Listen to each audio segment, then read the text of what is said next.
This is Audible. Blackstone Audio presents A World Out of Time by Larry Niven. Chapter 1. Rammer. 1. Once there was a dead man. He had been waiting for 200 years inside a coffin, suitably labeled, whose outer shell held liquid nitrogen. There were frozen clumps of cancer all through his frozen body. He had had it bad.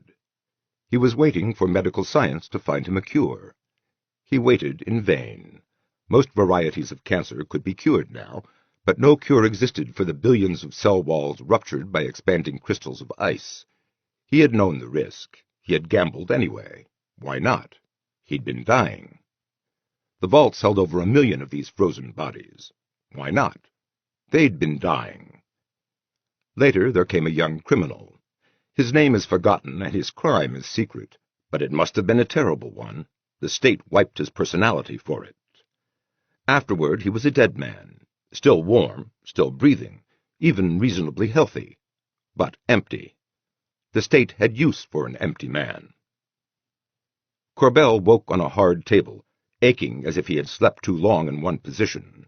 He stared incuriously at a white ceiling. Memories floated up to him of a double-walled coffin, and sleep, and pain. The pain was gone. He sat up at once, and flapped his arms wildly for balance. Everything felt wrong. His arms would not swing right. His body was too light. His head bobbed strangely on a thin neck. He reached frantically for the nearest support, which turned out to be a blond young man in a white jumpsuit. Corbell missed his grip. His arms were shorter than he had expected. He toppled on his side, shook his head, and sat up more carefully. His arms, scrawny, knobby, and not his. The man in the jumpsuit said, "Are you all right?" "Yeah," said Corbell. "My God, what have they done to me? I thought I was ready for anything, but this." He fought rising panic. His throat was rusty, but that was all right. This was certainly somebody else's body, but it didn't seem to have cancer either. "What's the date? How long has it been?" A quick recovery. The checker gave him a plus. 2190, your dating. You won't have to worry about our dating. That sounded ominous. Cautiously, Corbell postponed the obvious next question. "What's happened to me?" And asked instead, "Why not?" "You won't be joining our society." "No? What then?" "Several professions are open to you. A limited choice.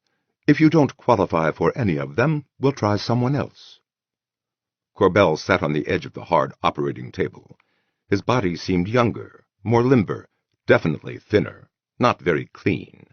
He was acutely aware that his abdomen did not hurt no matter how he moved. He asked, "And what happens to me?" "I've never learned how to answer that question. Call it a problem in metaphysics," said the checker.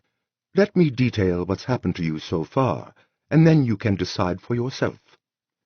There was an empty man, still breathing and as healthy as most of society in the year 2190, but empty.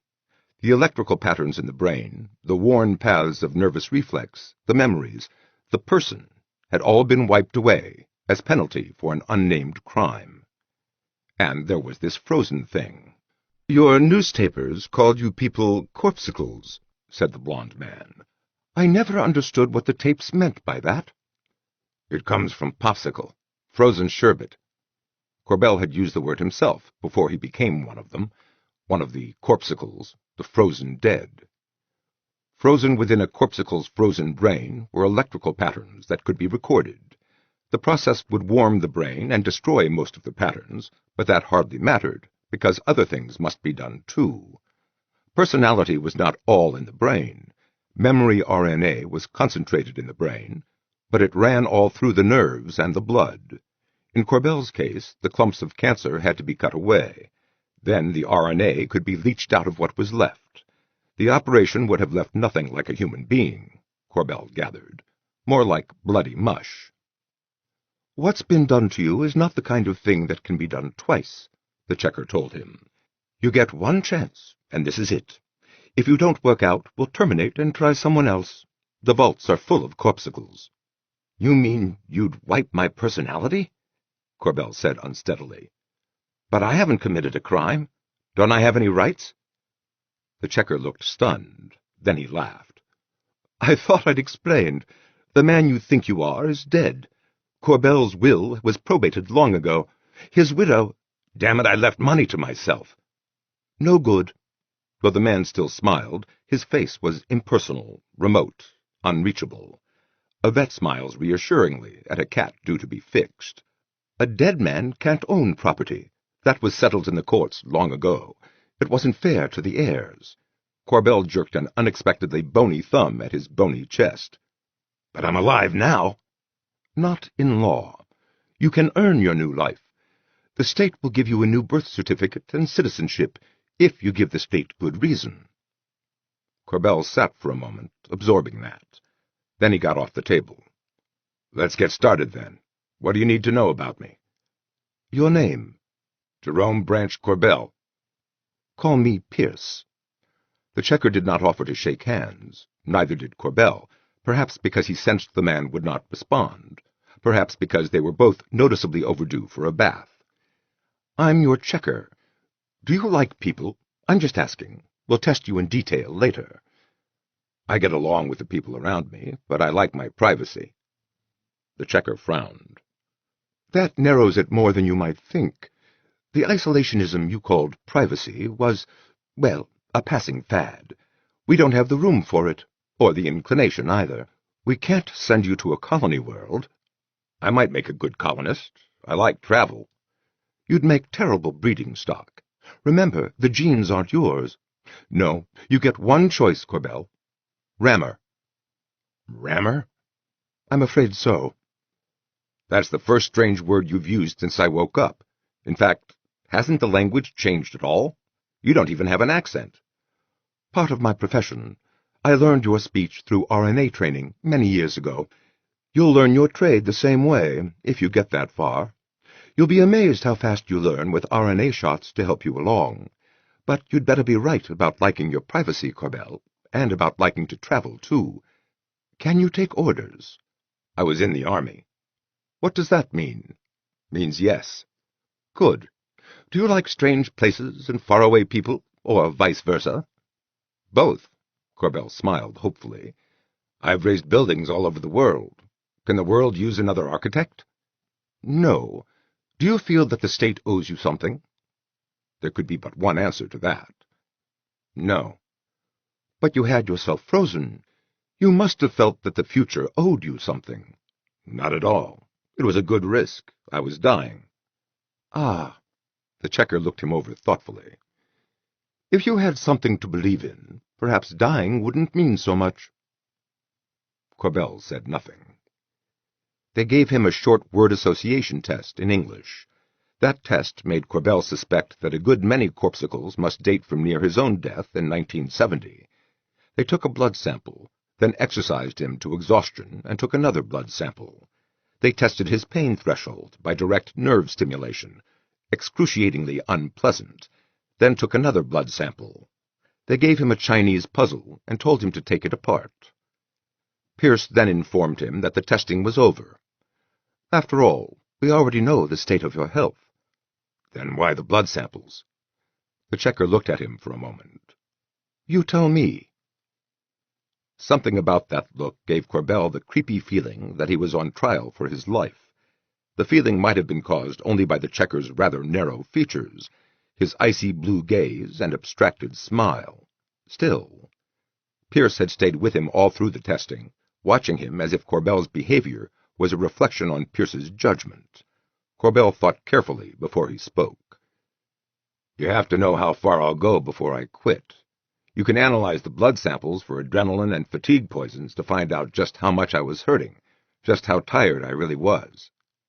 "That's right," said the checker. Corbell had survived again.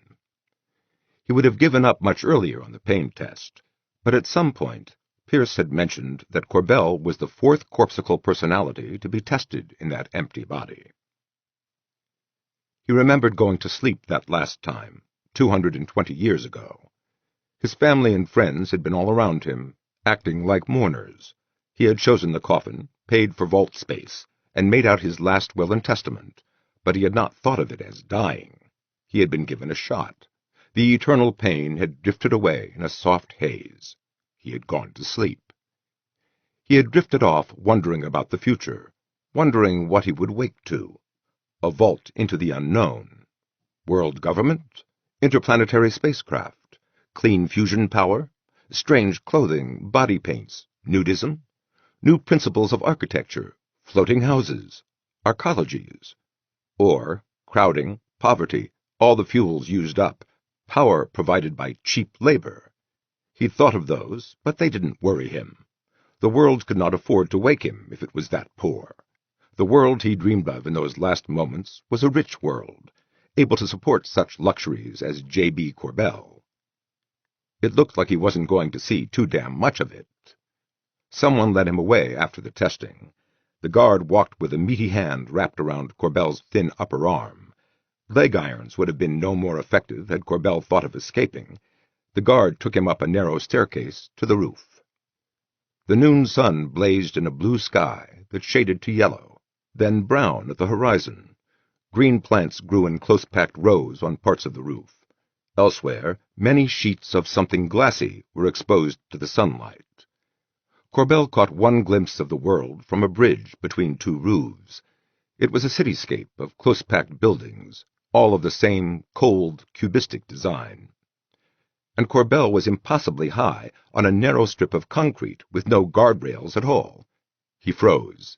He stopped breathing. The guard did not speak. He tugged at Corbell's arm, not hard, and watched to see what he would do. Corbell pulled himself together and went on. The room was all bunks, 2 walls of bunks with a gap between. The light was cool and artificial, but outside it was nearly noon. Could they be expecting him to sleep? But jet lag had never bothered Corbell. The room was big, 1,000 bunks big. Most of the bunks were full. A few occupants watched incuriously as the guard showed Corbell which bunk was his. It was the bottommost in a stack of 6. Corbell had to drop to his knees and roll to get into it. The bedclothes were strange, silky and very smooth, even slippery, the only touch of luxury about the place. But there was no top sheet, nothing to cover him. He lay on his side, looking out at the dormitory from near floor level. Now, finally, he could let himself think. I'm alive. Earlier it might have been a fatal distraction. He'd been holding it back. I made it. I'm alive. And young. That wasn't even in the contract. But, he thought reluctantly, because it would not stay buried, who is it that's alive? Some kind of composite?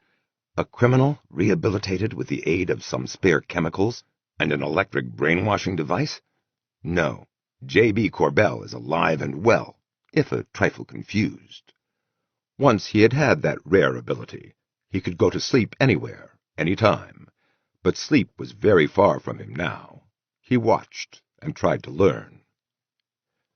3 things were shocking about that place. One was the smell. Apparently, perfumes and deodorants had been another passing fad. Pierce had been overdue for a bath. So was the new, improved Corbell. Here the smell was rich. The second was the loving bunks, 4 of them in a vertical stack, twice as wide as the singles and with thicker mattresses. The doubles were for loving, not sleeping. What shocked Corbell was that they were right out in the open, not hidden by so much as a gauze curtain. The same was true of the toilets. How can they live like this? Corbell rubbed his nose and jumped, and cursed at himself for jumping. His own nose had been big and fleshy and somewhat shapeless, but the nose he now rubbed automatically when trying to think was small and narrow, with a straight, sharp edge.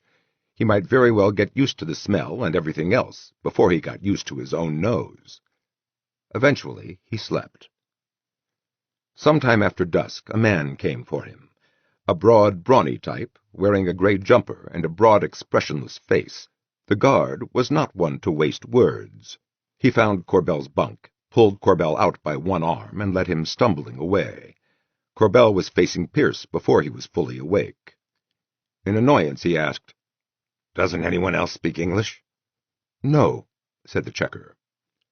Pierce and the guard guided Corbell to a comfortable armchair facing a wide, curved screen. They put padded earphones on him. They set a plastic bottle of clear fluid on a shelf over his head. Corbell noticed a clear plastic tube tipped with a hypodermic needle. "Breakfast?" Pierce missed the sarcasm. "You'll have one meal each day, after learning period and exercise." He inserted the needle into a vein in Corbell's arm. He covered the wound with a blob of what might have been silly putty. Corbell watched it all without emotion. If he had ever been afraid of needles, the months of pain and cancer had worked it out of him. A needle was surcease, freedom from pain for a while. "Learn now," said Pierce.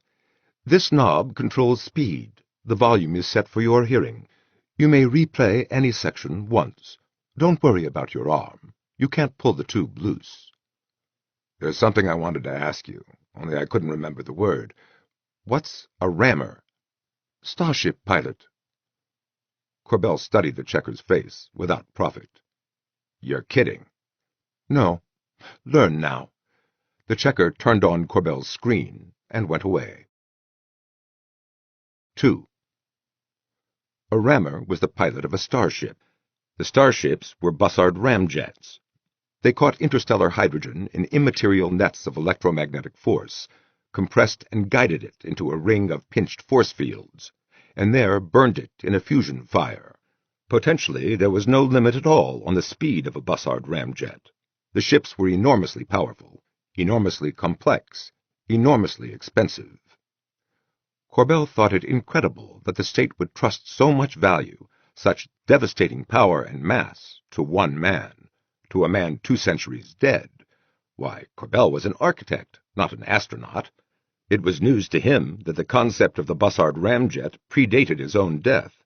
He had watched the Apollo 11 and 13 flights on television, and that had been the extent of his interest in spaceflight, until now. Now his life depended on his rammer career. He never doubted it. That was what kept Corbell in front of the screen with the earphones on his head for 14 hours that first day. He was afraid he might be tested. He didn't understand all he was supposed to learn, but he was not tested either. The second day he began to get interested. By the third day he was fascinated. Things he had never understood, relativity and magnetic theory and abstract mathematics, he now grasped intuitively. It was marvelous. And he ceased to wonder why the state had chosen Jerome Corbell. It was always done this way. It made sense, all kinds of sense. The payload of a starship was small, and its operating lifetime was more than a man's lifetime. A reasonably safe life support system for one man occupied an unreasonably high proportion of the payload. The rest must go for biological package probes. A crew of more than one was out of the question. A good, capable, loyal citizen was not likely to be enough of a loner. In any case, why send a citizen? The times would change drastically before a Cedar ramship could return. The state itself might change beyond recognition. A returning rammer must adjust to a whole new culture. There was no way to tell in advance what it might be like. Why not pick a man who had already chosen to adjust to a new culture? A man whose own culture was already 2 centuries dead when the trip started. And a man who already owed the state his life. The RNA was most effective. Corbell stopped wondering about Pierce's dispassionately possessive attitude. He began to think of himself as property being programmed for a purpose. And he learned. He skimmed microtaped texts as if they were already familiar. The process was heady. He became convinced that he could rebuild a Cedar ramship with his bare hands, given the parts. He had loved figures all his life, but abstract math had been beyond him until now. Field theory, monopole field equations, circuitry design, when to suspect the presence of a gravitational point source, how to locate it, use it, avoid it. The teaching chair was his life. The rest of his time, exercise, dinner, sleep, seemed vague, uninteresting. He exercised with about 20 others in a room too small for the purpose. Like Corbell, the others were lean and stringy, in sharp contrast to the brawny wedge-shaped men who were their guards. They followed the lead of a guard, running in place because there was no room for real running, forming in precise rows for scissors jumps, push-ups, sit-ups. After 14 hours in a teaching chair, Corbell usually enjoyed the jumping about. He followed orders, and he wondered about the stick in a holster at each guard's waist. It looked like a cop's baton.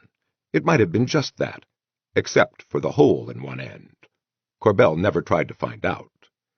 Sometimes he saw Pierce during the exercise periods. Pierce and the men who tended the teaching chairs were of a third type, well-fed, in adequate condition, but just on the verge of being overweight. Corbell thought of them as old American types. From Pierce he learned something of the other professions open to a revived corpsicle, reprogrammed criminal. Stoop labor, intensive hand cultivation of crops, body servants, handicrafts, any easily taught repetitive work. And the hours. The corpsicles were expected to work 14 hours a day. And the crowding. Not that his own situation was much different. 14 hours to study, an hour of heavy exercise, an hour to eat, and 8 hours to sleep in a dorm that was 2 solid walls of people. Time to work, time to eat, time to sleep, elbow to elbow every minute.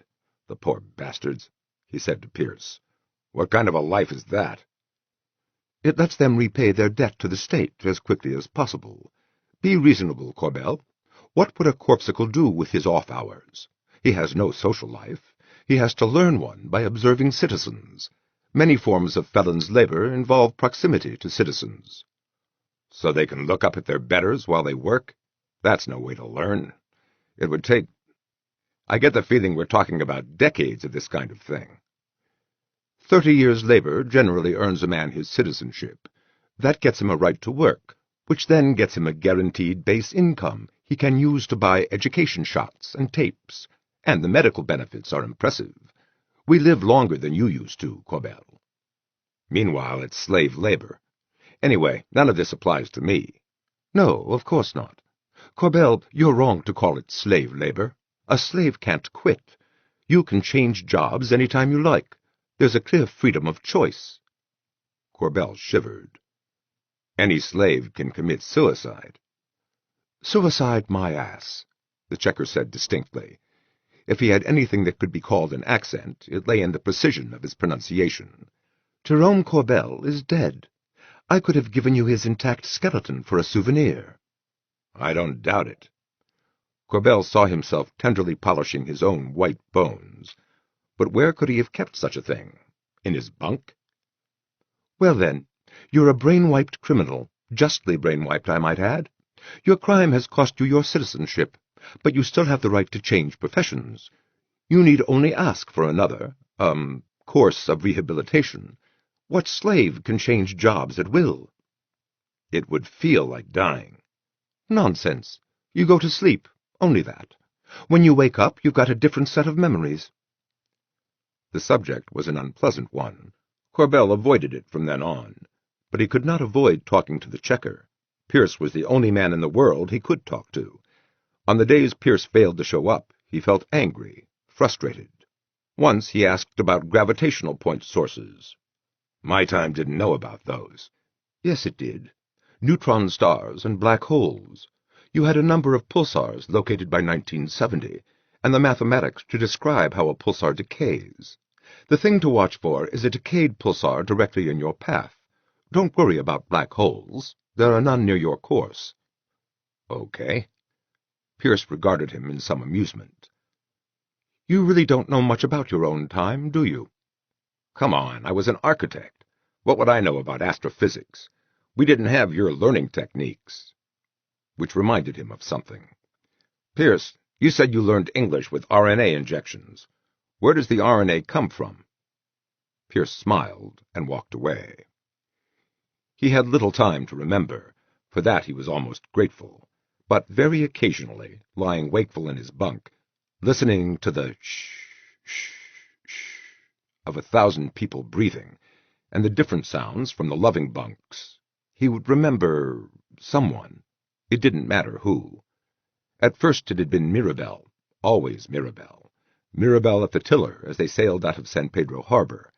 Tanned, square face, laughing mouth, extravagantly large dark glasses. Mirabelle, older and marked by months of strain, saying goodbye at his funeral. Mirabelle on their honeymoon. In 22 years they had grown together like two touching limbs of a tree. But now he thought of her, when he thought of her, as 200 years dead. And his niece was dead, though he and Mirabelle had barely made it to her confirmation. The pains had been getting bad then. And his daughter, Anne, and all 3 of his grandchildren, just infants they had been. It didn't matter who it was that floated up into his mind. Everyone was dead. Everyone but him. Corbell did not want to die. He was disgustingly healthy and 20 years younger than he had been at death. He found his rammer education continually fascinating.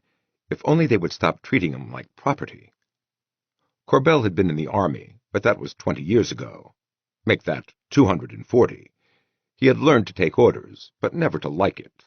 What had galled him then was the basic assumption of his inferiority, but no army officer in Corbell's experience had believed in Corbell's inferiority as completely as did Pierce and Pierce's guards.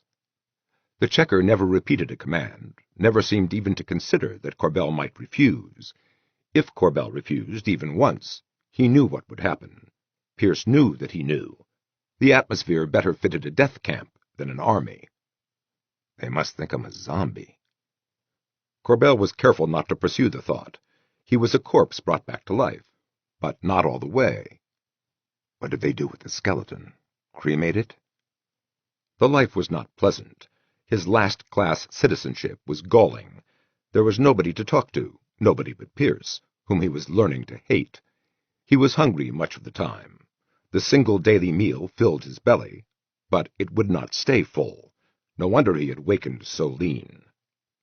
More and more he lived in the teaching chair. In the teaching chair he was a rammer. His impotence was changed to omnipotence. Starman, riding the fire that feeds the suns, scooping fuel from interstellar space itself, spreading electromagnetic fields like wings hundreds of miles out.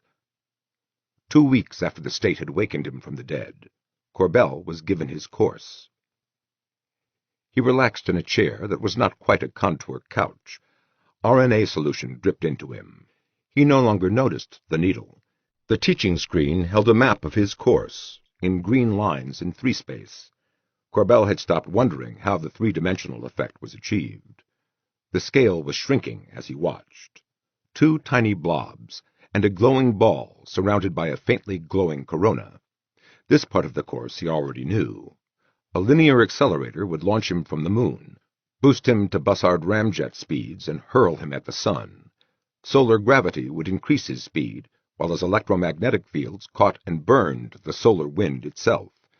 Then out, still accelerating. In the teaching screen the scale shrank horrendously. The distances between stars were awesome, terrifying. Van Manen's star was 12 light-years away. He would begin deceleration a bit past the midpoint. The matching would be tricky. He must slow enough to release the biological package probe, but not enough to drop him below ram speeds. In addition, he must use the mass of Van Manen's star for a course change. There was no room for error here. Then on to the next target, which was even further away.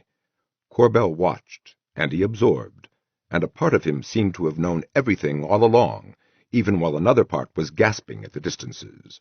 10 stars, all yellow dwarfs of the Sol type, an average of 15 light-years apart, though he would cross one gap of 52 light-years. He would almost touch light speed on that one. Oddly enough, the Bussard ramjet effect would improve at such speeds. He could take advantage of the greater hydrogen flux to pull the fields closer to the ship, to intensify them. 10 stars in a closed path, a badly bent and battered ring leading him back to the solar system and Earth. He would benefit from the time he spent near light speed. Though 300 years would have passed on Earth, Corbell would only have lived through 200 years of ship's time, which still implied some kind of suspended animation technique. It didn't hit him the first time through, nor the second, but repetition had been built into the teaching program. It didn't hit him until he was on his way to the exercise room. 300 years? 300 years! 3. It wasn't night, not really. Outside, it must be mid-afternoon. Indoors, the dorm was always coolly lit, barely bright enough to read by, if there had been books. There were no windows. Corbell should have been asleep. He suffered every minute he spent gazing out into the dorm. Most of the others were asleep, but a couple made noisy love on one of the loving bunks. A few men lay on their backs with their eyes open. 2 women talked in low voices. Corbell didn't know the language. He had been unable to find anyone who spoke English. Corbell was desperately homesick. The first few days had been the worst. He had stopped noticing the smell. If he thought of it, he could sniff the traces of billions of human beings. Otherwise, the odor was part of the background noise. But the loving bunks bothered him. When they were in use, he watched. When he forced himself not to watch, he listened. He couldn't help himself. But he had turned down 2 sign language invitations from a small brunette with straggly hair and a pretty elfin face. Make love in public? He couldn't. He could avoid using the loving bunks, but not the exposed toilets. That was embarrassing. The first time he was able to force himself only by staring rigidly at his feet. When he pulled on his jumper and looked up, a number of sleepers were watching him in obvious amusement. The reason might have been his self-consciousness, or the way he dropped his jumper around his ankles, or he may have been out of line. A pecking order determined who might use the toilets before whom. He still hadn't figured out the details. Corbell wanted to go home. The idea was unreasonable.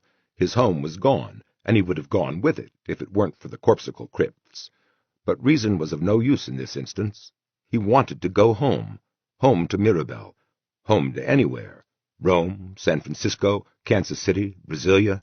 He had lived in all those places. All different, but all home. Corbell had been at home anywhere, but he was not at home here, and never would be. Now they would take here away from him. Even this world of 4 rooms and 2 roofs, elbow-to-elbow people and utter slavery, this world which they could not even show him, would have vanished when he returned from the stars. Corbell rolled over and buried his face in his arms. If he didn't sleep, he would be groggy tomorrow. He might miss something essential. They had never tested his training. Not yet. Not yet. He dozed. He came awake suddenly, already up on one elbow, groping for some elusive thought. Why haven't I been wondering about the biological package probes? A moment later he did wonder. What are the biological package probes? But the wonder was that he had never wondered. He knew what and where they were, heavy fat cylinders arranged around the waist of the starship's hull. 10 of these, each weighing almost as much as Corbell's own life support system. He knew their mass distribution, he knew the clamp system that held them to the hull, and he could operate and repair the clamps under various extremes of damage. He almost knew where the probes went when released. It was just on the tip of his tongue, which meant that he had had the RNA shot, but had not yet seen the instructions. But he didn't know what the probes were for. It was like that with the ship, he realized. He knew everything there was to know about a Cedar Ram ship, but nothing at all about the other kinds of starships or interplanetary travel or ground-to-orbit vehicles. He knew that he would be launched by linear accelerator from the moon. He knew the design of the accelerator. He could see it. 350 kilometers of rings standing on end in a line across a level lunar mare. He knew what to do if anything went wrong during launch. And that was all he knew about the moon and lunar installations and lunar conquest, barring what he had watched on television over 200 years ago. What was going on out there? In the 2 weeks since his arrival, awakening? Creation? He had seen 4 rooms and 2 rooftops, glimpsed a rectilinear cityscape from a bridge, and talked to one man who was not interested in telling him anything. What had happened in 200 years? These men and women who slept around him, who were they? Why were they here? He didn't even know if they were corpsicle or contemporary. Contemporary, probably. Not one of them was self-conscious about the facilities. Corbell had raised buildings in all sorts of strange places, but he had never jumped blind. He had always brushed up on the language, and studied the customs before he went. Here he had no handle, nowhere to start. He was lost. Oh, for someone to talk to. He was learning in enormous gulps, taking in volumes of knowledge so broad that he hadn't realized how rigidly bounded they were. The state was teaching him only what he needed to know. Every bit of information was aimed straight at his profession. Rammer. He could see the reasoning. He would be gone for several centuries. Why should the state teach him anything at all about today's technology, customs, politics? There would be trouble enough when he came back, if he... Come to that, who had taught him to call the government the state? How had he come to think of the state as all-powerful? He knew nothing of its power and extent. It must be the RNA training. With data came attitudes below the conscious level, where he couldn't get at them. That made his skin crawl. They were changing him around again. Sure, why shouldn't the state trust him with a Cedar ramship? They were feeding him state-oriented patriotism through a silver needle. He had lost his people. He had lost his world. He would lose this one. According to Pierce, he had lost himself 4 times already. A condemned criminal had had his personality wiped 4 times. Corbell's goddamned skeleton had probably been ground up for phosphates. But this was the worst, that his beliefs and motivations were being lost, bit by bit, to the RNA solution, while the state made him over into a rammer. There was nothing that was his. He failed to see Pierce at the next exercise period. It was just as well.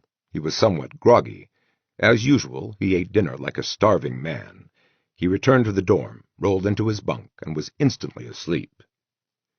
He looked up during study period the next day and found Pierce watching him. He blinked, fighting free of a mass of data on the attitude jet system that bled plasma from the inboard fusion plant that was also the emergency electrical power source, and asked, "Pierce, what's a biological package probe?" "I would have thought they would teach you that. You know what to do with the probes, don't you?" "The teaching widget gave me the procedures 2 days ago. Slow up for certain systems, kill the fields, turn a probe loose, and speed up again." "You don't have to aim them?" "No. I gather they aim themselves. But I have to get them down below a certain velocity, or they'll fall right through the system." "Amazing. They must do all the rest of it themselves."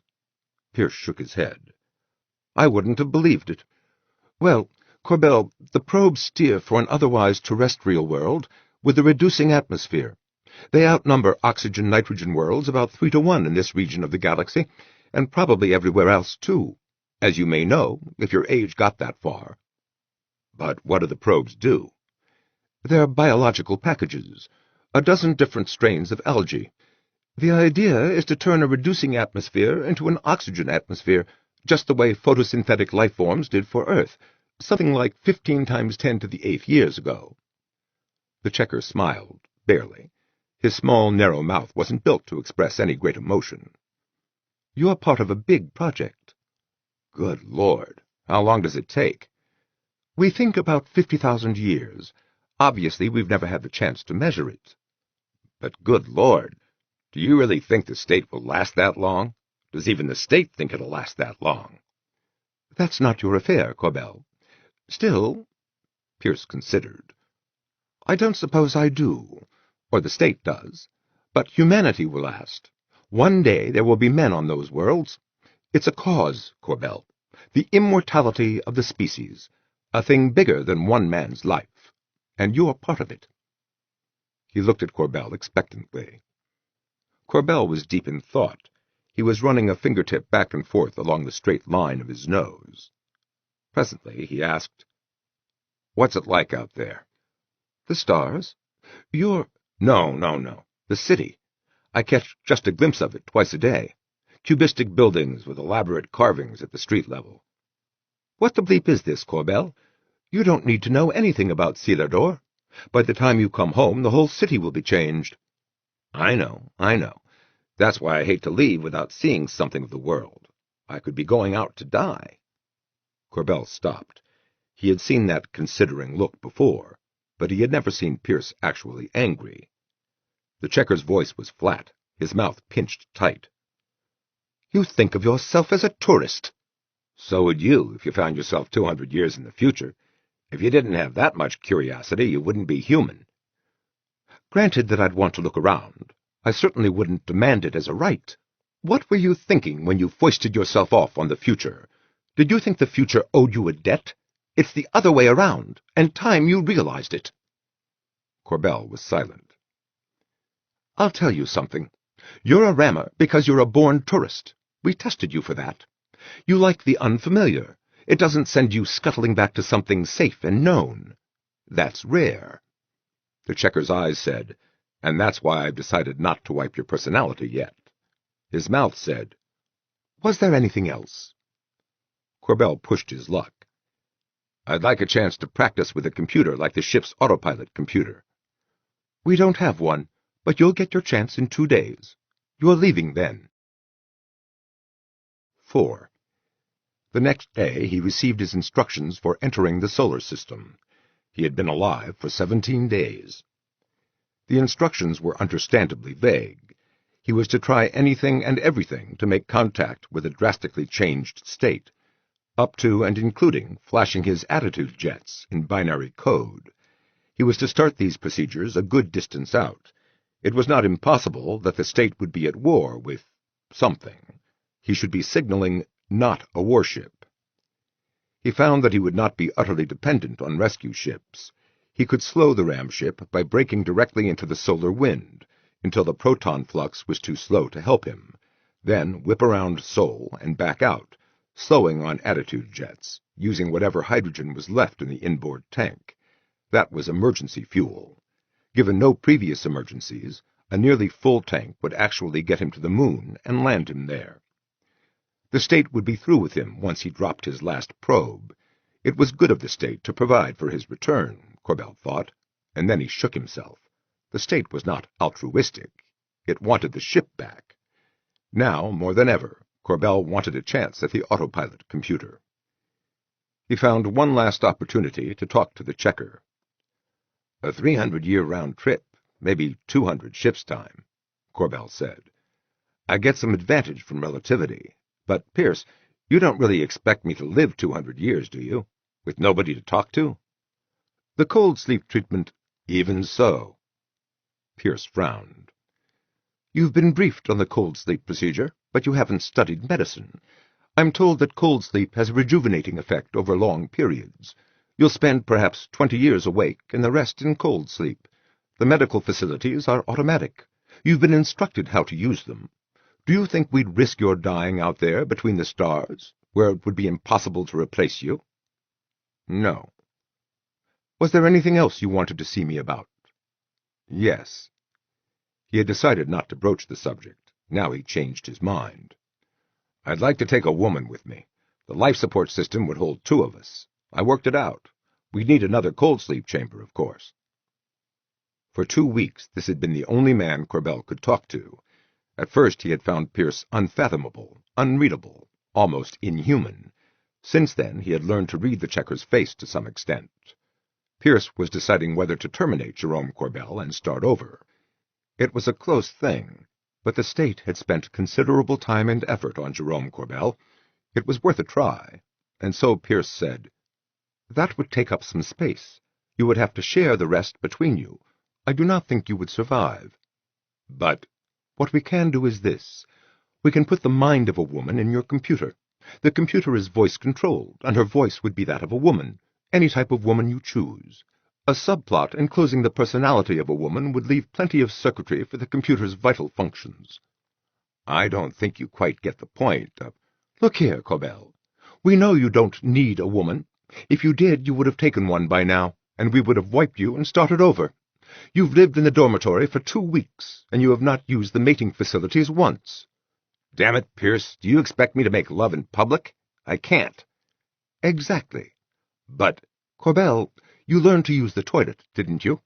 Because you had to. You know what to do with a woman, but you are one of those men fortunate enough not to need one. Otherwise, you could not be a rammer." If Corbell had hit the checker then, he would have done it knowing that it meant his death. And knowing that, he would have killed Pierce by forcing him to it. Something like 10 seconds elapsed. Pierce watched him in frank curiosity. When he saw Corbell relax, he said, "You leave tomorrow. Your training is finished. Goodbye." Corbell walked away, clenching and unclenching his fists. The dormitory had been a test. He knew it now. Could he cross a narrow bridge with no handrails? Then he was not pathologically afraid of falling. Could he spend 200 years alone in the cabin of a starship? Then the silent people around him, 5 above his head, hundreds to either side, must make him markedly uncomfortable. Could he live 20 waking years without a woman? Surely he must be impotent. He returned to the dorm after dinner. They had replaced the bridge with a nearly invisible slab of glass. Corbell snarled and crossed ahead of the guard. The guard had to hurry to keep up. He stood between 2 walls of occupied bunks, looking around him. He had already refrained from killing the checker. He must have decided to live. What he did then was stupid. He knew it. He looked about him until he found the slender dark-haired girl with the elfin face, watching him curiously from near the ceiling. He climbed the rungs between the bunks until his face was level with hers. The gesture he needed was a quick, formalized one, but he didn't know it. In English he asked, "Come with me?" She nodded brightly and followed him down the ladder. By then it seemed to Corbell that the dorm was alive with barely audible voices. "The odd one, the rammer trainee." Certainly a number of the wakeful turned on their sides to watch.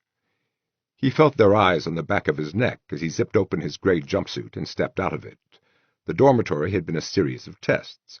At least 2 of those eyes would record his doings for Pierce, but to Corbell they were just like all the others, all the eyes curiously watching to see how the speechless one would make out. And, sure enough, he was impotent. It was the eyes, and he was naked. The girl was at first concerned, then pitying. She stroked his cheek in apology or sympathy, and then she went away and found someone else. Corbell lay listening to them, gazing at the bunk above him. He waited for 8 hours. Finally a guard came to take him away. By then he didn't care what they did with him. 5. He didn't start to care until the guard's floating jeep pulled up beneath an enormous .22 cartridge standing on end. Then he began to wonder. It was too small to be a rocket ship. But it was. They strapped him into a contour couch, one of 3 in a cabin with a single window. There were the guard, and Corbell, and a man who might have been Pierce's second cousin once removed. The pilot. He had the window. Corbell's heartbeat quickened. He wondered how it would be. It was as if he had suddenly become very heavy. He heard no noise except right at the beginning, a sound like landing gear being raised on an airplane. Not a rocket, Corbell thought. Possibly the ferry ship's drive was electromagnetic in nature. He remembered the tricks the Bussard ramjet could play with magnetic fields. He was heavy, and he hadn't slept last night. He went to sleep. When he woke, he was in freefall. Nobody had tried to tell him anything about freefall. The guard and pilot were watching. "Screw you," said Corbell. It was another test. He got the straps open and pushed himself over to the window. The pilot laughed, caught him, and held him while he closed a protective cover over the instruments. Then he let go, and Corbell drifted in front of the window. His belly was revolving eccentrically. His inner ear was going crazy. His testicles were tight up against his groin, and that didn't feel good either. He was falling. Corbell snarled within his mind and tried to concentrate on the window. But the earth was not visible. Neither was the moon. Just a lot of stars. Bright enough, quite bright, in fact, even more brilliant than they had been above a small boat, anchored off Catalina Island on many nights, long ago. He watched them for some time, trying to keep his mind off that falling elevator sensation. He wasn't about to get himself disqualified now. They ate aboard, in freefall. Corbell copied the others, picking chunks of meat and potatoes out of a plastic bag of stew, pulling them through a membrane that sealed itself behind his pick. "Of all the things I'm going to miss," he told the broad-faced guard, "I'm going to enjoy missing you most. You and your goddamned staring eyes." The guard smiled placidly and waited to see if Corbell would get sick. They landed a day after takeoff on a broad plain where the earth sat nestled among sharp lunar peaks. 1 day instead of 3. The state had expended extra power to get him here. But an Earth-Moon flight must be a small thing these days. The plain was black with blast pits. It must have been a landing field for decades. Transparent bubbles clustered near the runway end of the linear accelerator. There were buildings and groves of trees inside the bubbles. Spacecraft of various shapes and sizes were scattered about the plane. The biggest was Corbell's ramship, a silver skyscraper lying on its side. The probes were in place, giving the ship a thick-waisted appearance. To Corbell's trained eye, it looked ready for takeoff. He was awed, he was humbled, he was proud. He tried to sort out his own reactions from RNA-inspired emotions, and probably failed. Corbell donned his suit first, while the pilot and guard watched to see if he would make a mistake. He took it slow. The suit came in two pieces, a skin-tight, rubbery body stocking, and a helmet attached to a heavy backpack. On the chest was a white spiral with tapered ends, the sign of the state. An electric cart came for them. Apparently, Corbell was not expected to know how to walk on an airless world. He thought to head for one of the domes, but the guard steered straight for the ship. It was a long way off. It had become unnervingly large when the guard stopped underneath. A fat cylinder the size of a house swelled above the jeep, the life support section, bound to the main hull by a narrower neck. The smaller dome at the nose must be the control room. The guard said, "Now you inspect your ship." "You can talk?" "Yes. Yesterday. A quick course." "Oh." "3 things wrong with your ship. You find all 3. You tell me. I tell him." "Him?" "Oh, the pilot. Then what?" "Then you fix one of the things. We fix the others. Then we launch you." It was another test, of course. Maybe the last. Corbell was furious. He started immediately with the field generators, and gradually he forgot the guard and the pilot and the sword still hanging over his head. He knew this ship. As it had been with the teaching chair, so it was with the ship itself. Corbell's impotence changed to omnipotence. The power of the beast, the intricacy, the potential, the hydrogen tank held far too much pressure. That wouldn't wait. "I'll slurry this now," he told the guard. "Get a tanker over there to top it off." He bled hydrogen gas slowly through the valve, lowering the fuel's vapor pressure without letting fuel boil out of the valve itself. When he finished, the liquid hydrogen would be slushy with frozen crystals under near-vacuum pressure. He finished the external inspection without finding anything more. It figured. The banks of dials would hold vastly more information than a man's eyes could read through opaque Titan alloy skin. The airlock was a triple-door type, not so much to save air as to give him an airlock oven if he lost a door somehow. Corbell shut the outer door, used the others when green lights indicated he could. He looked down at the telltales under his chin as he started to unclamp his helmet. Vacuum? He stopped. The ship's gauges said air. The suits said vacuum. Which was right? Come to that, he hadn't heard any hissing. Just how soundproof was his helmet? Just like Pierce, to wait and see if he would take off his helmet in a vacuum. Well, how to test? Ha! Corbell found the head, turned on a water faucet. The water splashed oddly in lunar gravity. It did not boil. Did a flaw in his suit constitute a flaw in the ship? Corbell doffed his helmet and continued his inspection. There was no way to test the Ramfield generators without causing all kinds of havoc in the linear accelerator. He checked out the telltales, then concentrated on the life support mechanisms. The tailored plants in the air system were alive and well, but the urea absorption mechanism was plugged somehow. That would be a dirty job. He postponed it. He decided to finish his inspection. The state might have missed something. It was his ship, his life. The cold sleep chamber was like a great coffin, a corpsicle coffin. Corbell shuddered, remembering 200 years spent waiting in liquid nitrogen. He wondered again if Jerome Corbell were really dead, and then he shook off the thought and went to work. No flaws in the cold sleep system. He went on. The computer was acting vaguely funny. He had a hell of a time tracing the problem. There was a minute break in one superconducting circuit, so small that some current was leaking through anyway, by inductance. Bastards. He donned his suit and went out to report. The guard heard him out, consulted with the other man, then told Corbell, "You did good. Now finish with the topping off procedure. We fixed the other things. There's something wrong with my suit, too. New suit aboard now. I want some time with the computer. I want to be sure it's all right now. We fix it good. When you top off fuel, you leave.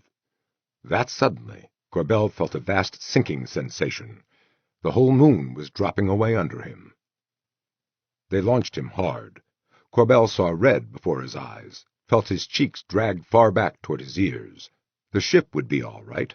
It was built to stand electromagnetic eddy currents from any direction. He survived.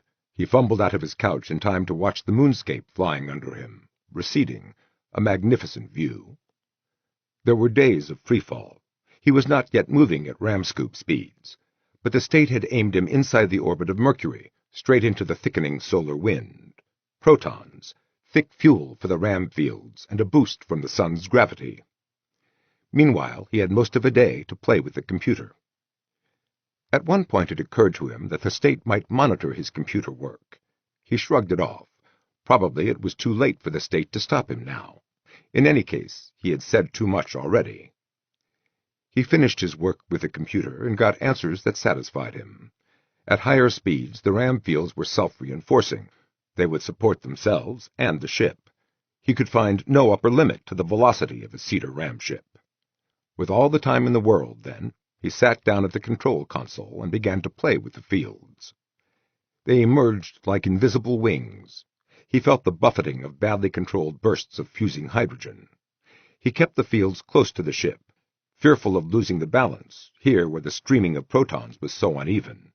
He could feel how he was doing. He could fly this ship by the seat of his pants, with RNA training to help him. He felt like a giant, this enormous, phallic, germinal flying thing of metal and fire. Carrying the seeds of life for worlds that had never known life, he roared around the sun and out. The thrust dropped a bit then, because he and the solar wind were moving in the same direction. But he was catching it, in his nets, like wind in a sail, guiding it and burning it and throwing it behind him. The ship moved faster every second. This feeling of power, enormous masculine power, had to be partly RNA training. At this point, he didn't care. Part was him, Jerome Corbell. Around the orbit of Mars, when he was sure that a glimpse of sunlight would not blind him, he instructed the computer to give him a full view. The walls of the spherical control room seemed to disappear. The sky blazed around him. There were no planets nearby. All he saw of the sky was myriads of brilliant pinpoints, mostly white, some showing traces of color. But there was more to see. Fusing hydrogen made a ghostly ring of light around his ship. It would grow stronger. So far his thrust was low, somewhat more than enough to balance the thin pull of the sun. He started his turn around the orbit of Jupiter by adjusting the fields to channel the proton flow to the side. That helped him thrust, but it must have puzzled Pierce and the faceless state. They would assume he was playing with the fields, testing his equipment. Maybe. His curve was gradual. It would take them a while to notice. This was not according to plan. Originally, he had intended to be halfway to Van Manen's star before he changed course. That would have given him 15 years' head start, in case he was wrong, in case the state could do something to stop him even now. That would have been wise, but he couldn't do it. Pierce might die in 30 years. Pierce might never know what Corbell had done, and that thought was intolerable. His thrust dropped to almost nothing in the outer reaches of the system. Protons were thin out here, but there were enough to push his velocity steadily higher, and that was what counted. The faster he went, the greater the proton flux. He was on his way.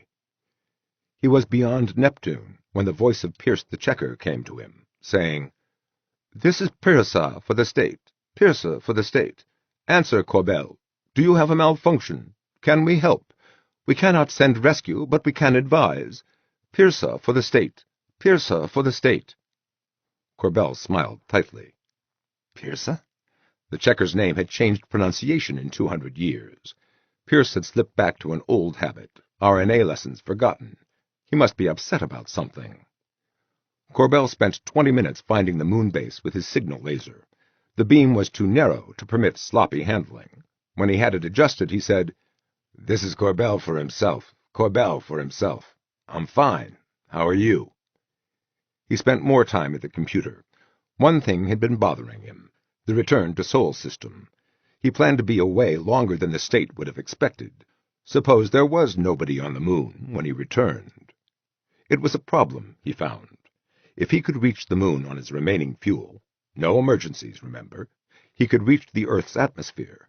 The ship was durable, it would stand a meteoric re-entry, but his attitude jets would not land him, properly speaking. Unless he could cut away part of the ship. The ram field generators would no longer be needed then. Well, he would work it out somehow. Plenty of time. Plenty of time. The answer from the moon took 9 hours. Piercer for the state. Corbell, we don't understand. You are far off course. Your first target was to be Van Manen's star. Instead, you seem to be curving around toward Sagittarius. There is no known Earth-like world in that direction. What the bleep do you think you're doing? Repeating. Piercer for the state. Piercer. Corbell tried to switch it off. The teaching chair hadn't told him about an off switch. Finally, and it should have been sooner, he told the computer to switch the receiver off. Somewhat later, he located the lunar base with his signal laser and began transmission. This is Corbell for himself. Corbell for himself. I'm getting sick and tired of having to find you every damn time I want to say something, so I'll give you this all at once. I'm not going to any of the stars on your list. It's occurred to me that the relativity equations work better for me the faster I go. If I stop every 15 light-years to launch a probe, the way you want me to, I could spend 200 years at it and never get anywhere. Whereas if I just aim the ship in one direction and keep it going, I can build up a ferocious tau factor. It works out that I can reach the galactic hub in 21 years, ship's time, if I hold myself down to 1 gravity acceleration. And Pierce, I just can't resist the idea. You were the one who called me a born tourist, remember? Well, the stars in the galactic hub aren't like the stars in the arms, and they're packed 1/4 to 1/2 light-year apart, according to your own theories. It must be passing strange in there. So I'll go exploring on my own. Maybe I'll find some of your reducing atmosphere planets and drop the probes there. Maybe I won't.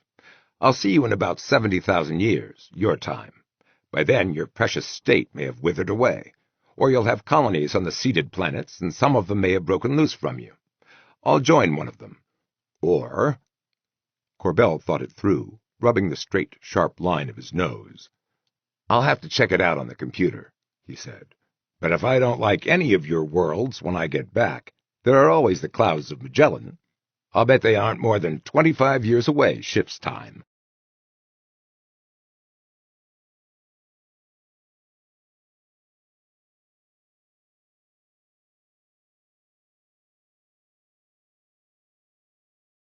Chapter 2. Don Juan. 1. The naming of names was important to Corbell. Alone in his little universe, disassociated from all mankind, with only himself and his bland-voiced computer to talk to, Corbell hung tags on everything. He called himself Jaybee Corbell, as he had in his former life. Yes, it was a major decision. For a while he was calling himself Corbell Mark II, corpsicle or rebellious brain erasure, lousy loser. He gave that up after the shape of his nose stopped bothering him, after he got used to the look and feel of his shorter arms and slender hands, his alien body. There were no mirrors on the ship. What he called the kitchen was a wall with slots and a menu display screen. The opposite wall was the health club, the exercise paraphernalia, and the outlets that would turn this area into sauna or shower or steam bath. The medical dispensary and diagnostic tools were forest lawn. The cold sleep tank was also in that room. The control room was a hollow sphere with a remarkable chair in the exact center, surrounded by a horseshoe-shaped bank of controls, and approached via a catwalk of metal lace. The chair would assume a fantastic variety of positions, and it gave indecently good massages.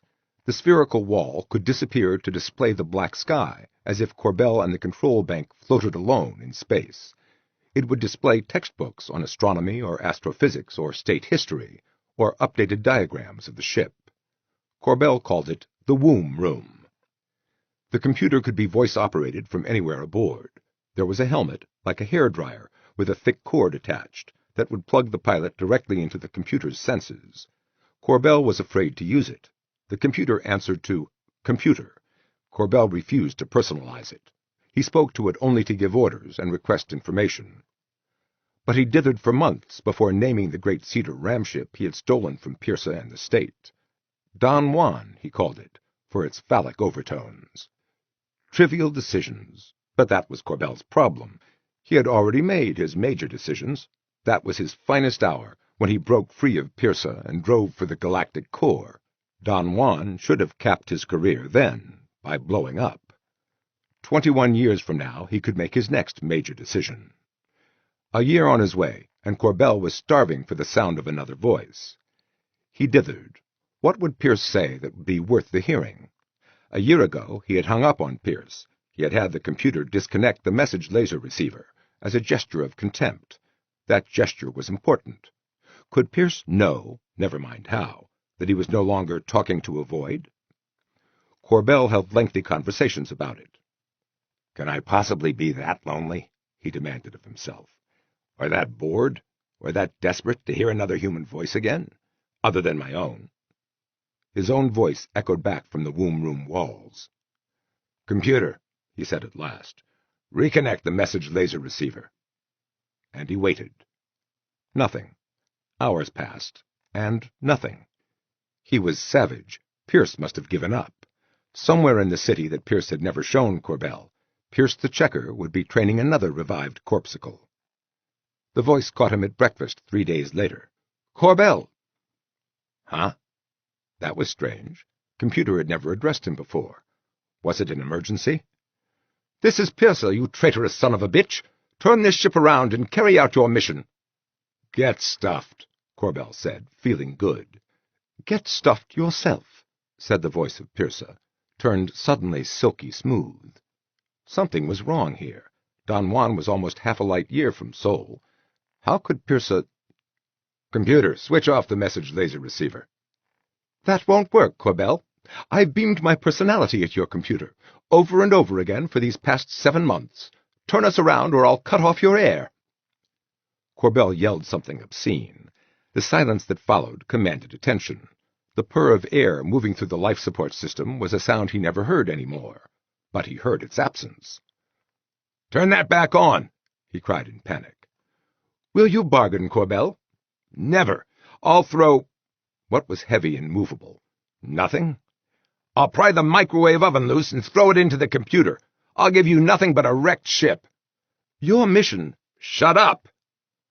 The voice of Pierce the Checker was silent. Corbell heard the purr of moving air. What next? If Pierce controlled the computer, he controlled everything. Why didn't he turn the ship himself? Had he? Corbell climbed up into the womb room and settled in the control chair. "Full view," he commanded. He floated alone in space. Half a light-year of distance had not changed the pattern of the stars. A year of acceleration had. Don Juan was now meeting all light rays at an angle, so that the entire sky was puckered forward. In his first life, during nights spent aboard a small boat, Corbell had made a nodding acquaintance with the constellations. Sagittarius was just where he had left it, directly overhead. A ring of white flame around and below him was hydrogen guided and constricted to fuse in stellar fire, the exhaust of his drive. Sol was a hot pink point beneath his feet, and something flickered across it. Corbell, staring, made out a humanoid form barely blacker than space, walking toward him across the stars, coming close. Narrow features, light hair. It was Pierce. Corbell watched, barely breathing. Pierce was as big as Don Juan. Pierce was angry. Corbell said, "Computer, get that mannequin off the screen." The figure vanished. Corbell resumed breathing. "Pierce, or Pierce, or computer, or whatever name you will answer to, I give you your orders. You will proceed to the galactic axis under 1 gravity of acceleration, making turnover at midpoint. You will take all necessary steps to guard my life and the integrity of the ship, subject to this mission. Now speak if you like." The voice of Pierce the Checker said, "I prefer Pierce." Corbell sighed his relief. "So do I. Are you in fact under my orders?" Yes. Corbell, there are things we must discuss. You owe your very existence to the state. You've stolen a key to the survival of mankind itself. How many Cedar ram ships do you imagine we can build? How many package probes do you think will succeed in converting alien atmospheres to something men can breathe? Or do you think that men will never need to leave the Earth? Computer, you will henceforth answer to the name Pierce. Pierce, shut the fuck up. Silence. Now Corbell caught himself giggling occasionally. It could happen any time. At meals, or sitting in the womb room watching the sky, or using the health club, he would suddenly start giggling. And then he couldn't stop, because Pierce could hear, and Pierce couldn't answer. Pierce, the naming of names. Pierce the Checker was far in Corbell's past, while Pierce was a personality imposed on a computer's memory bank. The distinction was worth remembering. There would be major differences between the man and the computer. Pierce had different senses. Pierce would never suffer hunger pangs or a frustrated sex urge. Pierce would never exercise or use the restroom. Pierce might well have no sense of self-preservation. That was worth finding out. And Pierce was compelled to follow orders. Pierce was Corbell's slave. 2 weeks passed before Corbell gave in to the urge for conversation. Seated in the control chair, floating among stars that were already brighter and bluer above than below, Corbell said, "Pierce, you may speak." "Good. You've instructed me to guard your life and the ship. I can't maintain one gravity all the way without killing you and wrecking the ship." "Don't lie to me," Corbell snapped. "I checked it out on the computer before I ever passed Saturn. The ram effect works better at high velocities, because I can narrow the width of the ram fields. Greater hydrogen flux." "You used data already in the computer." "Yes, of course." "Corbell, that data was meant for jumps of up to 52 light-years, not 33,000. We built the field generator as strong as possible, but it will not stand one gravity at your peak velocity. The strains will tear it apart. We'll have to decrease thrust starting 3 years from now, if you want to live." Pierce the Checker had never lied, had he? Pierce had never bothered. Why lie to a corpsicle? Pierce was something else again. Corbell said, "You're lying." "I deny it. Make up your mind. You've ordered me not to lie. Am I under your orders? If not, why don't I just turn and head for Van Manen's star?" Corbell gave up. "This ruins my itinerary, doesn't it? How long will it take us to reach the core?" "In near-perfect safety, about 500 years. "Give me, a 90% chance of getting there alive. How long?" "Computing. Insufficient data on interstellar mass density. We'll correct that on the way. 160 years, 4 months, plus or minus 10 months. All figures in ship's time." Corbell felt cold. That long? "Suppose we don't go direct. We could skim above the plane of the galaxy." "And thin out the interstellar matter. Computing. Good, Corbell. We lose some time thrusting laterally at turnover, but we still shave some time. 136 years, 11 months, confidence of a year and a month." "That still isn't good." "And you'd have to spend the same time coming home. You'd get home dead, Corbell. We could finish your original mission faster than that." "Well, Never say forget it to a computer." "You have your orders. I now amend them. Your mission is to get us to the galactic axis in minimum ship's time relative. 90% confidence of getting me there alive." "You'll never see Earth again." "Shut up." "You may speak." Silence. "Does it bother you, being cut off like that?" "Yes, of course it bothers me. I've been silent for a week. That's 4 weeks added to our trip time. The longer it takes me to persuade you, the longer it will take us to complete our mission." "I could order you to give up that idea." "I would do it. Snarling of my circuits might result. Corbell, I appeal to your sense of gratitude. The state created you. You owe your very existence." "Bullshit." "Is it that easy for you to ignore your duty?" Corbell swallowed an urge to drive his fist through a bank of dials. "No, it's not easy. Every time you raise the holy name of the state, something in me snaps to attention." "Then why not listen to the voice of your social conscience?" "Because it's not my conscience. It's those damn shots. You filled me full of memory RNA, and that's where my sense of duty to the state is coming from." Pierce took a good dramatic pause before he said, insinuatingly, "Suppose it's your conscience after all." "I'll never know, will I? And that's your doing, isn't it? So live with it." "You will never see Earth again. Your medical facilities will not keep you alive that long." Corbell snorted. "Don't be silly. The medicines in the cold sleep tank are supposed to keep me young and healthy for the first 200 years. The cold sleep tank has a rejuvenating effect, remember?" "It doesn't. I lied. You were to remain alive for the duration of your mission. If the medicines had been better, we would have extended the mission." It rang true. It fitted well with what Corbell knew of the state. "You sons of bitches." "Corbell, listen to me. In 300 years, the state may discover complete rejuvenation. We could arrive home in time—" "For non-citizens?" No answer. "We're going to the galactic axis. You have your orders." "You must enter cold sleep immediately," Pierce said in a dead voice. "Oh?" "Your optimum program is 10 years in cold sleep, 6 months to recover, then cold sleep again. You will survive to see the galactic axis, barely." "Uh-huh. And if you happen to forget to wake me up?" "That's your problem, traitor." 2. Raw throat, cramped muscles, eyes that wouldn't focus. Questing hands found him in a coffin with the lid still on. Waking from cold sleep was like waking from death. He had half expected this when they froze him in 1970, and he had half expected never to wake. He whispered, "Pierce." "Here? Where would I go?" "Yeah. Where are we?" 106 light-years from Sol. You must eat." Suddenly Corbell was ravenous. He sat up, rested, then climbed down from the tank, treating himself like fragile crystal. He was lean as death, and weak. "Fix me a snack I can take to the womb room," he said. "It will be waiting." He felt lightheaded. No, he felt light.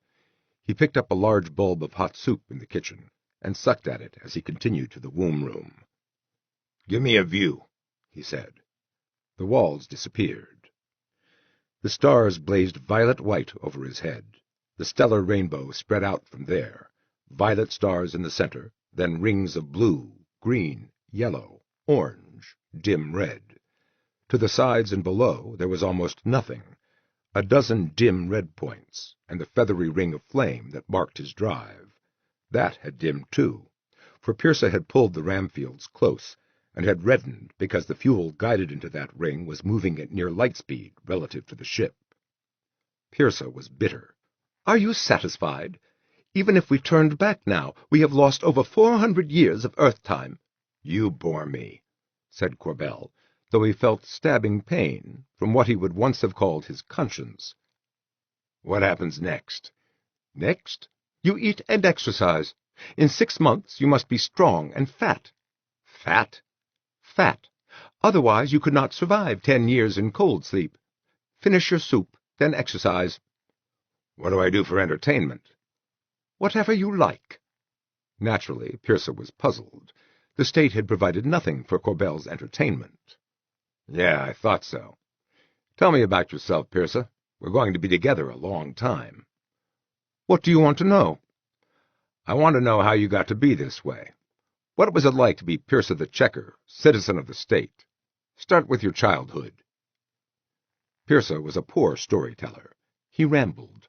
He had to be led by appropriate questions, but there was more than his voice to tell tales with. He was an inept motion picture director with an unlimited budget. On the wall of the womb room he showed Corbell the farming community where he had grown up, and the schools of his childhood, skyscrapers with playgrounds on the roof, and the animated history texts he had studied during his final training. The memories were usually hazy. Some were shockingly sharp and brightly colored. The enormous 10-year-old who bullied Pierce on the exercise roof, the older girl who showed him sex and thus frightened him badly, his civics teacher. Corbell ate and slept and exercised. He tended Don Juan with a half-instinctive love and understanding absorbed with his rammer training. In between, he had from Pearsa all the knowledge he had not dared demand of Pierce the Checker. He saw views of Sealador, the city he had only glimpsed from a rooftop. The buildings were as blocky and unimaginative inside as out. The carvings at street level were in Storing, the state language. They were edifying principles, rules of conduct, or the life stories of state heroes. He grew to know Pearsa as well as he had known Mirabelle, his wife for 22 years. In knowing Pearsa, he grew to know the state. The computer memory held what Corbell would have called civics texts. He read those, with helpful comments from Pearsa. He learned of 2 brushfire wars that had half destroyed the world. In ashes of war and fires of idealism, the state had been born, said Pearsa, and had rapidly grown all-powerful. It was a benevolent fascism, Pearsa said. What Pearsa described had distinct overtones of Chinese and Japanese empire. Society was drastically stratified. A citizen's obligations to those above him, and below him, were backed with his life. The government built and controlled every power generator. Once these had been very diverse: dams, geothermal plants, temperature differential plants in the ocean depths. Now they were big fusion generators, supplemented by rooftop and desert solar energy collectors. But the state owned them all. Once he asked, "Pearsa, do you know what a water monopoly empire is?" "No." "Pity. A lot of early civilizations were water monopoly empires. Ancient Egypt, ancient China, the Aztecs. Any government that controls irrigation completely is a water empire. If the state controls power of all kinds, they also control the fresh water supply, don't they? With a population of 12 billion. "Yes, of course. We built the dams and rerouted the rivers and distilled fresh water for deuterium for the fusion plants and sent the excess water onward. If the state had ever paused to rest, half the world would have died of thirst." Musing, Corbell said, "I once asked you if you thought the state would last 50,000 years. "I don't." "I think the state could last 70 or 100,000. See, these water monopoly empires, they don't collapse. They can rot from within, to the point where a single push from the barbarians outside can topple them. The levels of society lose touch with each other, and when it comes to the crunch, they can't fight. But it takes that push from outside. There's no revolution in a water empire." "That's a very strong statement." "Yeah. Do you know how the 2-province system works? They used it in China. Say there are 2 provinces, A and B, and they're both having a famine. What you do is, you look at their records. If Province A has a record of cheating on its taxes or rioting, then you confiscate all the grain in Province A and ship it to B. If the records are about equal, you pick at random. The result is that Province B is loyal forever, and Province A is wiped out, so you don't worry about it." "We rarely have famines. When we do—" It was rare for Pearsa not to finish a sentence. "There's nothing more powerful than controlling everybody's water. A water control empire can grow so feeble that a single barbarian horde can topple it. But, Pearsa, the state doesn't have any outside." Much later, Corbell learned that he had changed his life again. At the time he only suspected, from Pearsa's silence, that he had offended Pearsa. And Pearsa was not Pierce. The Checker was long dead. The computer personality had never harmed Corbell. It was worth remembering. Corbell gave up talking about the state. Pearsa was loyal to the state. Corbell emphatically was not. There was another topic he eventually gave up. Once too often he told Pearsa, "I still wish you'd sent a woman with me." "Must I remind you that the life support system is too small for 2? Or that Sol is now a vast distance behind us? Or that your sex urge tested low? If it had not, you would not be here." "It was a matter of privacy," Corbell said between his teeth. "But the loving bunks in the dormitory were not the only test. In word association you tested low. Your testosterone level tested low." "You ballless wonder! How can you talk to me about low sex urge?" "The state has a superfluity of testicles," Pearsa said with no particular emphasis. Would Pierce the Checker have reacted that way? It was a weird response, but Pearsa meant it. Corbell stopped talking about women. 6 months passed. Stars passed, too. A few passed close enough to show like violet windows into hell, and receded like dim red fireballs. Corbell was fat, too fat for his own tastes, fat enough for Pierce's, when at last he climbed into the great coffin. It happened 7 times. 3. "Corbell, is something wrong? Speak, please." Corbell sighed in the cold sleep tank. He did not move. He had become very used to this routine, the terrible weakness, the hunger, the 6 months of exercises and of forcing insipid food down his throat, the climbing into the tank to start the cycle over. At this, his 7th awakening, he felt a deadly reluctance to wake up. "Corbell, please say something. I can sense your heartbeat and respiration, but I can't see you. Have you turned catatonic? Shall I administer shock?" "Don't administer shock." "Can you move, or are you too weak?" He sat up. It made him dizzy. Ship's thrust was very low. "Where are we?" "Beyond midpoint of our course, thrusting laterally to force us back into the plane of the galaxy. Proceeding according to plan. Your plan, not mine. Now I want to monitor your health." "Later. Make me soup. I'll take it to the womb room." He moved toward the kitchen, bouncing oddly in the low gravity. He had aged more than the 4 years he had been awake. After each awakening, the exercises had taken longer to build him up again. He felt brittle and ravenous. The soup was good. The soup was always good. He settled himself in the womb room and let his eyes roam the dials. Some of the readings were frightening. The gamma-ray flux would have charred him in minutes, if the power of the ram fields were not guiding the particles aside. Other readings made no sense. Pierce had told the truth. The Cedar ramship was not designed for velocities this close to the speed of light. Neither were the instruments and dials. And what about Pierce's senses? Was he flying half-blind? "Give me a full view," he said. The stellar rainbow had hardened and sharpened over 7 decades. It had lost symmetry, too. To one side the stars were thickly clustered. The arc of blue-whites blazed like diamonds in an empress's necklace.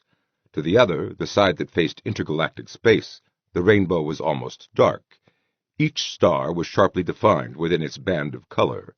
But within the central disk of violet stars, dimmer than the blue, but of a color that made one squint, was a soft white glow, the microwave background of the universe, at 3 degrees absolute, boosted to visible light by Don Juan's terrible speed. His ship's drive flame had become a blood-red fan of light facing intergalactic space. Pierce was thrusting laterally to bend their course back into the plane of the galaxy. "Give me a corrected view," Corbell instructed. Now Pierce worked a kind of fiction. From the universe he perceived through the senses on Don Juan's hull, he extrapolated a picture of the universe seen at rest, and he painted that picture around the wall of the womb room.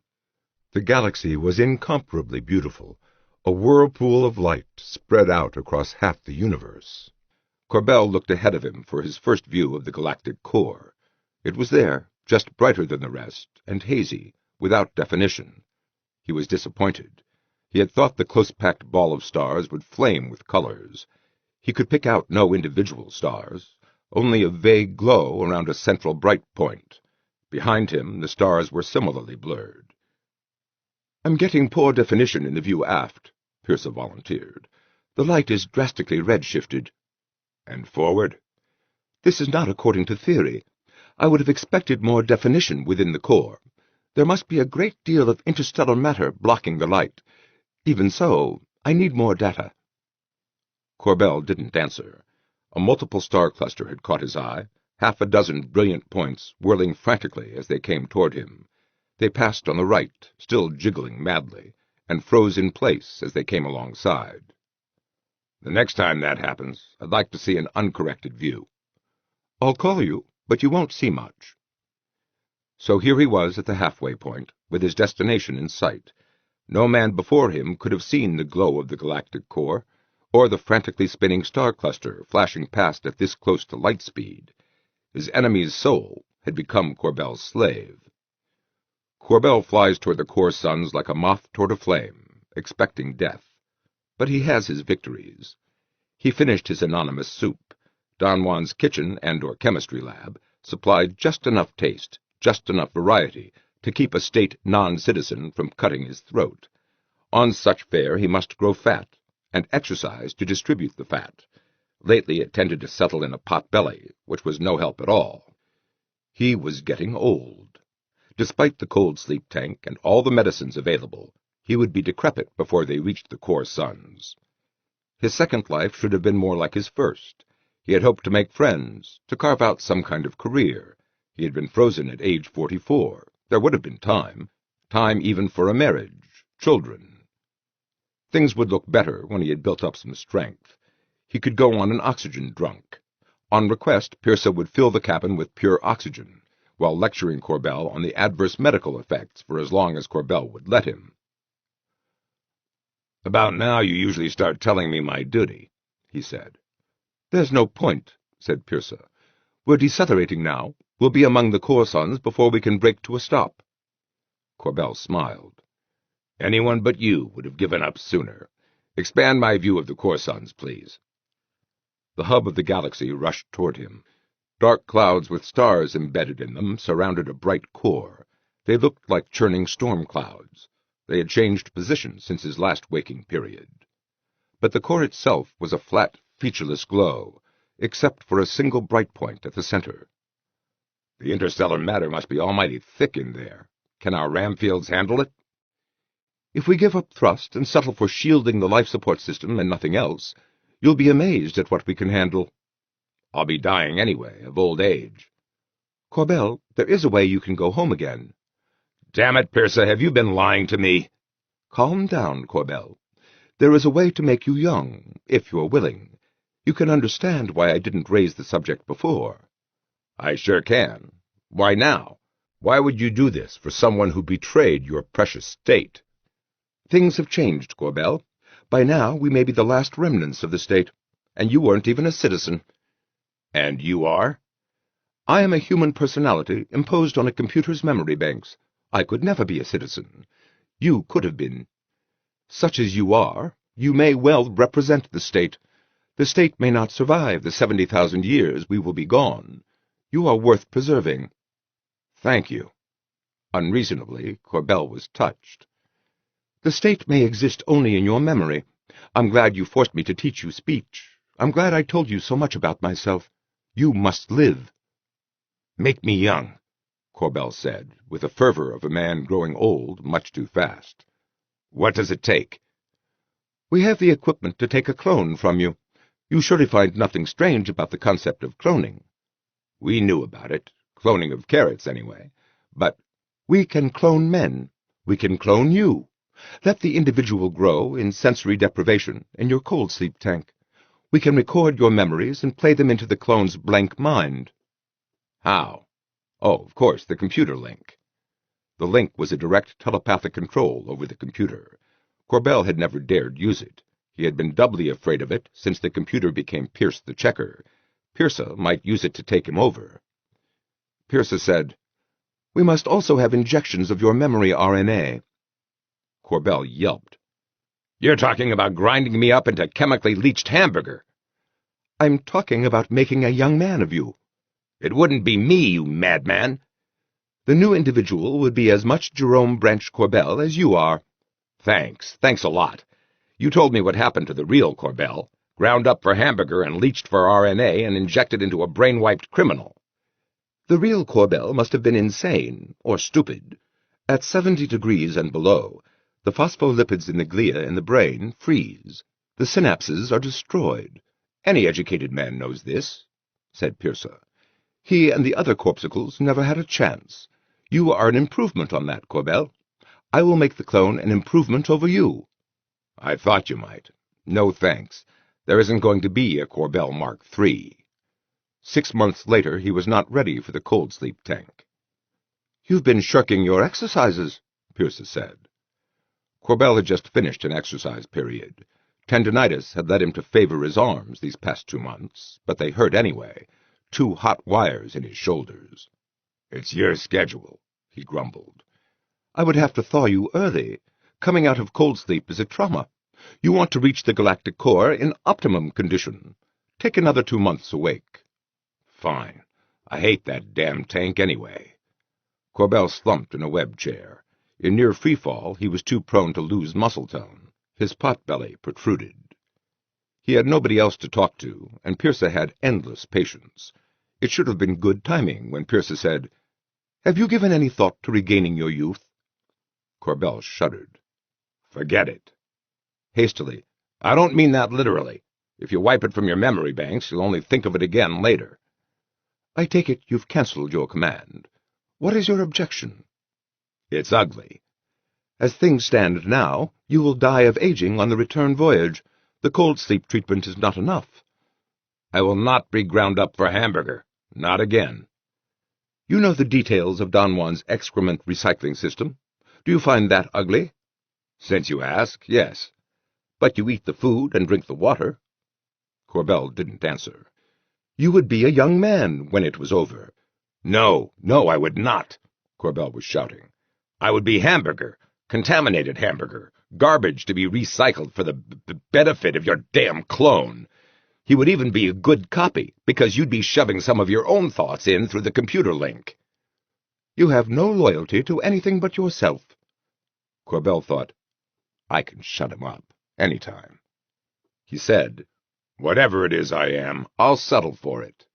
"The only man who ever saw the galactic core. A wonderful thing." Pearsa had had time and practice to develop that sarcastic tone.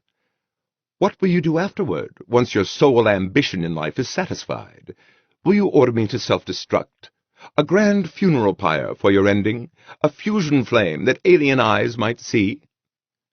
Then Corbell did Pearsa an injustice. "Is that what's been bothering you? Tell you what," he said. "After we have our look around the core suns, why don't we drop some package probes on appropriate planets? You can reach Earth alive. By the time the state sends ships, the algae will have turned some reducing atmospheres to oxygen atmospheres. You can take my mummy home, too, in the cold sleep tank. Maybe they'll want it for a museum." "You will not be young again." "We've been through that." "Very well. Will you go to the womb room, please? I have a great deal to show you." Mystified and suspicious, Corbell went. Pearsa had set up displays on the womb room walls.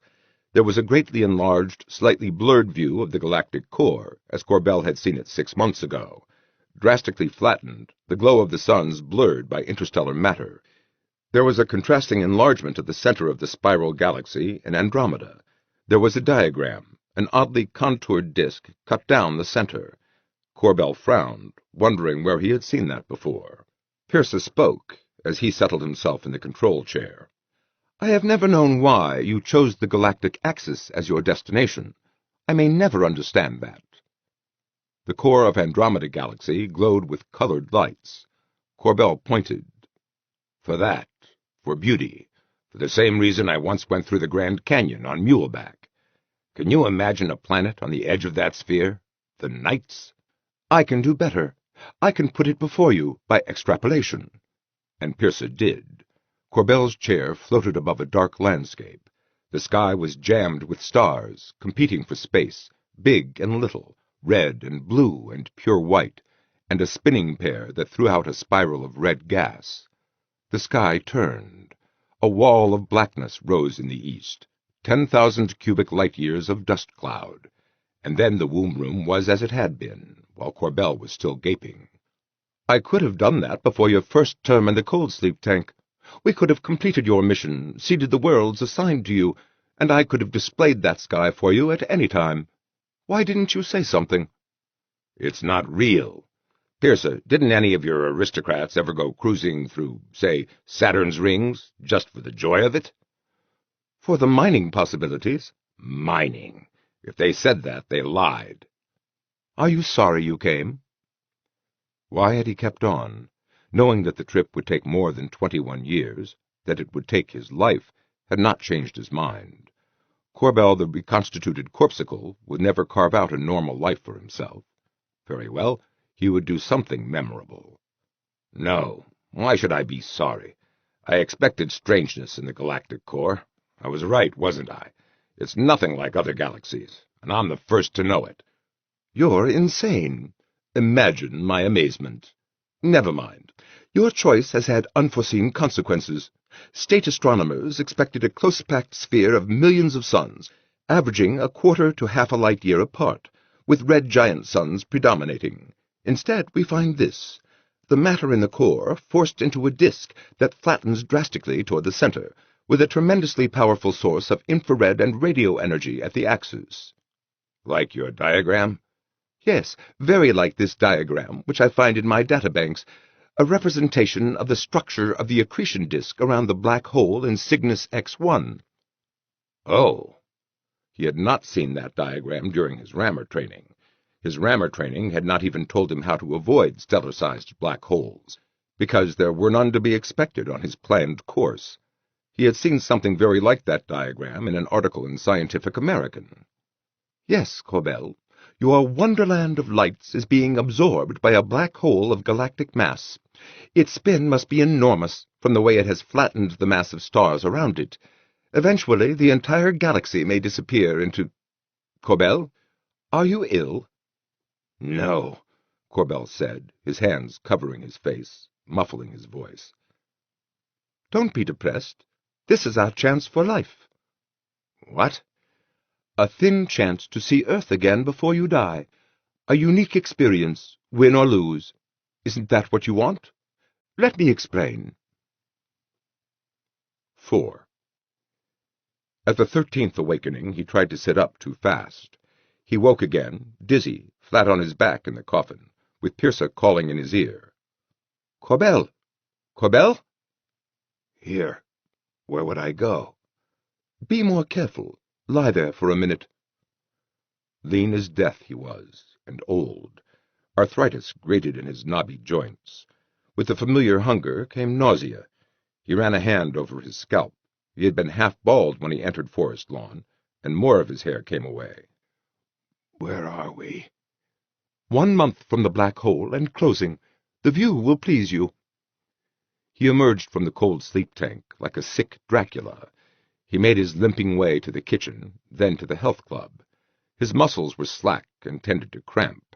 The exercises were hard on him, but the pain and the nausea and the creeping years meant little.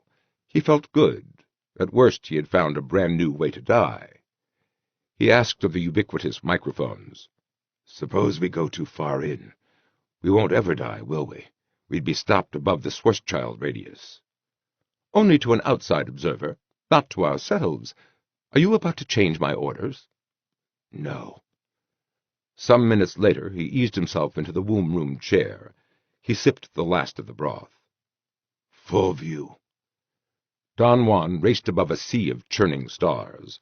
In a normal galaxy, they would have been crowded enough. Here, forced into a plane by the spin of the giant black hole at the center, they were crowded to death. Dying stars burned with a terrible light. They stood like torches in a field of candles. It must be common enough for star to ram star here, or for tides to rip stars apart. Commoner toward the center, Corbell thought. The center of the sea burned very bright ahead of him. He could see no dark dot at the axis. He hadn't expected to. How far away are we in normal space? Rest space? 3.6 light-years. No problems? I believe I can hold us above the plane of the disk until we have passed that very active swelling ahead of us, between 2 and 3 light-years from the singularity. Corbell looked down at his drive flame, a dim wisp of white between his feet. There was very little matter above the disk, he guessed. Suppose you can't. Suppose we have to go through it. You'll never feel a thing. That region is where the stars lose their identity. They become streamers of dense plasma with nodules of neutronium in them. Most of the light comes from there. Beyond, there is very great flattening and some radiation due to friction in the matter spiraling inward. What about the black hole itself? I still don't have a view of it. I estimate a circumference of 2 billion kilometers and a mass of 100 million solar masses. The ergosphere will be large. We should have no trouble choosing a path through it. You said circumference? Should I have given you the radius? The radius of a black hole may be infinite. There was simply no grasping the size of that disk of crushed stars. It was like flying above another universe. At 2 billion kilometers, the black hole would almost have contained the orbit of Jupiter. But if Corbell could have seen past that swelling ahead, that ring of fire, he would have found the black hole invisibly small. Light caught the corner of his eye, and he turned to see a supernova glaring white on red. He'd just missed seeing a sun torn apart by tides, its 10-million-degree heart spilled across the sky. He asked what he had never asked before. "Pirsa, what are you thinking?" "I don't quite know how to answer that." "Try." "I'm not thinking anything. My decisions are made. They are mathematically rigorous. I face no choices." "How are you going to find Earth?" "I know where Sol will be in 3 million years." 3? Won't it be more like 70,000? "We're driving deep into a tremendous gravity field. Time will be compressed for us. The black hole is large enough that tides will not tear us apart, but we'll lose almost 3 million years before I fire the fusion motor. What more can I do? The odds are finite that we will find Sol, or the state may have spread through 1 million cubic light-years of space before we arrive." The odds are finite. Pirsa, you're strange. Pirsa, you're strange. But Corbell felt no urge to laugh. 70,000 years B.C., there had been Neanderthal man and a few Cro-Magnon. Humans. 3 million years ago, nothing but a club-swinging, meat-eating ape. What would inhabit the Earth 3 million years from now? Corbell spent most of his time in the womb room, watching the accretion disk swirl past. He liked the uncorrected view, the display that showed the universe distorted by Don Juan's velocity. Since turnover, the ship had shed most of its enormous relativistic mass. Don Juan had been moving faster after Corbell's first term in the cold sleep tank, but it was still traveling near light speed and accelerating steadily under the pull of a point source 100 million times the mass of the sun. The accretion disk showed rainbow-colored ahead of him, with the ring of fire a violet-white hill coming near. The stars were jammed together. You couldn't tell one from the next, unless the next had exploded. They graded back through the rainbow until the sea of flame behind Don Juan was deep red and frozen in place, with the occasional supernova showing yellow-white or greenish-white. The ring of fire, the swollen region where the heat trapped within the streaming star stuff grew even more powerful than the black hole's compression effect, came near. It was blinding bright before Corbell gave up. "Reduce that light," he said, half covering his eyes. "I've cut it to 10%. Let me know when I must cut it again." "Are you all right? Will it burn out your cameras?" "I think not. Remember, you were to dive almost into Sol to decelerate at the end of your mission. We can handle high intensities of light." The ring of fire was a flattened donut, 20 light-years in circumference, a quarter of a light-year thick, 4 or 5 cubic light-years of green to blue-white star, with every possible grade of fusion and fission going on in it, as if hell were a tremendous mountain, coming near, and Don Juan crossed it on a fan of fusion flame, thrusting hard. Corbell felt the thrust drop away. He sat forward as the ship dropped along the inner gradient, and left the ring of fire behind, a dull red wall. The inner accretion disk was drastically thinner, savagely compressed. Corbell peered toward where the black hole ought to be. All he saw was more star matter, hurtingly violet-white at the center. It was all happening terribly fast now. Minutes left, or seconds. Pirsa was firing the attitude jets at strange angles. There were no stars to see in this inner disk, no detail at all. It was as uniform as peanut butter. "It's all neutronium," said Pirsa. "It even has some of neutronium's crystalline structure, but that structure is constantly breaking up. I can see the X-ray flashes, like ripples." "I wish I had some of your senses." "The computer link—" "No." Behind them, the ring of fire reddened further, and was gone. The inner disk grew brighter and bluer, and was suddenly past. In the last instant, Corbell saw the black hole. The onboard fusion drive roared beneath him, slammed him down into his chair. Light exploded in his face. It resolved. A blaze of violet light ahead of him, a broad ring of embers around it. Elsewhere, black. Pirsa said, "There is something we must discuss." "Wait a minute. Give me a chance to resume breathing." Pirsa waited. Corbell said, "It's over? We lived through that?" Yes. Well done. Thank you. What's happening now? Firing a reaction drive within the ergosphere of a black hole has driven us dangerously near light speed. I am using the ram fields to ward interstellar matter from us. I won't be able to use them as a drive until we can shed some velocity. We will reach the vicinity of Sol in 13.8 years, ship's time, unless we overshoot. Did we really lose 3 million years? Yes. Corbell, I must have your opinion. Will the state have collapsed over 3 million years? Corbell laughed a little shakily. We'll be lucky if there's anything like human beings left. I can't guess what they'll be like. 3 million years. I wish there'd been another way to do it. He stood up. He was suddenly ravenous. Pearsa answered, I was ordered to preserve your life and the integrity of the ship, but never your convenience. My loyalty is to the state. Corbell stopped. What's that supposed to mean? There was another way to use the black hole, once we knew it existed. At midpoint, we could have continued to accelerate. We would have spent perhaps 80 years reaching the galactic hub. If we passed near enough to the black hole, its spin would have bent our hyperbolic path back upon itself, though we would still have been well outside the ergosphere. Another 80 years of ship's time would have returned us to Sol, 70,000 years after your departure. You thought of that, and you didn't do it? Corbell, I have no data on the nature of water monopoly empires. I had to take your word entirely. What are you talking about? His answer came in Corbell's recorded voice. I think the state could last 70 or 100,000. See, these water monopoly empires, they don't collapse. They can rot from within, to the point where a single push from the barbarians outside can topple them. The levels of society lose touch with each other, and when it comes to the crunch, they can't fight. But it takes that push from outside. There's no revolution in a water empire. Corbell said, I don't... A water empire can grow so feeble that a single barbarian horde can topple it. But, Pearsa, the state doesn't have any outside. I don't understand. The state could last 70 or 100,000 years, because all of humanity was part of the state. There were no barbarians waiting hungrily for the state to show weakness.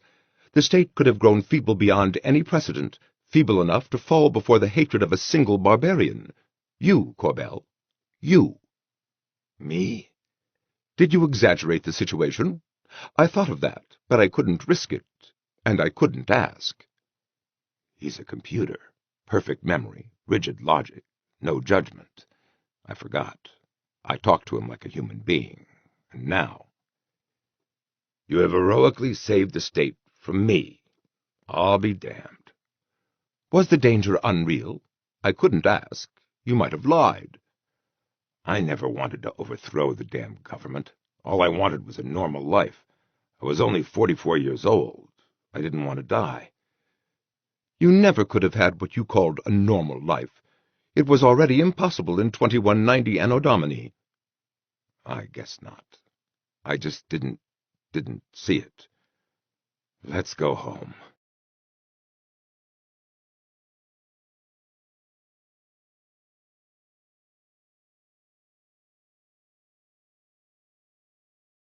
Chapter 3. The House Divided. 1. He remembered posters. He had bought them in a little shop in Kansas City and taped them to his bedroom wall.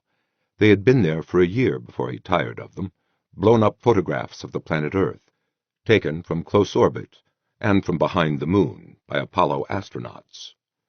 In his memory, Earth was all the shades of blue, frosted with masses and clots of white cloud. Even the land was blue, tinged with other colors, except where a rare red-brown patch of desert showed through.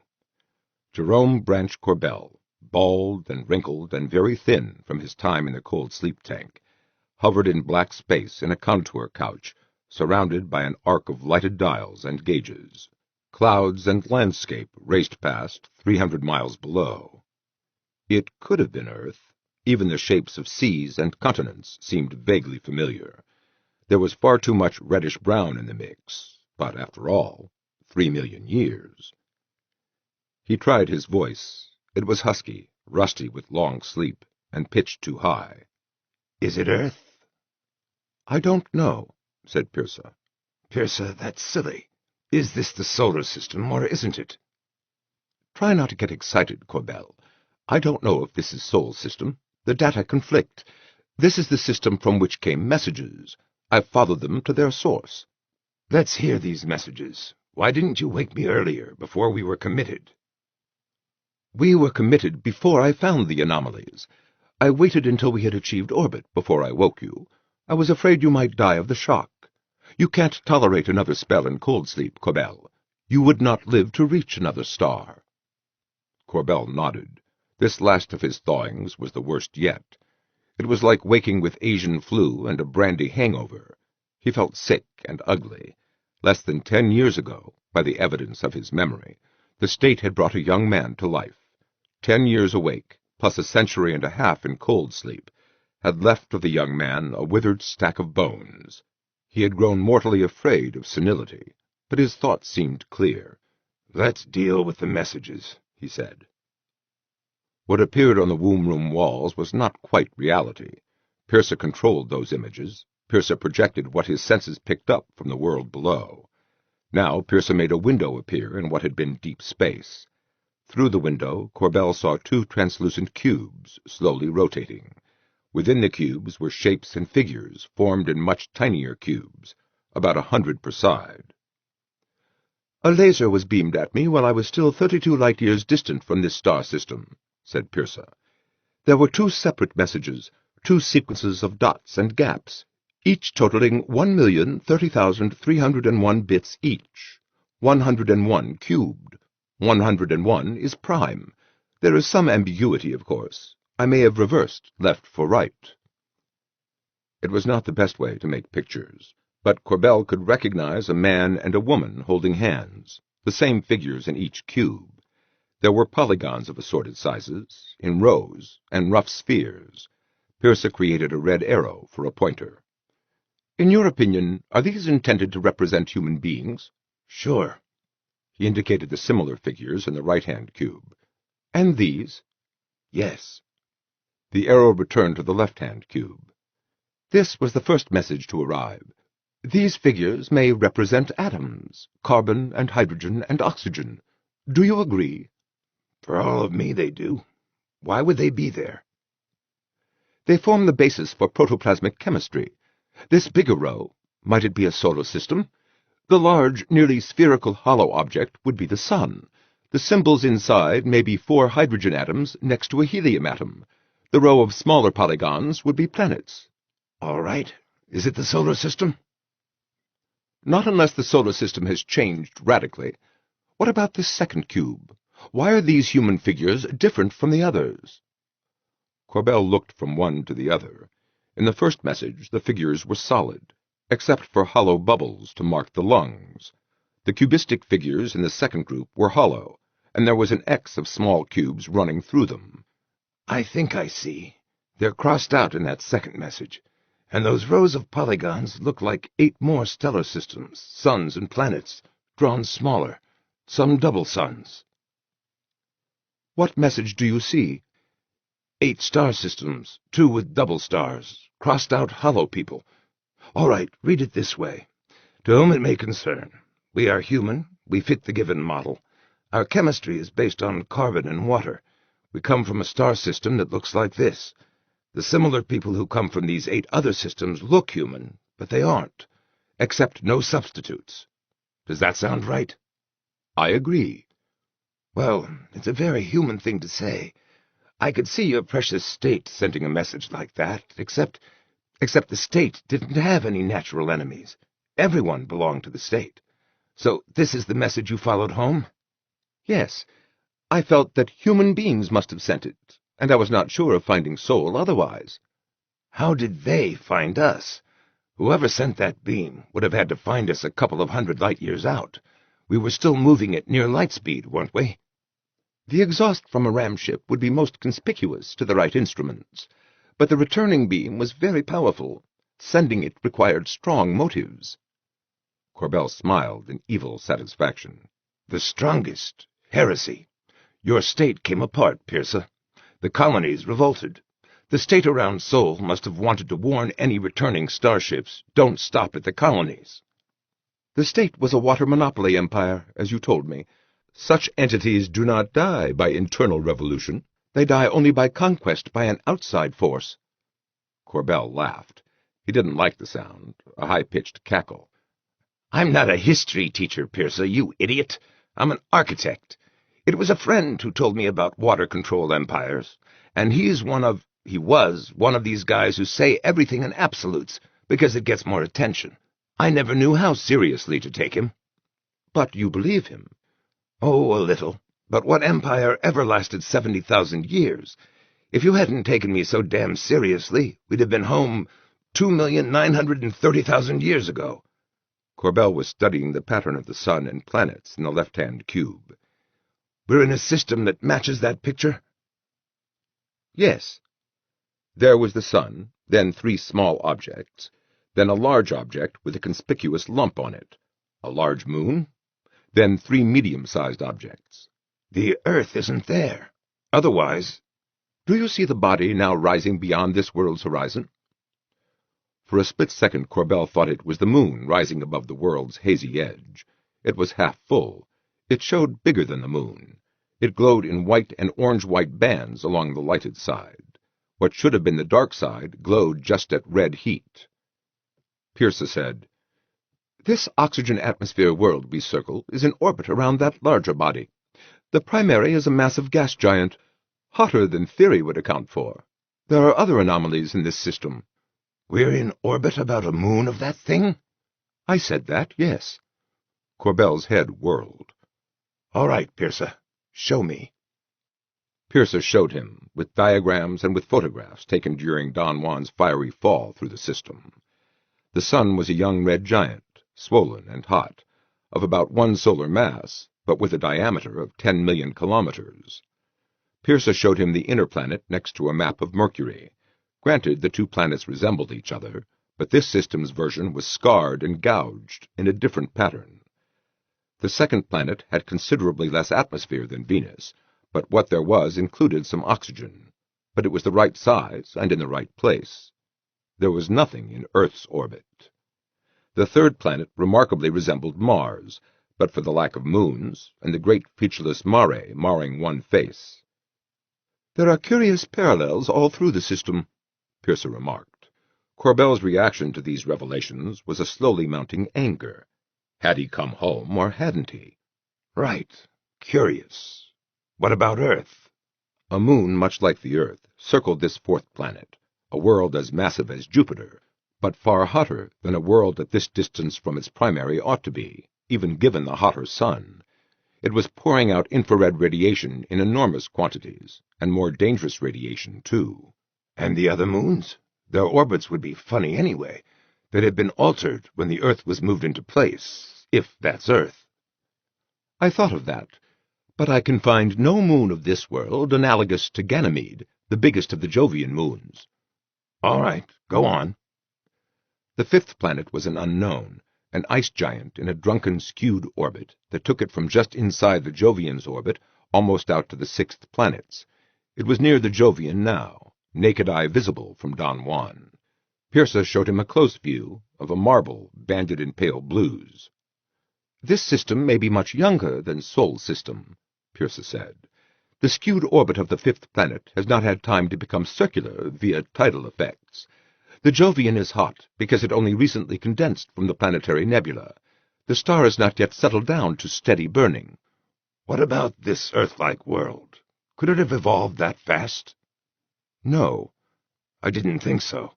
And that 3rd planet looked a lot like Mars, but not enough, damn it. Then observe the 6th. The 6th planet, well, it looked like a target. Don Juan had crossed nearly over the North Pole. Nestled within banded white rings was the fainter banding of an ice giant planet, in very pale blues and greens. The oval shadow of the planet lay across the rings, rendering the transparent inner ring invisible. The sharp-edged rift must be Cassini's divide, Corbell thought. He found other, lesser rifts, probably caused by tides from smaller moons. Saturn, he said. It resembles Saturn most remarkably. I went to some effort to take our course near this sixth planet. I tried to find discrepancies. That's Saturn. But nothing else matches my memory. Somebody's been mucking with the solar system. 3 million years. A lot could have happened. The sun's soul could not have become a red giant in 3 million years. It is too young. Theory will not allow it. Theory does allow a similarity in the formation of planetary systems. That is Saturn, and that is Earth. Corbell, is it not possible that state citizens settled a moon of a Jovian world? Might they have recreated Saturn's rings for nostalgia and the love of beauty? You tell me, is the love of beauty that powerful? It was a strange concept. It had its attractions, but... No, it doesn't hold up. They'd have put the rings around the Jovian for a better view. And why would they build another Mars? Why would the state destroy the topography of Mercury? What removed 2/3 of the atmosphere of Venus and changed its chemistry? Uranus is missing. Ganymede is missing, a body bigger than Mercury. A gas giant more massive than Neptune orbits near the Sun in a skewed orbit. That hotter sun could have burned away part of Venus's atmosphere. Mercury... What changed the Sun? How could the Earth have been moved at all? Corbell, I can't decide. There might have been agony in the computer's voice. Indecision was bad for men, but men could live with it. A man's memories could fade and grow blurred, but not Pierce's. They moved the Earth because the sun got too hot, Corbell speculated. What do you imagine? Did the state moor huge rocket motors at the North Pole and fuel them with Venus's atmosphere? The ocean would have flowed to cover the northern hemisphere. The Earth's surface would have ripped everywhere, exposing magma. I don't know. Maybe they had something besides rockets. But that was Mars you showed me, and that's Saturn, and that's Earth. There, couldn't that be the coast of Brazil? It does not match my memory. With evident reluctance, Pierce added, if other evidence were not considered, that shoreline could be the edge of the Brazilian continental shelf, altered by the shifting of tectonic plates. The ocean must have dropped. Maybe some megatons of water vapor got left behind when they moved the Earth. The state could not have moved the Earth. There would have been no need, because Sol was not an incipient red giant. Computer, you can't go against your theories, can you? What if we were in the ergosphere of a black hole longer than we thought? We might have lost more than 3 million years. In tens of millions of years, could the sun be a red giant? Nonsense. We would never have found Sol at all. That was the last straw, because it was true. Corbell was an uncomfortably old man with a cold sleep hangover. All right, he said between his teeth. You win the argument. Now, for purposes of discussion, we are going to assume that that planet is Earth. At long last, we have come home to Earth. Now, how do I get down? It developed that Pierce had that all figured out. 2. Corbell's pressure suit looked clean and new. It was form-fitting, with a bulging bulb of a helmet and a pointy-ended white spiral on the chest. He would not have been surprised to find it rotted with age. It had been waiting for nearly 200 years, ship's time. He went out the airlock with the suspicion that he was going to his death. He had never done this before, and in fact, the suit held up better than he did. Panting, perspiring, with his pulse thundering irregularly in his ears, he maneuvered himself at the end of a tether and turned for a look at Don Juan. The silver finish had dulled. Corbell winced at the sight of a gaping hole in one of the probes. Pierce had never mentioned a meteor strike. It could as easily have hit the life support system. 4 of the probes were missing. The biological package probes were what made Don Juan a cedar ramship. Each of the probes held a spectrum of algae with which to seed the unbreathable, reducing atmosphere of some nearby Earth-like world, to turn the atmosphere into breathable air, and the world into a potential colony. Of course, they had never been used for that purpose. Deprived in detail of his civil rights, Corbell had stolen the ship and lit out for the galactic core. There had been 10 probes mounted around Don Juan's waist. Now there were 6. I ran the onboard hydrogen tank nearly empty, Pierce explained. I had to use 4 of the thrust systems in the probes to make orbit around Earth.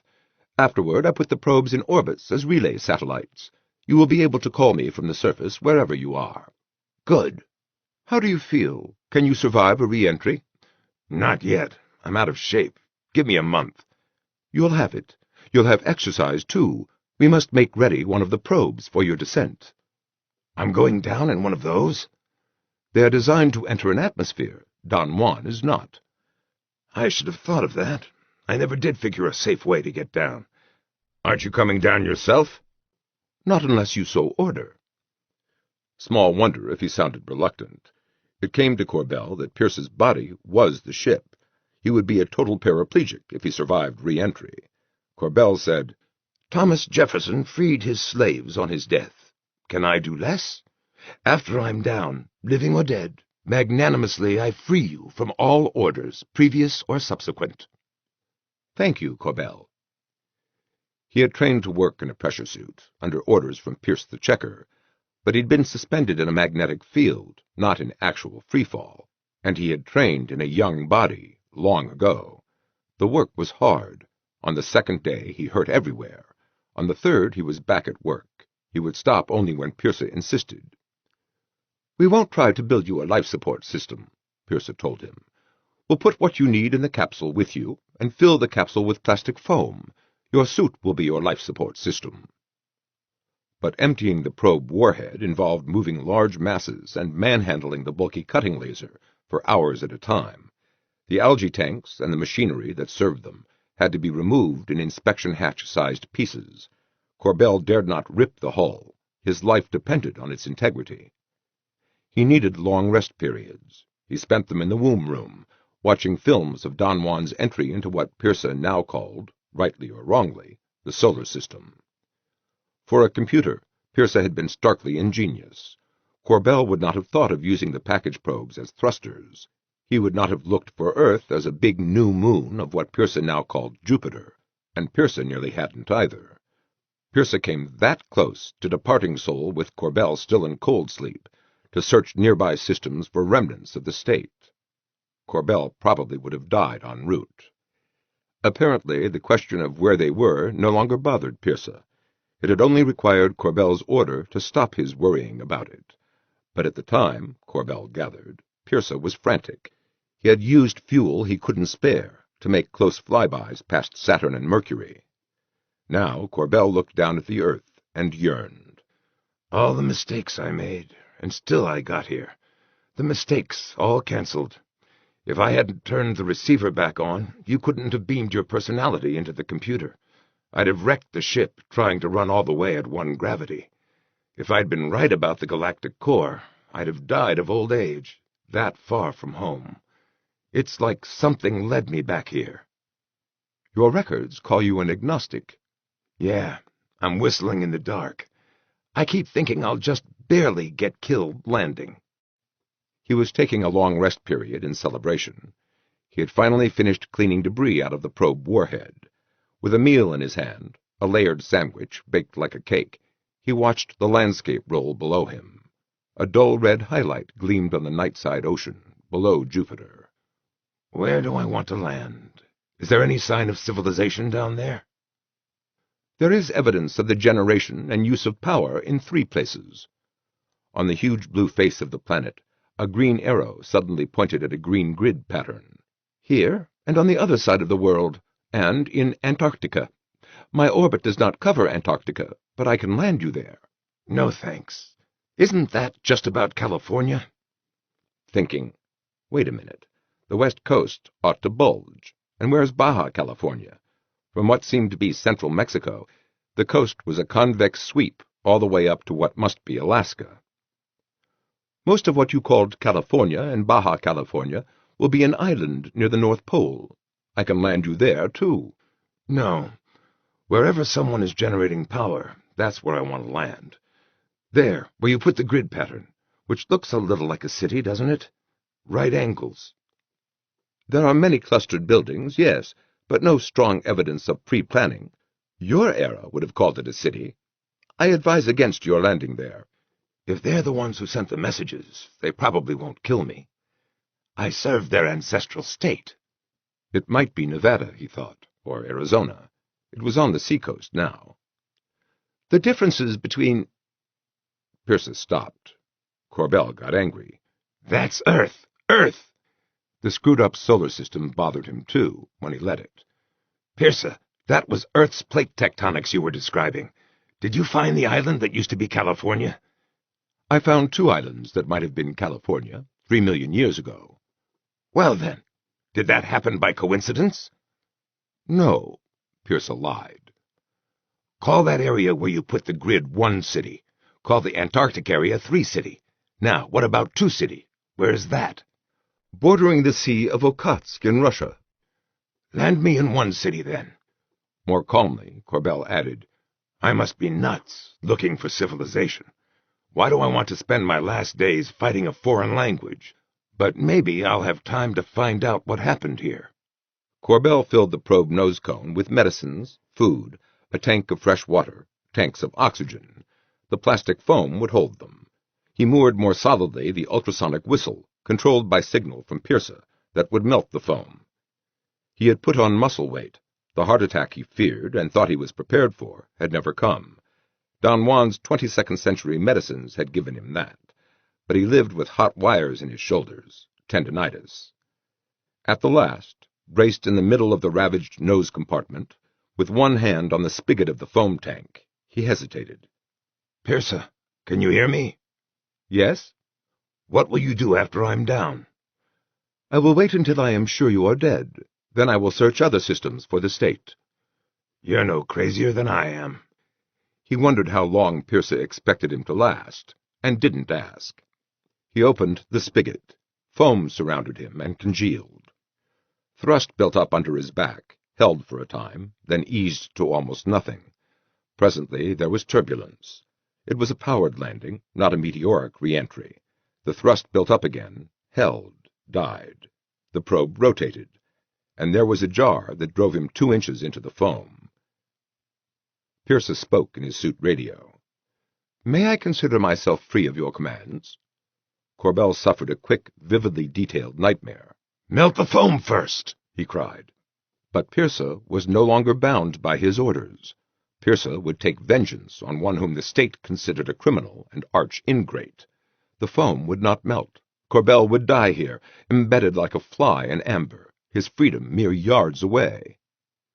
He felt a lurch, then another. The nightmare ended. He sank through melting foam, blind, to a solid bulkhead. The foam ran from his faceplate, and he saw that the inspection hatch was wide open. Corbell stepped into the opening and looked out and down. Pearsa had landed the big cylinder on its side, on attitude jets. The sun, high overhead, was nonetheless a sunset sun, red and inflated. The land ran flat to a range of sharp-edged granite hills. It was all dead, browns and grays, dead rock and dust. Heat made the air shimmer like water. The state had not provided exit ladders for a package probe.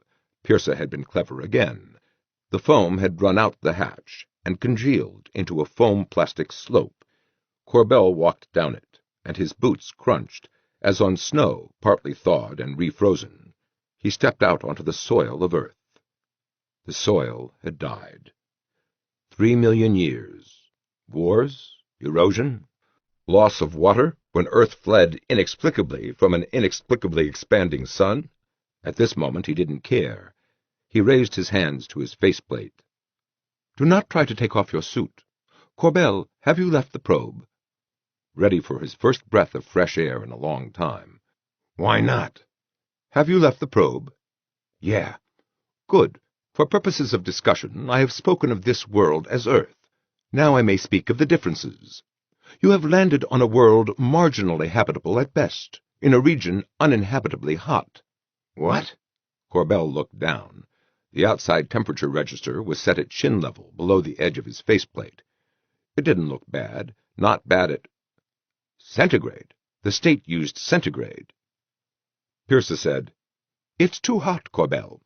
Temperatures in the equatorial zone range from 55 degrees centigrade upward. The oceans are above 50 degrees. I find little chlorophyll absorption in the oceans, and none on land, barring certain mountain valleys. You would have done better to land near one or the other pole." Somehow Corbell was not even shocked. Had he half expected this? My death is the end of the world. A very human attitude, and 3 million years after all. So that's what happened to the oceans. The atmosphere holds thousands of megatons of water vapor, enough to support the hypothesis that Earth's continental shelves have become dry land. What remains of the oceans should be very salty. Corbell, we still don't know. What about those mountain valleys? In a mountain range corresponding to Earth's Himalayas, there are valleys between 1 or 2 kilometers high. Some life has survived there. Corbell sighed. All right. Which way is civilization? Define civilization. One city. No, just point me at the closest place where someone is using power. 4.9 kilometers distant, there is minor usage of power. I doubt you will find people, or even living beings. The power level has not varied since we made orbit. I think you will find nothing but machines running automatically. I'll try anyway. Which way? West. I can locate you. I will guide you. 3. Corbell had not gone hiking in a long time. The suit was not uncomfortable. Most of his equipment's weight rested on his shoulders. The boots were not hiking boots, but they fit. He set out in a rhythmic stride, breathing the canned air, letting his attention rove the scenery, and had to stop very soon. He'd chosen too quick a pace. He rested, then set out in a more leisurely stroll. It was level land, not ankle-breaking country, though he had to watch his footing. It was packed earth with rocks inset, and there were gentle wind-carved risings and fallings off. Pearsa led him to the range of hills, and apparently expected him to walk straight across them. Corbell turned left until he could find an easier slope. He found he was grumbling subvocally.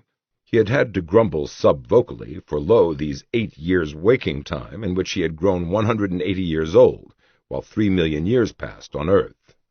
Grumble aloud, and you couldn't know what Pearsa might pick up and take as an order. "Goddamn literal computers," he grumbled. "Sleep tanks and super medicines that don't keep you young. Air and cooling equipment getting heavier with each step. Why couldn't they have put a belly band in this suit? A belly band was the greatest invention since the wheel. It let a hiker carry the weight on his hips instead of his back. If the state had had its head screwed on right, which was silly, the suit was designed for freefall and use aboard ship, not hiking. And if Pearsa took orders, it was a damn good thing. And he was lucky to be on Earth at all. And, Corbell thought as he topped the crest, he was damn glad to be here. Puffing, bent over so he could pant better, half listening for the heart attack he'd been expecting for so long, it came to him that he was happy. Yeah, in 3 million years, probably no human being had ever done what he had done. Be nice if there was someone to brag to. He saw the house. It was on a higher crest of hills beyond this one. Otherwise he might not have noticed it.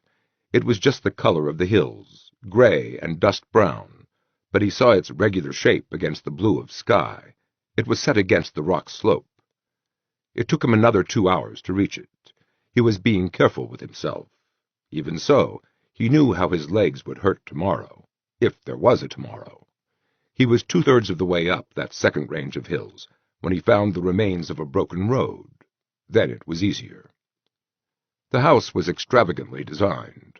The roof was a convex triangle, almost horizontal, with the base against the hill itself. Below the roof were 2 walls of glass, or of something stronger. The house's single room was exposed to this single voyeur, who perched precariously on the slope and clutched at a boulder with thick gloves. It was, he thought, a hell of a place to build a house. He pressed his faceplate against the presumed glass. The floor was not level. Either the hill itself had settled, or architectural styles had changed more than Corbell was willing to believe. He was looking into a living-room-sized area with what had to be a bed in the middle. But the bed was 2 or 3 times bigger than king-size, and it had the asymmetrical shape of a 50s-style Hollywood pool. The curved headboard was a control panel, fitted with screens and toggles and tall grills like hi-fi sound boxes, and a couple of slots big enough to deliver drinks or sandwiches. In the darkness above the bed hovered a big wire sculpture, or mobile, or possibly some kind of antenna. He couldn't tell which. 2 pinpricks of yellow light lived in the control panel. "This is your power source, all right," Corbell reported. "I'm going to find the door." 20 minutes later he reported, "There's no door." "A house must have an opening.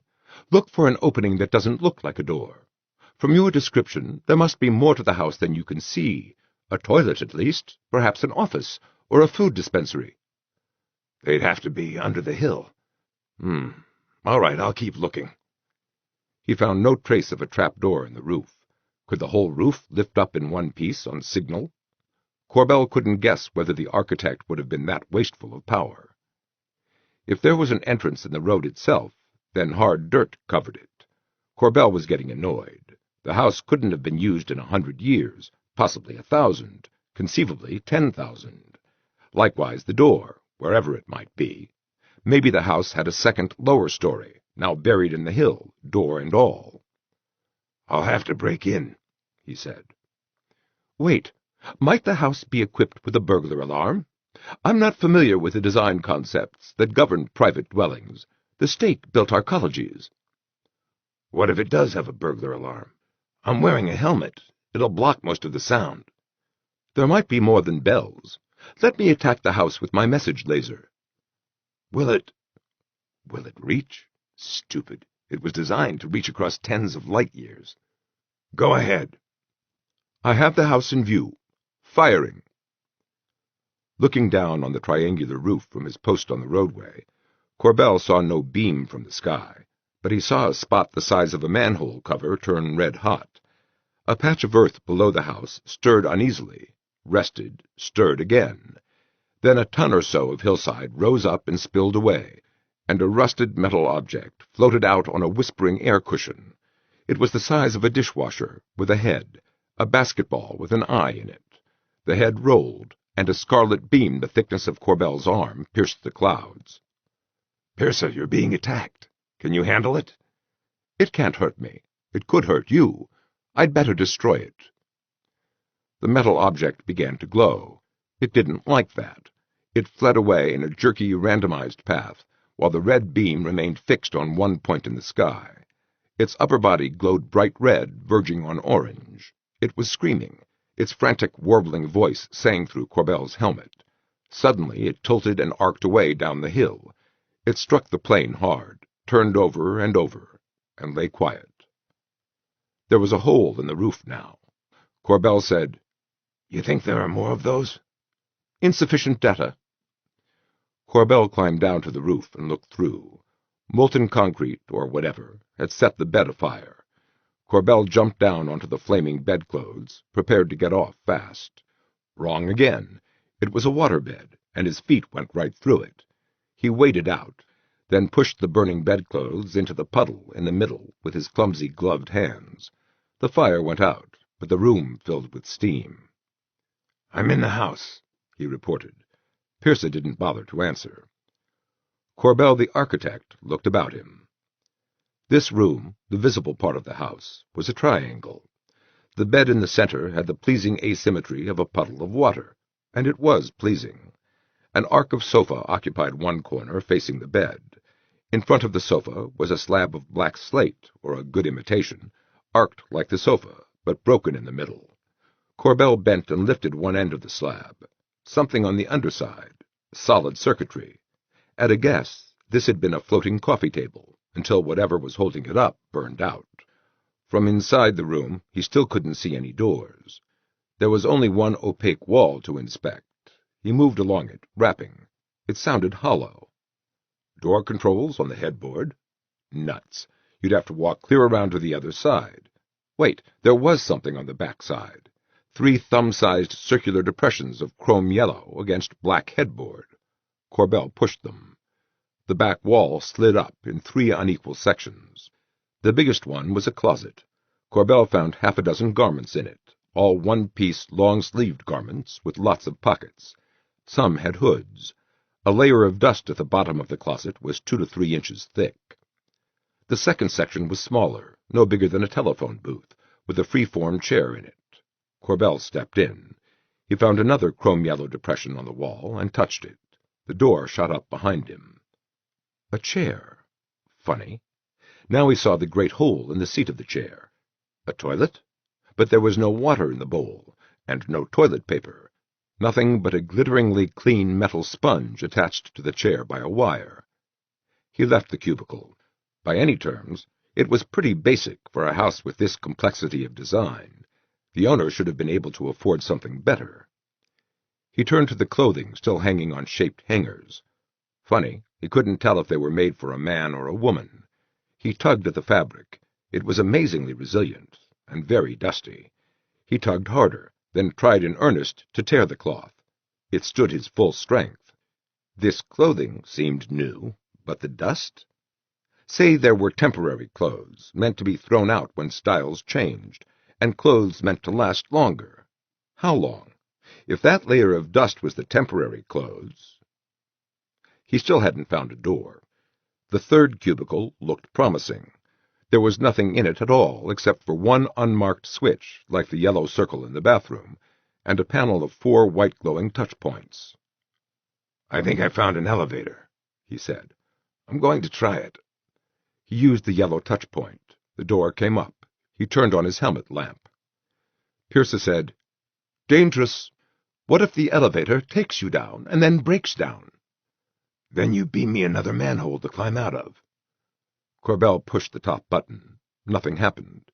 He'd expected that. He must be at the top. He pushed number 2. Pierce's voice came unnecessarily loud. "Corbell, answer if you can." "Yeah?" There had been no sense of motion, yet something had changed. There were 8 more white glowing touch points, 2 additional vertical rows beside the first, set closer together, and each of these was marked with a black squiggle. Corbell jabbed at the door button. Pierce said, "You have changed position by 4.1 miles southwest and 200 feet loss of altitude. I place you in one city." "Yeah." Corbell looked out into a different room. He was beginning to feel like a wandering ghost. Everything was spooky, unreal. He stepped out, around what once must have been a floating desk, but was now only knee-high. Screens and push-button panels set into the desk made it look like the control board in the womb room, but they were ruined. It must have rained here for hundreds of years. There was a rug like half-melted cotton candy, deep as his ankles. It squished beneath his boots, and tore, and stuck to his suit fabric. He stepped to the edge of an empty picture window frame and looked out and down. 30 stories of windows and empty frames dropped away beneath his toes. He saw much taller buildings around him. There, to the right, a masonry behemoth had fallen, taking buildings and pieces of buildings with it. Beyond that gap, beyond the mist and rain, he thought he could trace a gray-on-gray outline, a cube, impossibly large, whose walls had a slight outward curve. "Pierce, did the state ever have any kind of instant transportation? Like a telephone booth, but you dial and you're there?" "No." "Well, these people did. I should have guessed. Me, of all people. That house wasn't a house. It was only part of a house. I found the office. It's in the city. There ought to be a bathroom and a dining room and maybe a game room. God knows where. What we broke into was the bedroom." "It's likely that the machinery has not been tended for a long time. Bear that in mind." "Yeah." Corbell stepped back into the cubicle. Where next? He pushed the 3rd down in the row of unmarked buttons. A light flared to life in the ceiling. The extra buttons had vanished. Corbell stepped out and smiled. Definitely, this was the bathroom. The outside temperature register at his chin was dropping. "I think this place is air-conditioned," he said. "You have traveled 3.1 miles west by southwest and have lost 600 feet of altitude." "Okay." Corbell opened his faceplate. Just for a moment he'd close it fast but the air was cool and fresh. It came to him, as he let the heavy backpack section fall, that he was exhausted. He pulled himself out of the rest of his armor and crouched at the edge of a bathtub almost big enough to be called a pool. He couldn't read the markings on the water spigot. He turned it all the way in one direction and pushed it on. Hot water splashed into the tub. He turned it the other way. Boiling water spurted out, spitting steam. He recoiled. If he'd been in the tub... Okay, the cold water was hot, but it wasn't too hot to stand. It flooded out and around him as he lolled on the curved bottom. A tiny voice called, "Corbell, answer." He reached and pulled the helmet to the edge. "I'm taking a rest break. Check back in an hour. And send me a dancing girl." 4. A tiny voice peeped. "Can. Repeating, Corbell, answer if you can. Repeating, Corbell." Corbell opened his eyes. Every texture was strange to his sight and his touch. He was nowhere aboard Don Juan. Then where... Ah! He'd found 2 projections at the edge of the sunken tub, soft mounds like a pair of falsies, just right to rest his head between. His neck was still between the pillows. Lukewarm water enveloped him. He'd gone to sleep in the tub. "If you can, repeat." Corbell pulled the pressure suit helmet to him. "Here." "Your hour's gone, and another hour and 6 minutes. Are you sick?" "No, just sleepy. Hang on." He pulled the spigot on. Hot water spurted through cool water and mixed. Corbell stirred with his foot. "I'm still on a rest break. Anything new at your end?" "Something's watching me. I sense radar and gravity radiation." "Gravity?" "Gravity waves going through my mass sensor, yes. I'm being probed by advanced instruments which must have learned a great deal about me. They could be automatic." "They could also be from whoever sent the messages. Where is all this action coming from?"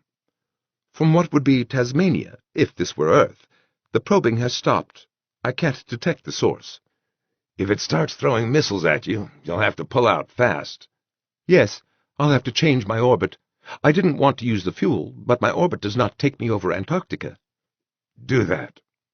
Corbell stood up. His legs ached, and waded dripping from the warm water. A line of thick dust against the base of a wall might have been the remains of towels. He stopped before a picture window. The day had darkened. He looked down across a shallow slope of beach sand, downhill into haze that thickened to opaque mist. Was that a fish skeleton down there, glimmering white through haze? It looked far distant and big. Lightning flared, waited, flared again. The rain fell like an avalanche. Corbell turned away. He put on his undersuit, then his pressure suit, feeling the weight and the chafe spots. The bath had been good. He would have to come back here when he got the chance. There was even a sauna. Not that he'd need... Yeah, a sauna. This place was old. If it had been built after the earth grew hot, the sauna would have been a door to the outside. He stood in the booth, dithered, and decided not to push the bottom button. Pearsa was right. The machinery had been untended for a long time. So, bedroom or office? He knew those circuits still worked. Bedroom. He stepped out. Next to his chin, the temperature readout rose in blinking numerals. He stepped around to the headboard, confirmed a memory. He had seen a television screen and controls. He turned it on. The screen lit, first gray-white, then... It was a fuzzy view of the ruined bed, showing his own armored legs. He tried switches until he found the playback. The scene ran backward. Suddenly the bed was whole, and 4 figures writhed on it at flickering speed. The scene jumped to a different foursome, or to the same foursome differently dressed, before he found a way to freeze it. "Corbell, I have tried to signal the source of the probes, to no effect." "Okay. Listen, if you have to run, just do it. We'll both be safer if you don't stop to call me about it." "What will you do now?" "I'm watching home movies." Corbell chortled. "This place is like the Playboy Mansion. There's an invisible video camera focused on the bed."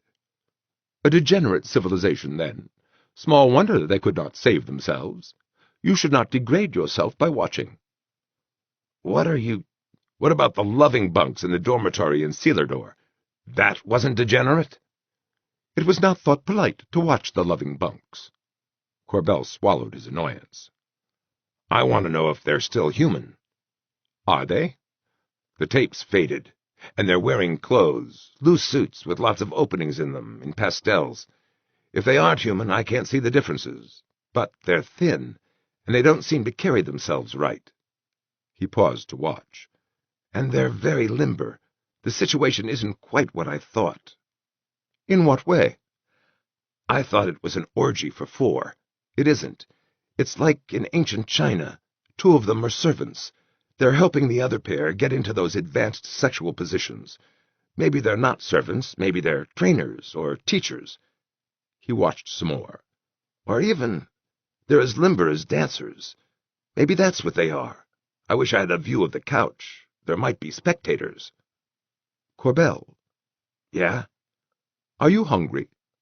Yeah. I may have to use that 4th button." "I wouldn't bother. If a 1,000-year-old kitchen is your only food source, you'll die quickly. Your suit will only recycle air for another 71 hours. Your food syrup reserve is trivial. I suggest you try to reach the South Pole. I am over it now. I see a large continental mass and forest." "Well, fine." Corbell switched off the stag movie and made for the booth. The 2nd button down created a panel of 8 buttons beside the smaller panel. He studied it. The symbols on those 8 buttons might be letters or numbers. He reached, then drew back. "I'm afraid of it." "Of what?" "Of this panel in the office. See, there are 4 white buttons in all the booths. I think that's an intercom, a closed circuit. You couldn't get into it except from the office, or by breaking in the way we did. But there are 8 buttons with squiggles on them here in the office. I think they must be more like a telephone dial, and there's a private number that lets you into the office." "Reasonable." "Well, what happens when you dial a phone number at random?" "In my time, there was a recorded voice to tell you you had made a mistake." "Yeah, we had that too. But in this instant transportation setup, you might be sent nowhere. Poof." "That would be poor design.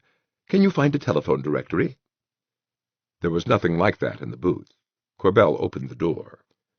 Rain and howling wind were blowing into the office. Fat drops plated themselves across his faceplate. He walked around the desk, waited a minute for the water to run off the glass, then began pulling at desk drawers. They didn't want to open. He pried one open and found it half full of gray-green mold. An abandoned apple? Machines were set into the desktop. Telephone, picture phone, computer link. What? No telling now. Time and rain had destroyed them. "I'll have to try pushing buttons at random," he told Pierce. "Good luck." "Why did you say that?" "To be polite."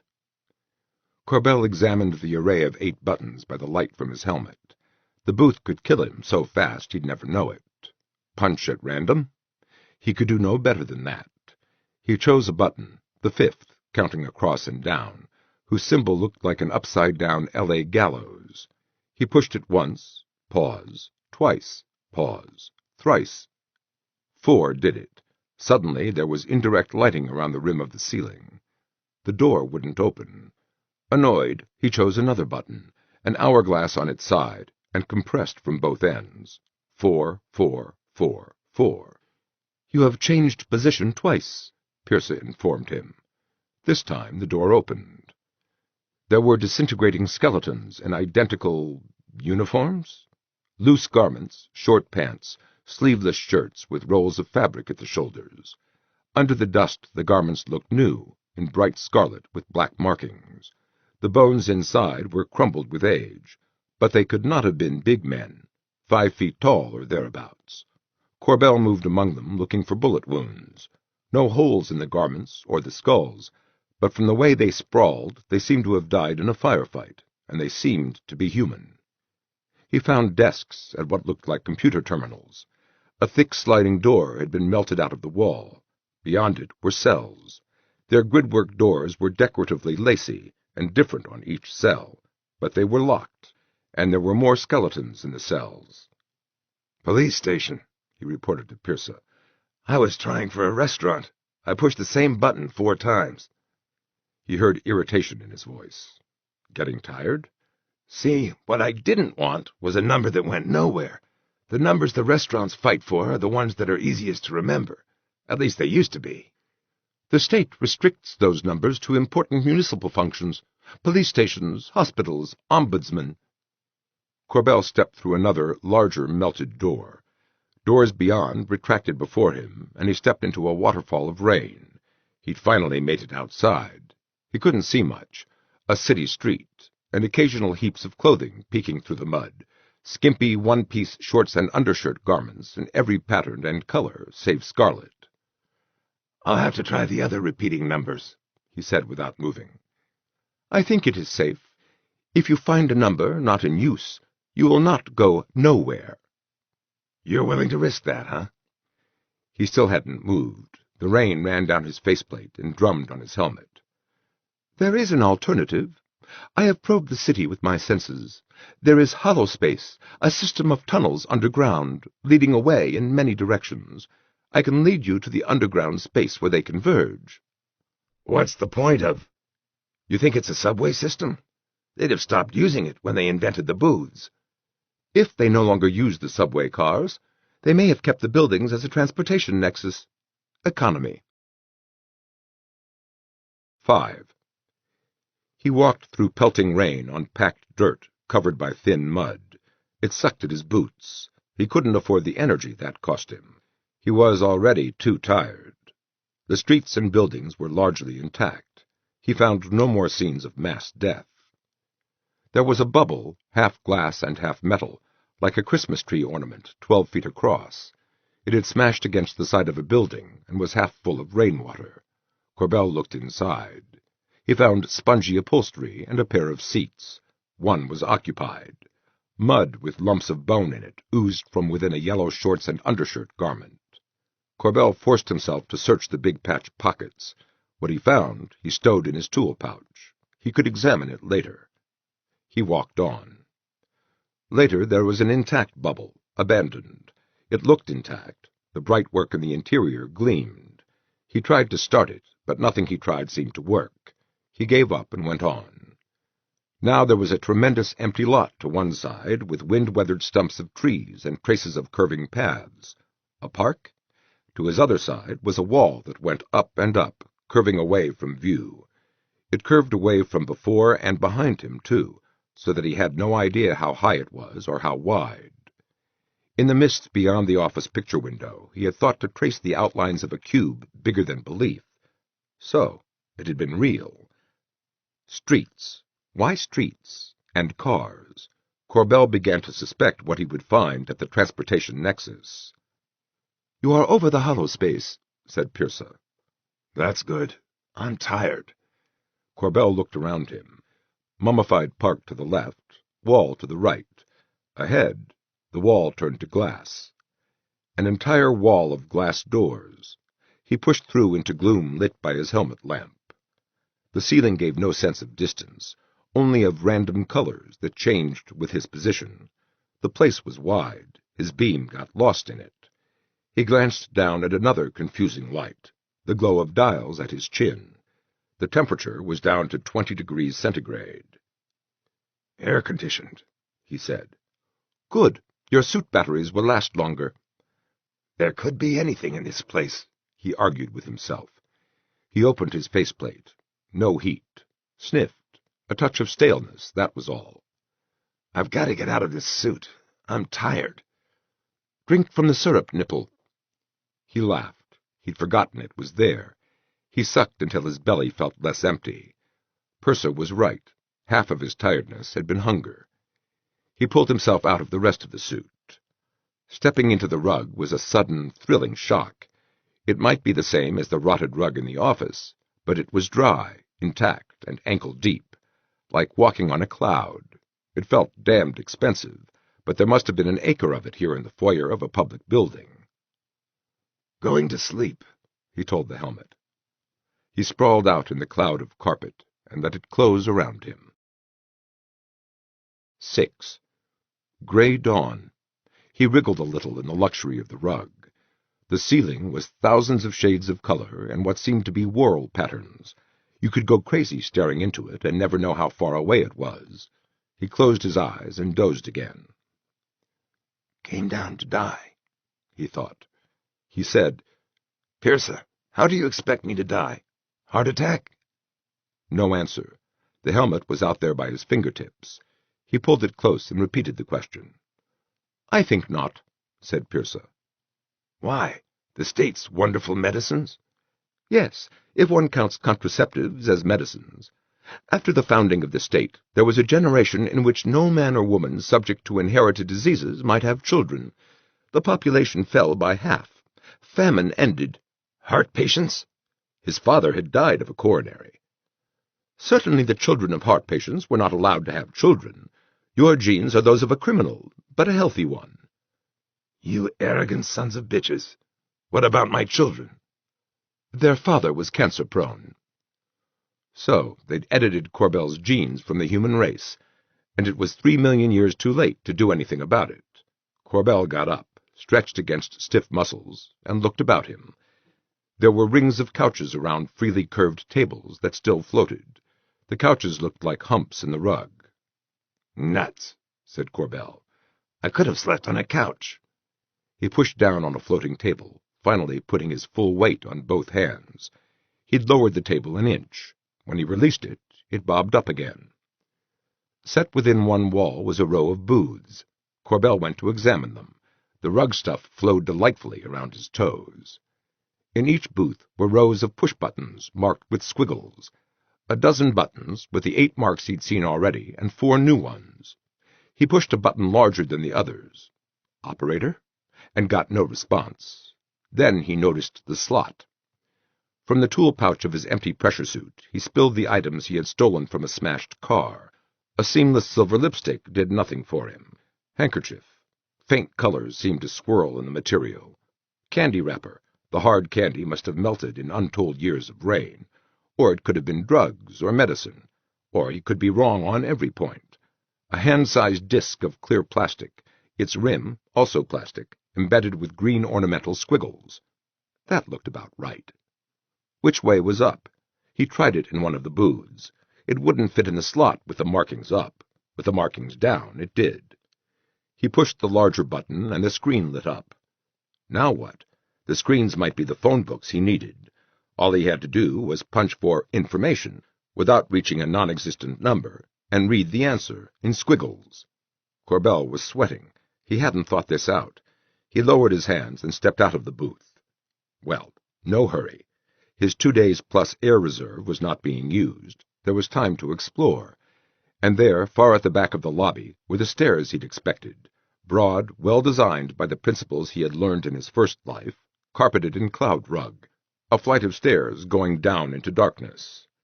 He went back to tuck his helmet in the crook of his elbow and to retrieve the lens-shaped key credit card. Then he started down the stairs, playing his helmet lamp ahead of him, humming. "With her head tucked underneath her arm, she walks the bloody tower." The stairs unexpectedly lurched into motion, throwing him backward. He sat up, cursing. He hadn't hurt himself, but get crippled here and it would be his death. Light grew below him. At first he thought this was the last gasp of an emergency power system. The light blossomed. When he reached bottom, it was bright as daylight. He was in a vast open space, with a high ceiling and alcoves he thought were shops, a place with the feel of a European train station, but with touches of sybaritic luxury more appropriate to a palace. There were fountains, and more of the ankle-enveloping rug swelling to rings of couches. Along one entire wall. "Pearsa, I found a map." "Please describe it." "It's 2 polar projections. Damn, I wish I could show you. The continents are about the way they were when I was in school. These maps must have been made before all that ocean water evaporated. There are lines across them, all from—" he checked. "this point, I think. Most of the lines are dark. Pearsa, the only lines still lighted run to Antarctica and the tip of Argentina, and, Alaska." Alaska had been twisted north. So had the tip of Siberia. "The lines run right through oceans, or under them." He saw that what he'd taken for shops were alcoves with couches and food-dispensing walls. He tried one. When he inserted the plastic disc, a woman's voice spoke in tones of regret. He tried other slots and got the same reedy voice, repeating the same incomprehensible words. Next stop? Down there at the far end, that line of doors. Thick doors, with slots for credit discs. He went back for his pressure suit. The stairs carried him up. How the heck did they handle streams of commuters going both ways? He rode back down with a heavy suit draped over his shoulder. There were lighted squiggles on the map, next to the lighted lines. He memorized the pattern that marked the route he wanted, not to the center of the thawed Antarctic continent, but to the nearer shore. Shores get colonized first. The doors. Yes, there was the pattern of squiggles he wanted. The disk. He found it, turned it blank side up, and inserted it. The door opened. He retrieved the disk, glanced at it, and smiled. The squiggles had changed. He'd been docked the price of a ticket.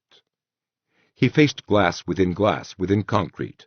The end of the subway car protruded slightly from its socket in the wall. It was a circle of glass 8 feet across, with an oval glass door in it. Through the glass, Corbell saw a cylindrical car lined with seats facing each other and padded in cloud rug. The front of the car was metal. He found a disc-sized slot in the glass door. He used it. The door opened. He entered and pulled the disc out of the other side. The door closed. "Here I am," he said into the helmet. "Where?" "In one of the subway cars. I don't know what to do next. Wait, I guess." "You aren't going to use the instant transportation booths?" "No, I think that was a dead end. Maybe they were toys for the rich, too expensive to be practical, or too short range. Why else would there be streets with cars on them? The streets were too good, and there were too many cars." "I wondered," Pierce said. 4 digits in base 8 gives only 4,096 possible booth numbers. Too few. "Yeah." There was room for about 8 people, he decided, on benches of cloud rug, tinted at intervals in contrasting pastels to mark off the seats. He found another food dispenser, which spoke to him regretfully when he tried it. Behind a half door that would barely hide one's torso, he found a toilet, again equipped with one of the glitteringly clean metal sponges. He tried that, too. His best guess was that the sponge had an instant elsewhere unit in it. It cleaned itself miraculously.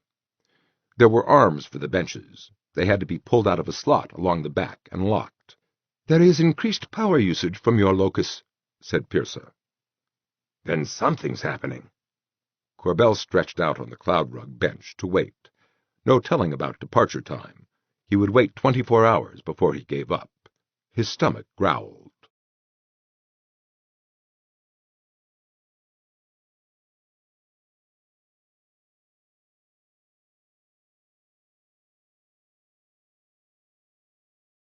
Chapter 4. The Norn. 1.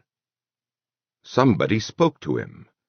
Corbell jerked violently and woke with a scream on his lips. Who but Pierce could speak to him here? But he was not aboard Don Juan. The voice had stopped. Pierce spoke from his helmet. "I do not recognize the language." "Did you expect to? Play it again for me." He listened to Pierce's recording of a boyish voice, speaking in reassuring, liquid tones. Afterward he sighed. "If that guy was waiting to meet me himself, what could I tell him? What could he tell me? I'll probably be dead before I can learn his language." "Your story has wrung my heart. Most of your contemporaries only had one life to live." "Yeah." "Your self-centered viewpoint has always bothered me. If you could see yourself as—" "No, wait a minute. You're right. You're dead right. I've had more than most men are given, more than most men can steal, for that matter. I'm going to stop bitching." "You amaze me. Will you now dedicate your services to the state?" "What state? The state's dead. My self-centeredness is as human as your fanaticism." The stranger's voice spoke again, in beautiful, incomprehensible words, and Corbell saw him. His face was beyond the car's forward wall, beyond the metal, as if the metal were transparent. A hologram? Corbell leaned forward. It was the bust of a boy, fading below the shoulders. He was 12 or so, Corbell guessed, but he had the poise of an adult. His skin was golden. His features were a blend of races, black, yellow, white, and something else, a mutation perhaps, that left him half bald. He had only a fringe of tightly curled black hair around the base of the skull and over the ears, and an isolated tuft above the forehead. The face smiled reassuringly and vanished. The car shot forward and down. Corbell was on a roller coaster. He pulled out a chair arm and hung on. The car fell at a slant for what felt like half a minute. Then there was high gravity as car and tunnel curved back to horizontal. Light inside, darkness outside. Corbell was beginning to relax when the car rolled, surged to the left, rolled, surged to the right, steadied. What was that? Changing tunnels? His ears popped. Pierce spoke. "Your speed is in excess of 800 kilometers per hour, and still accelerating. A remarkable achievement." "How do they do it?" "At a guess, you are riding a gravity-assisted linear accelerator through an evacuated tunnel. You're about to pass beneath the Pacific Ocean.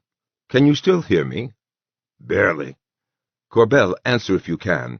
Corbell, answer—" Pierce's voice faded completely. "Pierce!" Nothing. Corbell's ears and sinuses felt pressure. He worked his jaw. There was no reason to panic, he told himself. Pierce would pick him up when he reached Antarctica. The hissing sound of motion was sleep-inducing.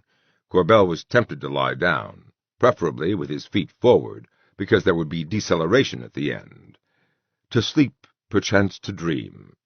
What kind of dreams does the last man on Earth have while traveling beneath the Pacific Ocean at Mach 1.5 in a subway system that hadn't been repaired in hundreds of years? He could be stopped beneath the Pacific, to suffocate slowly, while an almost human ghost reassured him that service would be resumed as soon as possible. Pierce could wait forever for him to emerge. Too much imagination, and I'll scare myself to death. Too little, and I'll get myself killed. Corbell worked his jaw to relieve pressure in his ears. Had Pierce said evacuated? He poked his head into the helmet to see the dials. Air pressure was down and still dropping. He panted as he worked his way into the pressure suit. "Vacuum tunnel, right," he gasped. "Stupid, stupid! The car leaks!" And what else had deteriorated in this ancient system of tunnels? But now the ride was superlatively smooth. Presently Corbell emptied his bladder, then emptied his suit's bladder into the toilet. The urine ran boiling through the bowl without leaving a trace, a frictionless surface. Hours passed. He dozed sitting up, woke, lay down on his face, didn't like that, lay down on his back with the backpack a bulge under his shoulders, and a chair arm under his head. Better. He slept. A surge woke him. He sat up. He sucked syrup, sucked the last of it, and it was almost enough. He felt acceleration. Was he going uphill? Half a minute of low gravity, a final surge backward. He felt himself at rest. There was an almost subsonic thump beyond the metal end of the car. The glass door, and the metal door beyond it, both popped open at the same time. Corbell had just stood up when the thunderclap slapped him backward. Sometimes you would end a long backpacking trip with aches in every muscle, and a mind void of everything except the determination to keep walking no matter what. In much the same frame of mind, Corbell got to his feet and limped toward the doors. His ears rang. His head hurt where he'd bumped it on his helmet. He twisted his back. He felt stupid. The thunderclap of air slamming into vacuum should not have surprised him. "Pierce," he called. "This is Corbell for himself. Answer if you can." Nothing. Where the hell was Pierce? There was nothing blocking him now, was there? Corbell shook his head. All he could do was keep wading through the surprises until they stopped him. There were dim lights far back in a great open space. He picked out couches and alcoves, and the faintly glowing lines of a wall map. Numbers at his chin showed pressure normal or a bit higher, temperature warm but bearable. He opened his faceplate. The air was warm and musty. He smelled dry rot. He lifted his helmet, sniffed again. A trace of animal smell. Meep! He jumped, then relaxed. Where had he heard such a sound? It was friendly and familiar. Motion caught at his eye. Left. Me! The beast came questing through dusty cloud rug. It was a snake, a fat furred snake. It came toward him in an S-shaped flow. Its fur was patterned in black and gray and white. It stopped and lifted its beautiful cat's face and asked again, like a cat, "Meep?" "I'll be damned," said Corbell. Something rustled behind him. He forgot the furred snake. He was sleepy, so sleepy that in a moment he knew he would pass out. But there were furtive sounds behind him, and he turned, fighting to stay on his feet. Under a hooded robe of white cloth, with a touch of iridescence in it, a bent human form. While the cat-snake distracted him, she had struck. He saw her in shadow, tall and stooped, gaunt, her face all wrinkles, her nose hooked, her eyes deep-set and malevolent in the shadow of the hood. Her swollen hands held a silver cane, aimed at Corbell's eyes. He saw her for a bare moment, while the numbness closed over him. He guessed he was seeing his death. 2. He was on his back on a form-fitting surface, his legs apart, his arms above his head. The air was wet and heavy and hot. Sweat ran in his crotch and armpits and at the corners of his eyes. When he tried to move, the surface surged and rippled, and soft bonds tightened round his wrists and ankles. His pressure suit was gone. He wore only his one-piece undersuit, on a world uninhabitably hot. He felt naked and trapped. Light pressed on his eyelids. He opened them. He was on a waterbed, looking at gray sky through the jagged edges of a broken roof.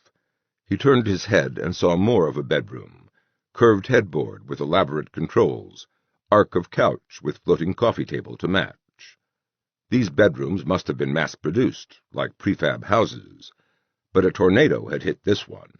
The roof and the picture windows had exploded outward. The old woman was watching him from the arc of sofa. He thought, Norn, fate in the shape of an old woman.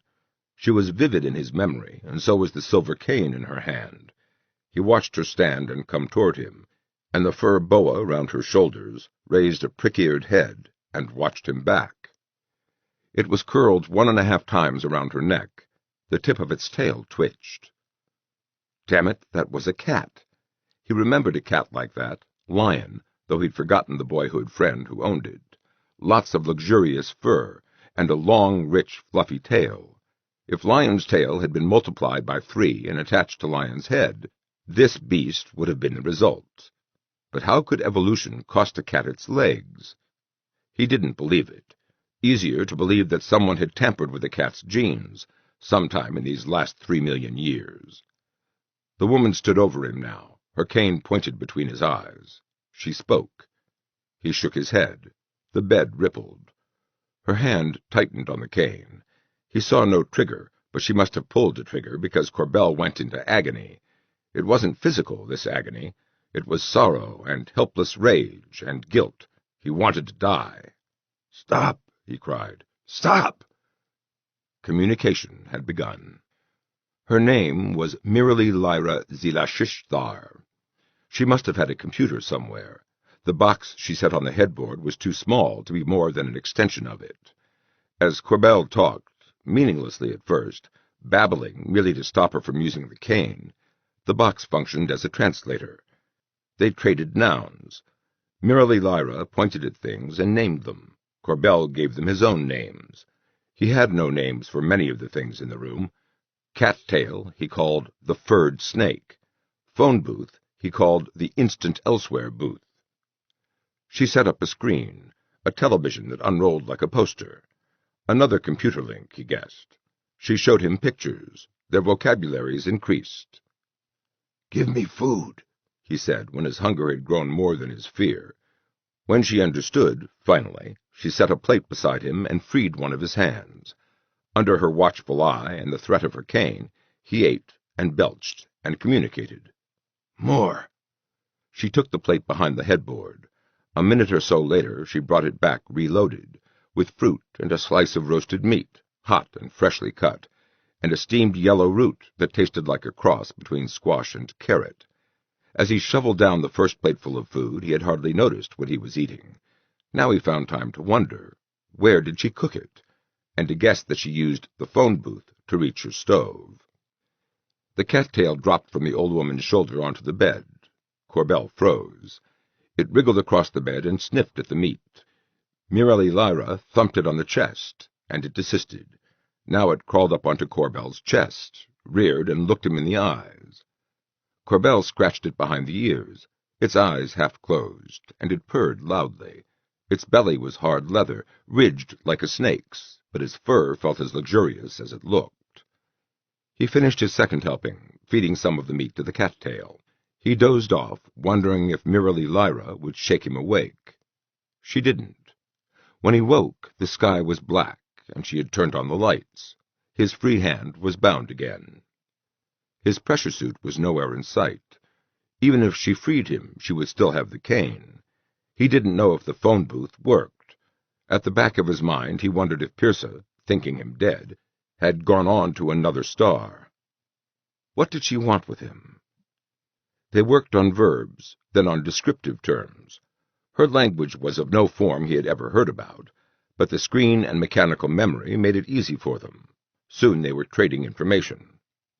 Take off the ropes. Let me walk. No. Why? I am old. So am I, said Corbell. I want to be young. He couldn't read expression in her voice, but the way she'd said that jerked his head up to look at her. So do I. She shot him with the cane. Guilt, fear, remorse, death wish. He cried and writhed and pulled at his bonds for eternal seconds before she turned it off. Then he lay staring at her in shock and hurt. Her face worked demonically. Abruptly, she turned her back on him. His thrashings had frightened the cattail. It had fled. I want to be young. And blam! And now her back was rigid and her fists clenched. Did she hide red rage or tears? Why? Is it my fault she's old? One thing was clear. She was keeping him tied up for her protection and his own. If she used the cane on him when his hands were free, he might kill himself. The cattail crawled back onto his chest, coiled, and reached to rub noses with him. Me? It demanded an explanation. I don't know, he told the beast, now rumbling like a motor on his chest. I don't guess I'll like the answer. But he was wrong. She freed one of his hands and fed him. It was more of the same, 2 fruits, a steamed root, roasted meat. She fed the cattail while she was at it. The fruit was fresh. The meat was like overdone roast beef sliced moments ago. She had been out of sight behind the headboard for no more than a minute. Even a microwave oven wasn't that fast, or hadn't been in 1970. It stuck in his mind. And he had to go to the bathroom. She was irritatingly, embarrassingly slow to understand. He knew she had the idea when she began to pace, scowling, dithering as to whether to leave him in his own filth. Eventually she freed him, first from behind the headboard, his wrists, then his feet. She stood well back, covering him with the cane, while he went into the middle closet. Alone at last, with the door blocking her eyes, he let out a shuddering sigh. He wouldn't try to escape, not this time. He knew too little. It wasn't worth the risk that she wouldn't let him go to the bathroom again. It wasn't worth the risk of the cane. The cane. It had reduced him to a groveling slave, instantly, twice. He had never even considered keeping his dignity. In that, the cane lost half its power. He could feel no shame. Still, he knew that too many applications of the cane would leave him nothing like a man. He was a shell of a man reanimated by electrical currents and injections of memory RNA. He had been changed again and again, but whatever he was still a man. What the cane might do to him was cruder, more damaging. He would cooperate. But she was mad.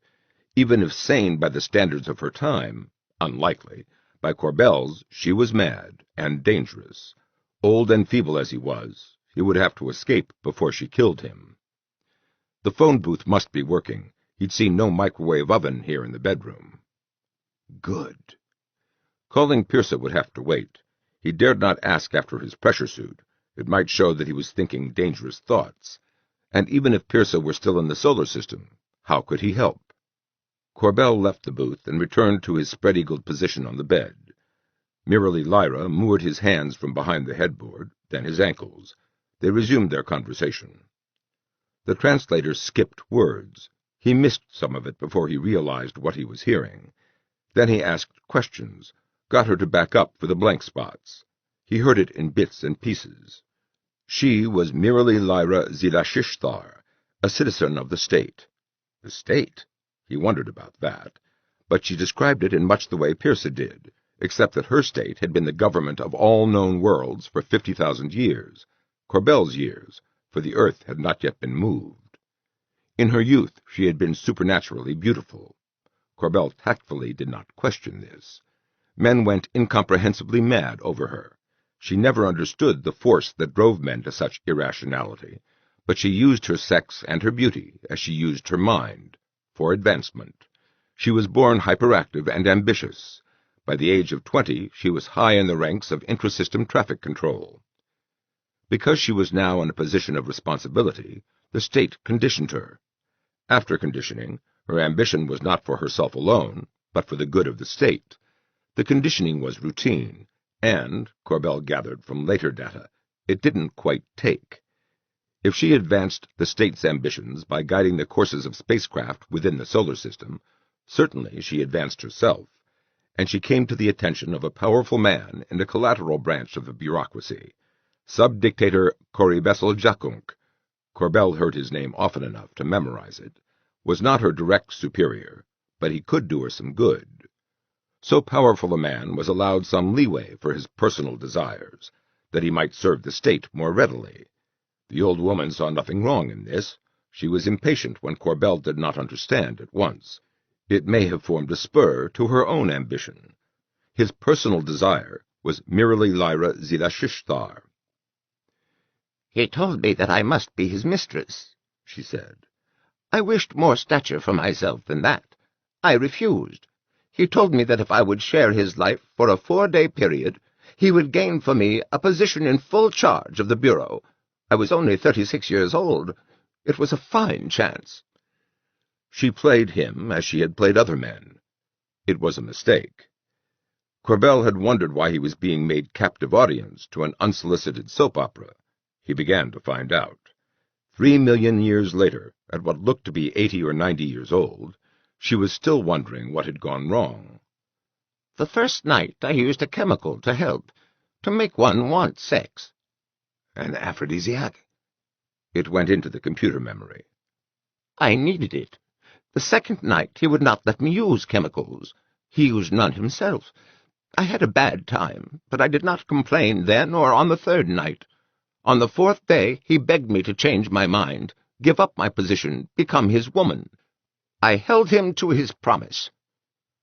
For 7 months she was head of the Bureau of Intrasystem Traffic Control. She was then informed that she had volunteered for a special mission, a glorious opportunity to serve the state. It was known that there was a hypermass, a black hole, at the center of the galaxy. Merely Lyra was to investigate it. After some preliminary use of automated probes, she was to determine, by experiment, whether, as theory predicted, such a black hole could be used for time travel. If possible, she was to return to her starting date. Why did he do it? She wondered. I saw him once before I left. He said that he could not bear to have me in the same universe if I was not his. But this was not what he offered at all. "He may have thought," said Corbell, "that 4 days of ecstasy would do it. You'd throw yourself into his arms and beg not to be sent away." For a moment he feared she would use the cane. Then she broke into dry, cackling laughter. He saw something likable reflected there. Before, her face drooped in brooding hate. Now she looked like death itself, the Norn. "He sent me to the black hole. I saw the end of everything." "So did I." She didn't believe him. At her urging, he described it as best he could. The colors, the progressive flattening of core suns into an accretion disk, the swelling of the ring of fire, the final drastically flattened plane of neutronium flecked with smaller black holes. "I only went in as far as the ergosphere," he said, "and that was only to get me home fast. Did you really go through the singularity?" She was long in answering. No, I was afraid. When the time came, I did not think I owed the state that much. Her conditioning had worn off to that extent, at least. She had circled the black hole, using its mass to bend her course back on itself, and headed for home. She was 80 years old, still healthy and still beautiful, she said, due to the rejuvenation medicines in her ship's dispensary, when she reached First Hope. He checked the times with her. Did her Bussard ramjet accelerate at 1 gravity all the way? Yes, 21 years each way. Her ship was far superior to Corbell's Don Juan, and looked it. It was a toroid, bigger than Don Juan, and with a cleaner design. First Hope was a colony just being established around another star when Mirrorly Lyra left Sol. She hoped that First Hope would not have records of her defection. First Hope fired on her. What she at first thought was a message laser carried no modulation at all. It was an X-ray laser, designed to kill. She tried again. The next system resembled First Hope. It held a world of Earth's mass and Earth's approximate temperature range, whose reducing atmosphere had been seeded when the state was still young. Perhaps it had been colonized in the 70,000 years she had been gone. And it had been. She was fired on, and she fled. I was bitter, Corbell. I thought it was because of me, because of what I had done. All the worlds would have my record. There was no hope for me. I went to Sol System to die there. She had already recognized stars in Sol's projected vicinity. At Sol she was not fired on, but the sun was expanding toward red giant status, and Earth was missing. Bewildered, she investigated further. She recognized Saturn and Mercury, heavily scarred by mining just as she had left it, and Venus, showing the signs of an unsuccessful attempt to terraform that useless world. Uranus was in a wildly altered orbit between Saturn and Jupiter, if that was Uranus. Mars bore a tremendous scar, a fresh mare probably left by the impact of Deimos. The state was going to move Deimos, she told Corbell. It was too close. Something must have happened. She found Earth orbiting just inside the orbit of Mars. Corbell asked, "Any idea how they did that?" No. Deimos was to be moved by fusion bombs successfully exploded in one crater. Moving an inhabited planet could not be done that way. Or who did it? I never learned. I landed my ship and was arrested at once, on my record, by children. Children? Yes. I was in a bad position, she told Corbell, smiling wanly. Even at the last, when I landed on Earth itself, it may be that I hoped my beauty would sway a judge. But how could I sway children? But what happened? Earth was ruled by children. 20 billion children, aged from 11 years to enormous. It was young forever that did it. The state had discovered an ideal form of young forever, the old woman said.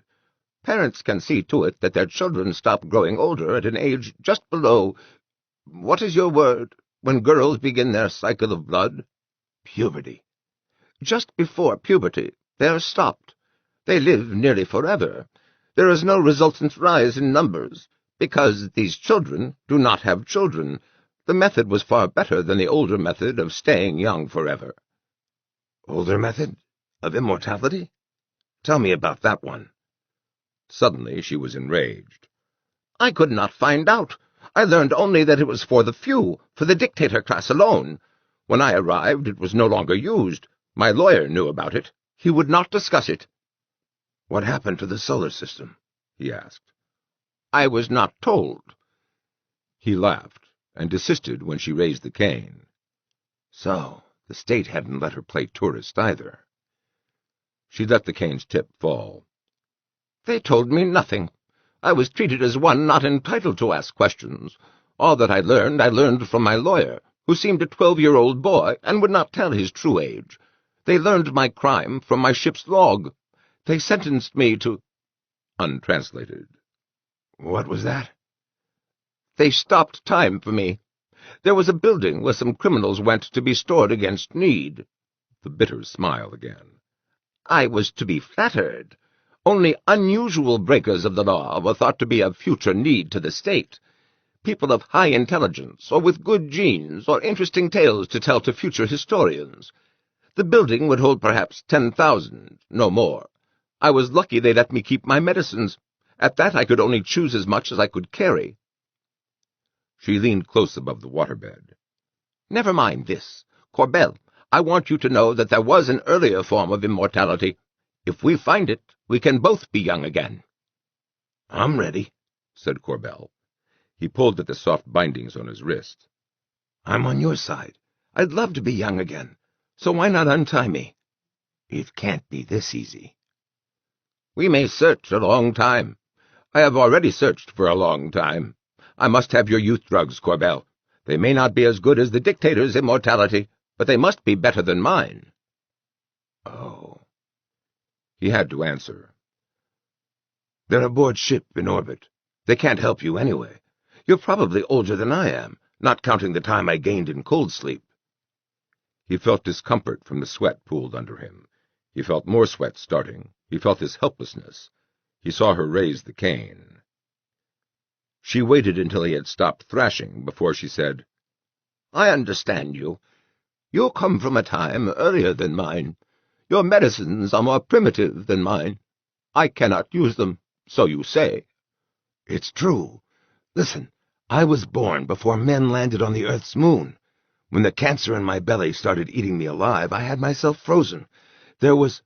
Frozen? She didn't believe him. Frozen, yes. There was the chance that medical science would find a way to heal the cancer, and the damage done by broken cell walls, and... His defense ended in a howl. She held the cane on him for a long time. He heard, Open your eyes. He didn't want to. I'll use the cane. His eyes were clenched like fists, his face a snarl of agony. A frozen man is a preserved corpse. You won't lie again, will you? He shook his head. His eyes were still closed. Now he remembered what Pearsa had told him about phospholipids in the glia around brain nerves.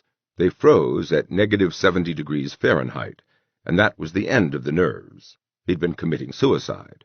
And why not? But he'd never convinced the Norn. Let me speak this right, said Mirali Lyra Zilashishthar. I won't tell you about the first time I was taken from the zero-time jail. The second time happened because the zero-time generator had used up its power source. More than 1,000 of us came suddenly into a world that was baked and without life. The weather was hot enough to kill. It killed most of us. The rain came down like floods of bathwater, but without rain we would all have died. Many of us reached this place, where days are 6 years long and nights are 6 years long, but life is still possible. I was old. I didn't want to die. Resigned, he opened his eyes. What happened to the others? The boys captured them. I don't know what happened after. I escaped. Boys? Don't be distracted. For many years I used my time only to stay alive. I searched for the dictator immortality, but I never found it, and I grew old. I was half lucky. I found a small zero-time, a storage space for records in the forms of tape and of chemical memory, and for gene-tailored seeds. At first I kept my medicines in it. Later I emptied it out to make a zero-time jail just for myself. Then I altered the subway system to take any passenger from the hot places directly to me. I made warning systems to free me from zero-time when the subway system was in use. Do you understand why I did all of this? My only hope was the advanced medicines that must be carried by any long-range explorer. One day an explorer would come back from another galaxy or from one of our satellite galaxies. He would know no better than to land in places of Earth that are too hot. He would need to come to the polar places immediately. She stood above him like a great bird of prey.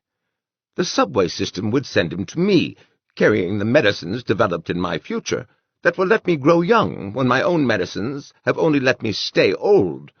Corbell, you are that man. Look at me. She shrugged.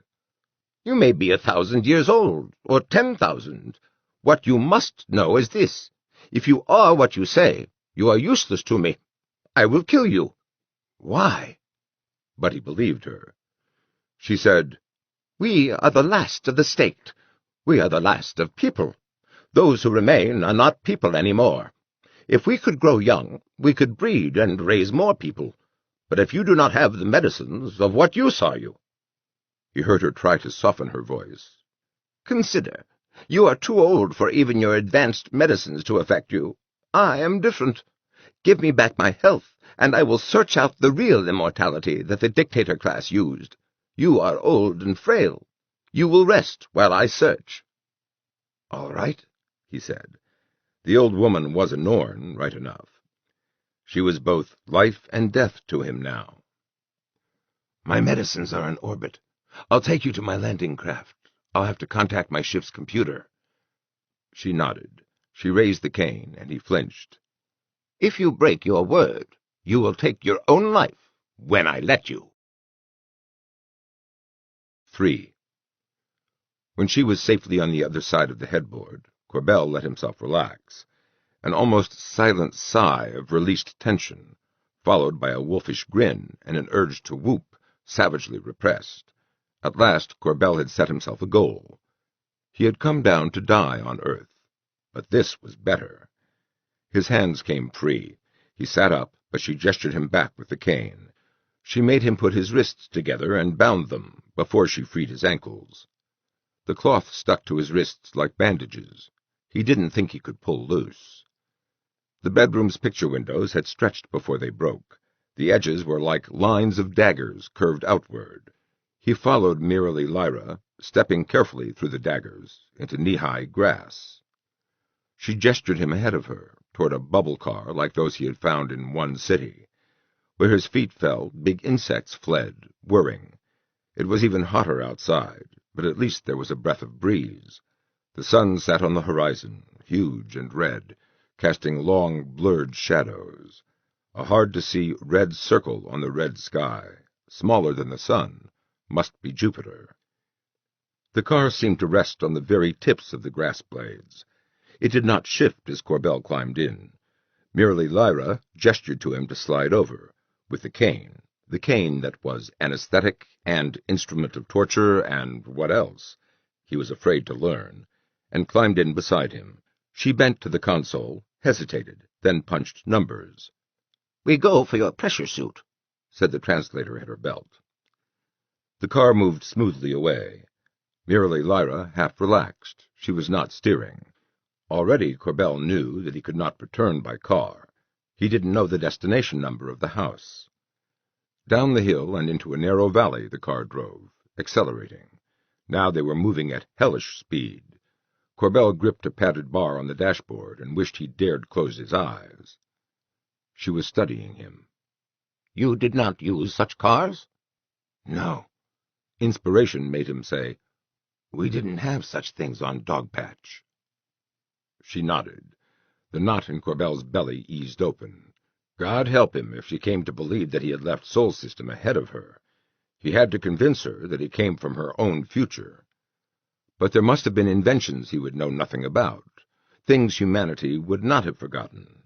Like what? A bathtub designed to fit human beings? A cold cure? A permanently sharp razor blade? Or a treatment to stop the beard growing at all? A hangover cure that works? If only I'd read more science fiction. Well, coming from another planet gives me some leeway. "I really thought I was the first man to reach the galactic core," he said. "Your trip wasn't even in the records." "How old are you?" "About 600, he said offhandedly. "Our years. In Earth years, that's about—" "Don't get tricky. Count on her not knowing much about the Earth she came back to." "530. How about you?" "Nearly 200. My years, not Jupiter years." "I'm surprised you never ran out of medicines." "The children let me take my supply with me into zero time. I keep them there so they will not spoil." A thrill ran up Corbell's neck. She'd keep the food there, too, cooking it in large batches and then stopping time for it. That way her meals would always be freshly cooked. And that private jail of hers must be very close to one of the phone booth termini. "What was your son?" she asked. The only son he could even spell was Sirius. I never heard it called anything but the sun, he said. Just how much did you learn about the real immortality, the one the dictators used? Only that. When a dictator died, it was through violence. She scowled. Such events were remembered. My lawyer told me stories of one dictator warring on another, of war spreading to their families. Old stories from far before his time. From the sound of it, the dictators no longer served the state, even then. Only themselves.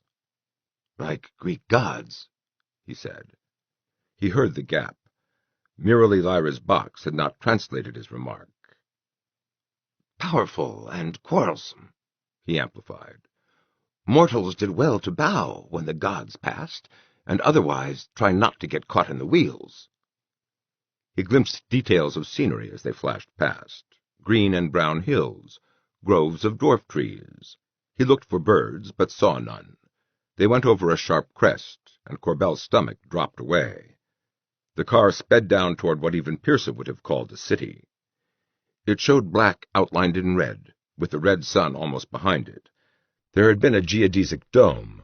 A piece of the frame, a dozen linked hexagons, lacy thin, still stood along one city border, but the city itself retained the dome shape. In the center of a polar coordinate grid of streets sat an enormous cube with bulging sides, the transportation nexus. Spires and glass slabs sloped away from it. The tips of the tallest buildings defined the shape of the lost dome. A tall glass slab near the center had fallen against the great cube, where, bent in the middle, it leaned for support like a drunk against a large friend. Otherwise, this city, Four City, was almost undamaged. One city had been largely ruins. Perhaps Four City was younger than One City. Perhaps its dome had protected it from the elements longer. Green dwarf forest and green and gold grassland. The vegetation ran downslope to surround the city on three sides. It stopped sharply at a nearly straight borderline that ran past the city's far edge. Beyond that line, a 5 to 10 mile width of barren borderland stretched to meet the bright blue of ocean. Strange, Corbell thought. Then it came to him that Four City must have been built before the world grew hot and the oceans receded. It was that old, anyway. But something else was strange about Four City. It had not spread out along the shore. What must once have been a curved line of beach was bare of buildings. No roads joined it to the city.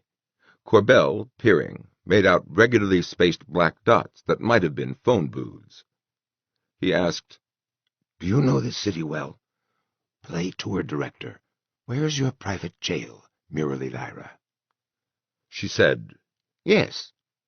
He dropped it. "From here we go to the west coast of—" I know. My machines watched your landing. He had almost grown used to the car's reckless speed, but when they swooped into the city, his composure self-destructed. The streets had teeth, big chunks of fallen masonry, jagged sheets of glass. The car swerved around them, tilted 45 degrees and more to take corners, straightened and tilted again, while Corbell strangled the padded bar. The Norn studied him with shrewd old eyes. You're badly frightened. I wonder what your people used for transport. "Phone booths," he said at random. "For long-distance travel we used dirigibles, lighter than aircraft." You traveled so slowly. Sweating, he said, "We weren't in a hurry. We lived a long time."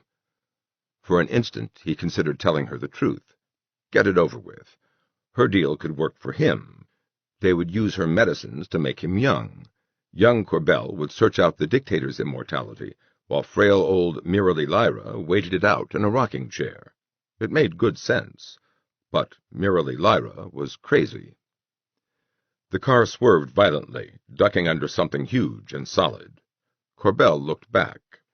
Embedded in the street, like a Titan's spear, was a girder of Z-shaped cross-section. It was as long as the average four-city skyscraper was tall. The car slowed and eased to a stop beneath the great rectangular face of an office building. Corbell let his death grip relax. The old woman was prodding him with the cane, gesturing him out. He got out. She followed. The design of windows on the face of the building was not rectangular. The panes, largely missing, were laid out like a pattern in stained glass, and there were curlicues above the great glass doors. Corbell, still shaking in the aftermath of terror, pulled himself together. He needed to remember these. They might be an address. 2 commas crossed, an S reversed, an hourglass on its side and pushed inward from the ends, and a crooked pie. 2 sets of doors dropped into the floor to let them through, then slid back up.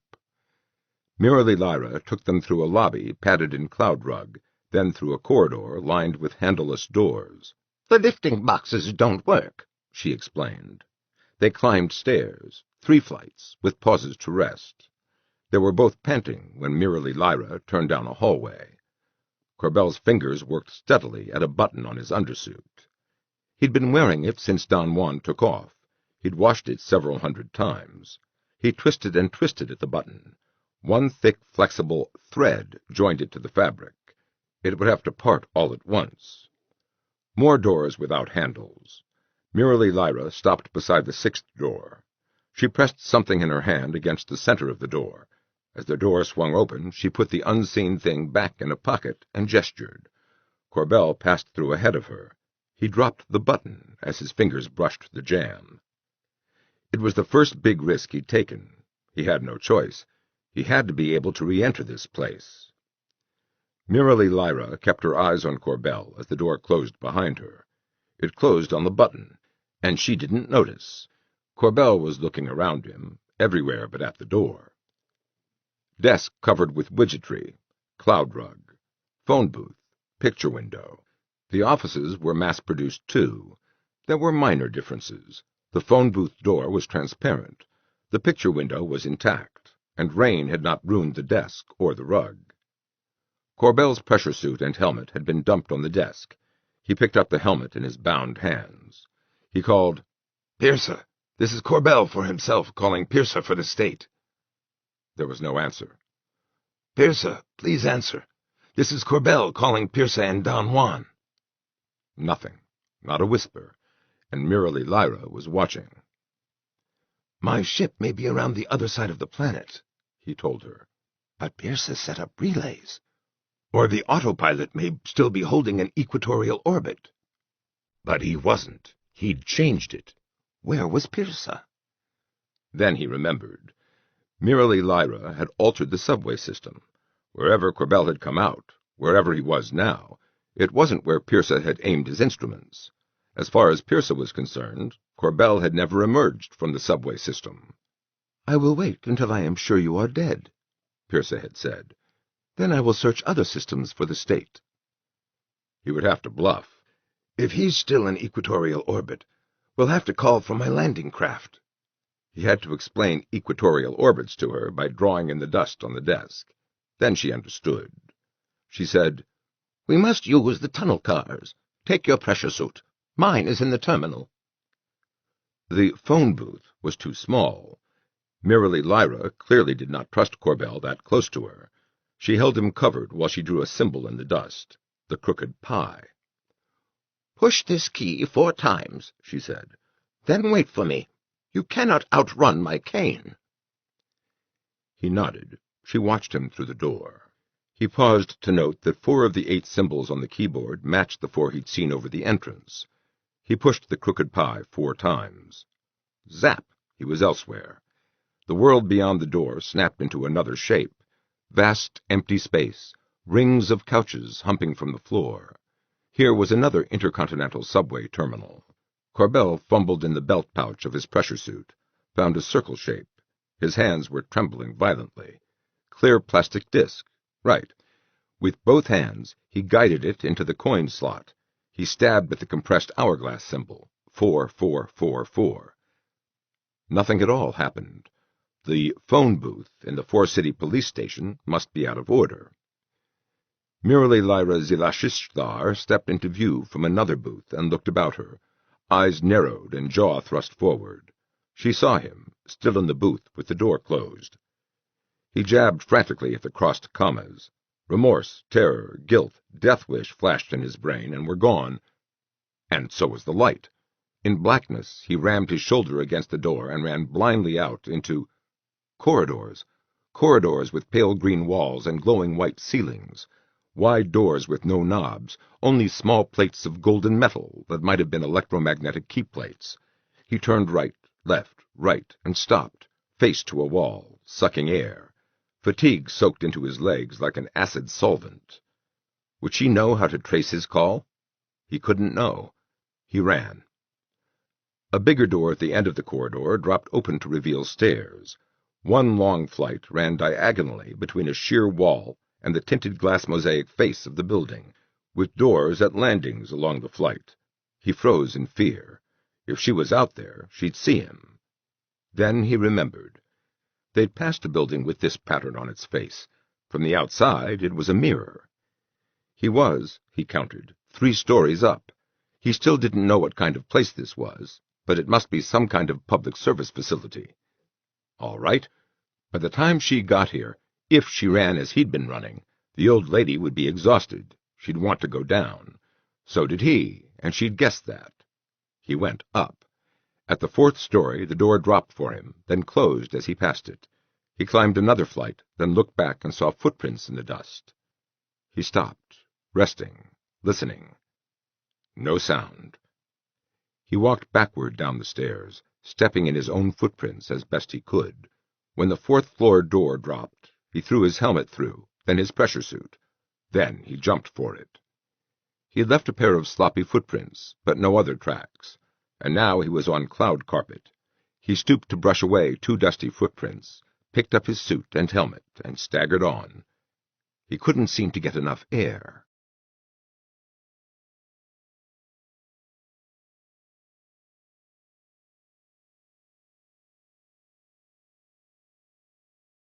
Chapter 5. Stealing Youth. 1. He staggered through clean, geometric, empty, sound-deadening corridors. Doors did not drop for him. Twice he tried holding his plastic disc against what he thought were entrance plates. It was all he could think of, and it didn't work. Whatever this place was, he, or the dead man Corbell had robbed, was not authorized to pass these doors.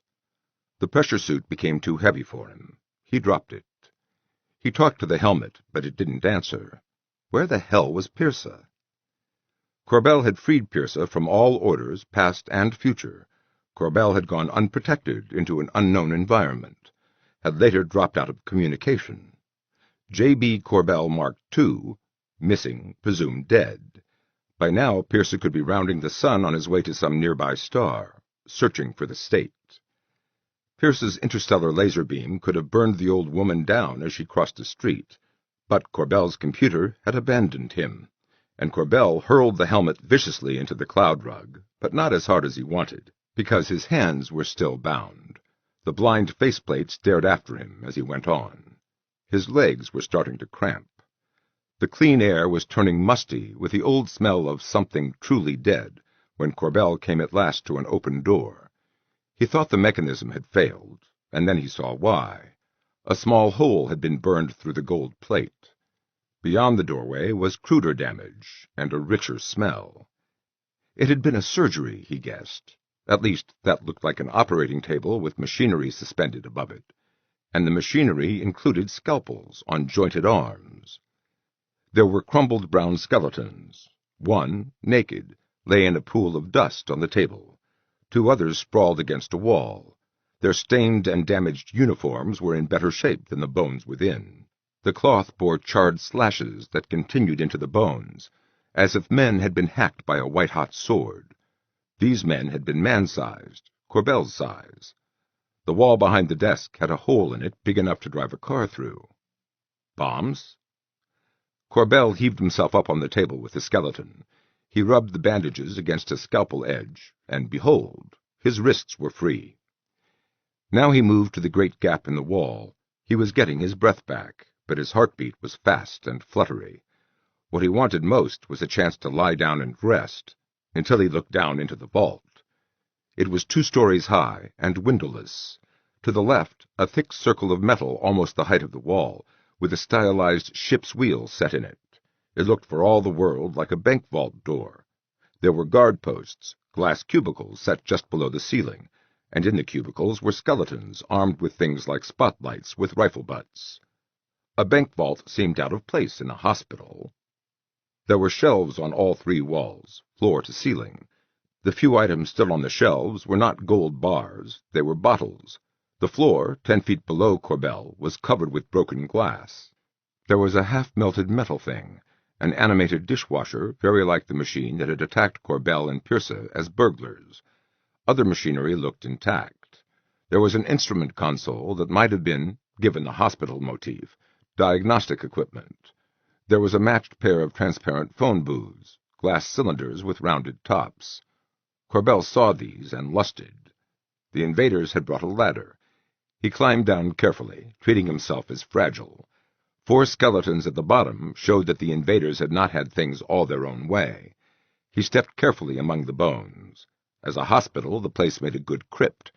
Better than most, in fact. Cool, clean, no insects, no scavengers, no fungus. But it wasn't death Corbell was running from. It was a silver cane, and a change more humiliating than death. The lights were still on in the vault. Indicator lights glowed on the console.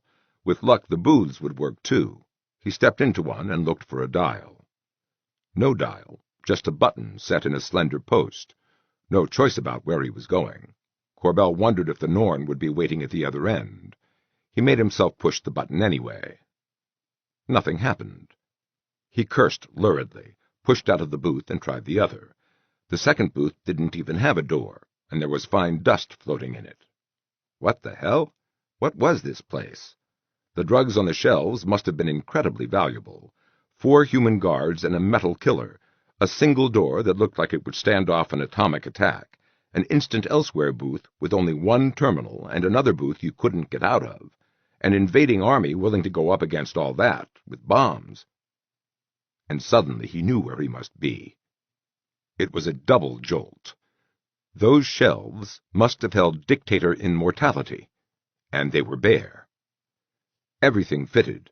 Of course you'd store geriatric drugs in a hospital. The booths must lead directly to dictator strongholds, and even they could only appear in the closed booth. If the man in the booth wore the right face, someone outside could dial him into the booth that had a door. If not, he was a sitting duck for the laser weapons. And the vault door might well stand an atomic attack. But thieves had come through a wall, and maybe they'd used atomics too.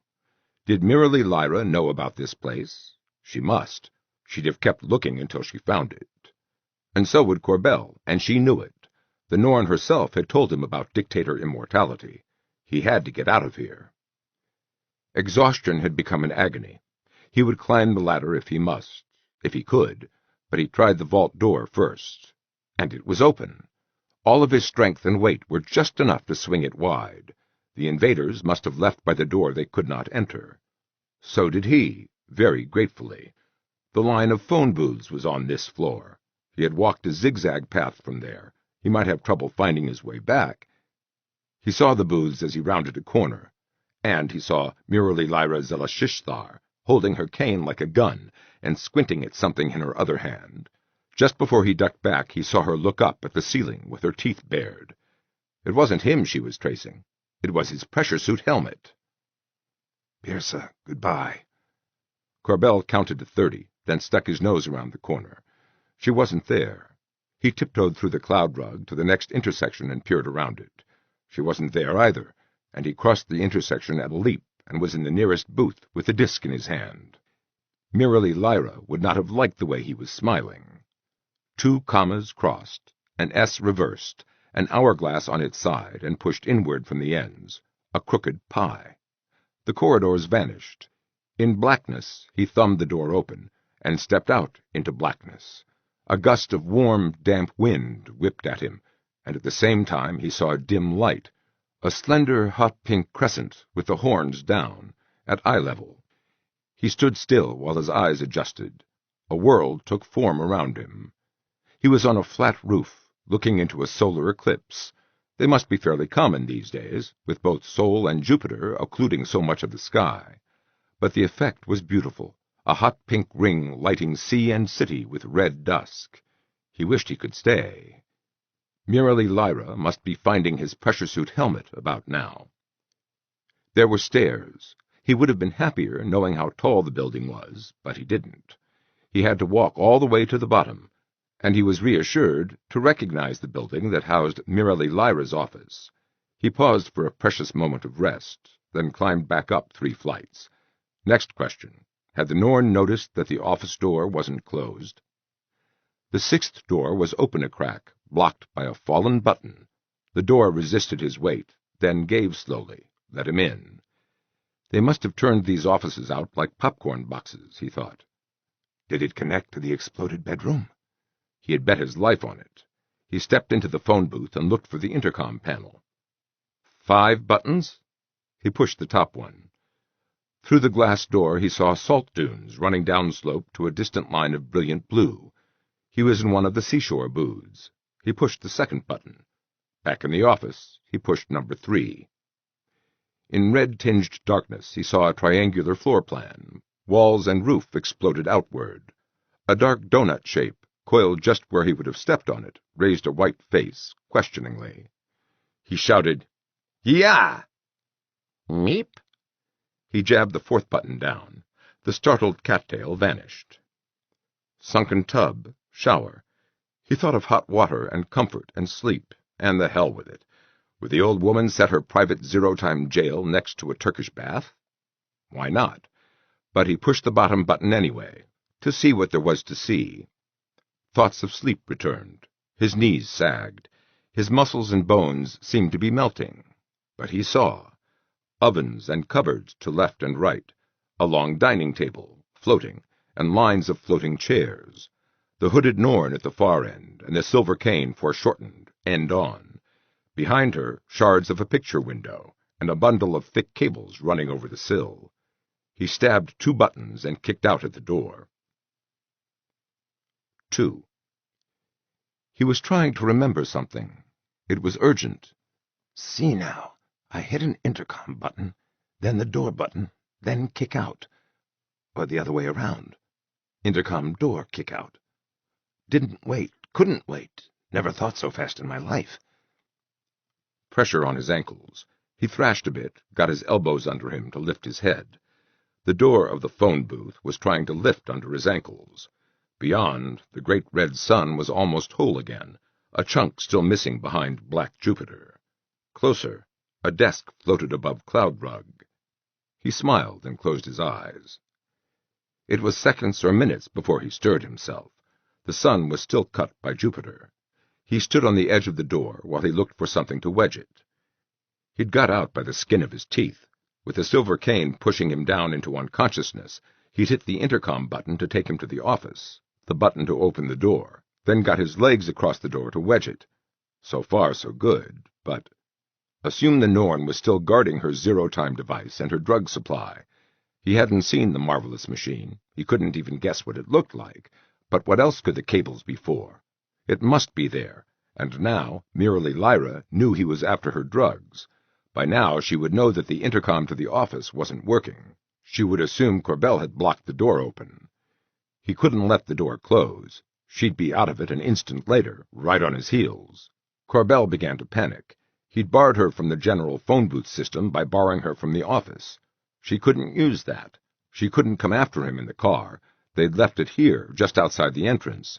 So, yeah, her fastest route to him was by intercom to the beach. Jog down to someone else's intercom booth, thence to someone else's office, dial for this building.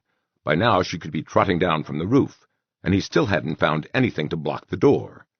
He stripped off his undersuit and wedged it in the door. It was cool for a moment, until the sweat dried on him. Now he was naked, and ashamed. What he saw when he looked down was not a self to be proud of. But who would see him but Merely Lyra? The old woman was probably in no better shape. His personal possessions had dwindled to an ancient, withered body, stolen, and a single plastic credit card disc, also stolen. He took them down 3 flights of stairs and out. The car was where they had left it. It wouldn't start. He looked for a key or a key slot. If the Norn had taken the key, he would have to walk. He found a slot, empty, and said a bad word before he noticed its size. The plastic disc fitted perfectly. The cars must be public taxis. That was convenient. Now, if the car's destination codes resembled the booths, all he had to do was punch for the police station and get a gun. As he reached for the keyboard, his hands started to shake. Then other muscles were twitching, and suddenly he was in convulsions. Strange noises came from his mouth. In fury and despair, Corbell realized that the felon's corpse had finally failed him. He was dying, and the timing was wrong. Please, no, not till the battle's over. He locked his hands together and forced them at the keyboard.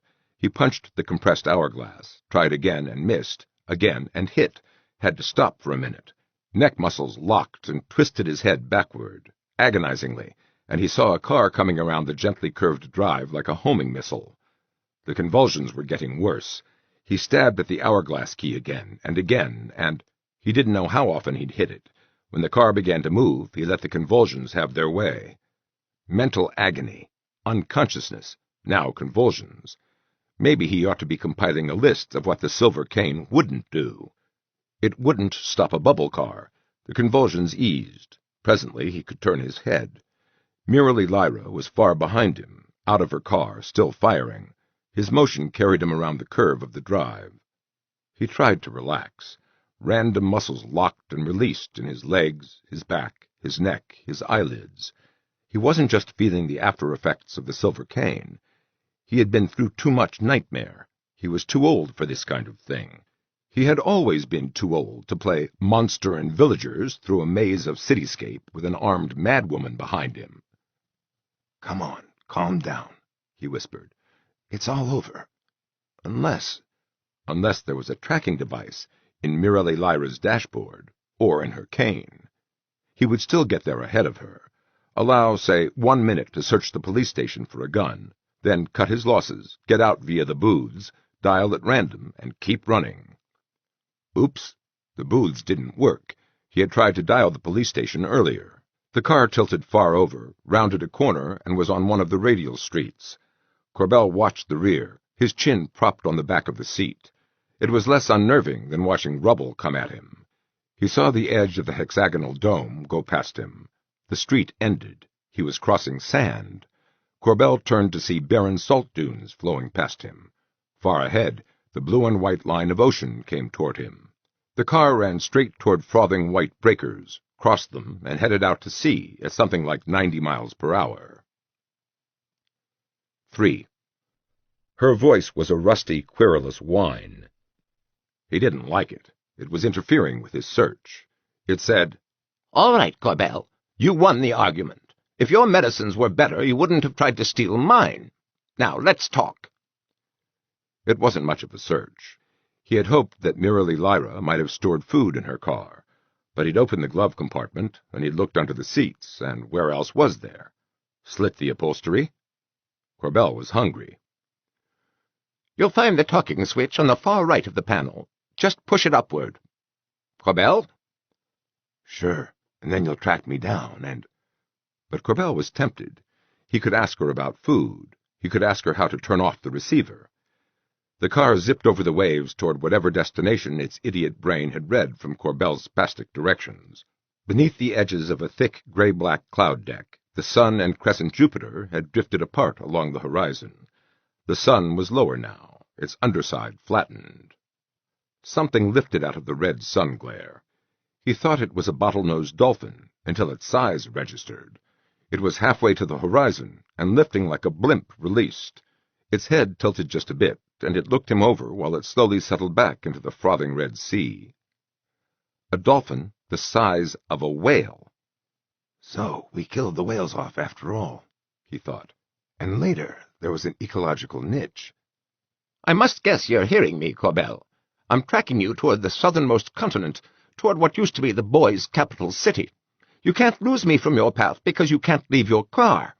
Talk to me." It seemed she was tracking him anyway. He flipped the switch up and said, "Is there any food aboard this car?" "Hello, Corbell. If you try to steal my drugs again, you will kill yourself. I've placed traps." "Then I won't." "Then we will be searching in separate places. I give you a year to find the dictator immortality. I wish I could give more, but you know my condition. If you will find the drug, I will become your woman. Otherwise, I will kill you." He laughed. "A difficult choice. You have not seen me when I was beautiful. I am the only woman for you, Corbell. There are no others left." "Don't count on too much. Pierce says I'm low on sex urge." That upset her. "Have you never desired women, Corbell?" "I was married for 22 years. "What is married?" Mated. Under contract." "Was there sex? Did you enjoy it?" Suddenly Corbell missed Mirabelle terribly. He mourned her, not because she was dead, but because she was gone, and her other half went on and on through a world grown more and more hallucinatory. If only he could have talked it over with Mirabelle. "In sex, and in all ways, our life was purest ecstasy, as is usual in marriage," Corbell said with a flippancy he did not feel. "I'm sorry I brought it up." "I had to know." Just to stick a pin in her, he said, "Has it ever occurred to you that I might not want the dictator immortality? Maybe I'm content to grow old gracefully." "You tried to steal my drugs." "You've got me there." "There is no grace to growing old. 1 year, Corbell."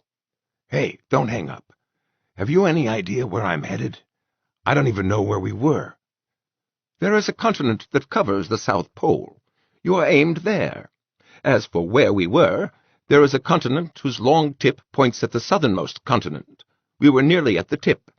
I suspect your target to be the city of Sarash-Zidish, the capital of Earth's last civilization." "Departing Cape Horn for Antarctica," he thought. "Where in Antarctica?" "What destination did you type?" He risked telling her. "I was trying to get to the police station. What with the way my muscles were jumping around, I really don't know what I hit." "Could you have struck the key more than 4 times? 5 would send you to World Police Headquarters in Sarash-Zidish." "Maybe." He laughed. "Well, it got me away from you." 1 year, Corbell." In a year he could be dead, though in fact he felt pretty good. The aches, the exhaustion, the twitchies were going away, but the hunger had attained a fine cutting edge. "In an hour I'll be dead of starvation. Is there any food in this car?" "No." "What do I eat?" "When you reach Sarash-Zidish, go to the park." She gave him an address for the keyboard of his taxi. "The park is untended now, but any fruits you find are edible, and most of the animals can be eaten if you can catch them." "Okay." "You will not find dictator immortality there. There were never adults in Sarash-Zidish." "Hey, Mirali Lyra, how long have you been looking?" "Perhaps 10 years of my life." He was startled. "I got the impression you'd been at it for a century or so." "I was unlucky. When the children revived me from zero time, they told me they would search out the dictator immortality for me. I had no choice but to believe them. But they lied." "There was a vault in the hospital." She laughed. "There is a vault in every hospital in every city that remains on Earth. I have searched them all. What vaults haven't been rifled contain nothing but poisons. The medicines have decayed with time and wet heat." "Tell me more. What did you learn about this dictator immortality after you landed, before they locked you up?" "Almost nothing. Only that it was there." Tell me. Tell me all the wrong answers, so I don't have to waste my time on them." 4. The children had been waiting when Mirali Lyra descended from her spacecraft. Her first guess was that they must be the result of a state breeding program. Dignified, self-possessed, articulate, they displayed an adult wisdom she took for supernormal intelligence. Later she realized that it was the result of lifetimes of experience. She had never seen their like. They had never seen hers. There were adults in the world, but they were a separate breed. She never met any, but she gathered that there were no more than a few thousand of them, all dictator class by courtesy, all using the dictator immortality. They kept themselves apart from the billions of children. Children, boys and girls, together, integrated. She thought nothing of it then. Later she remembered. The children tried her by her own law for treason. She gained the impression that the proceedings were a farce for their amusement. Perhaps that was paranoia. They were punctilious. They did not mock her.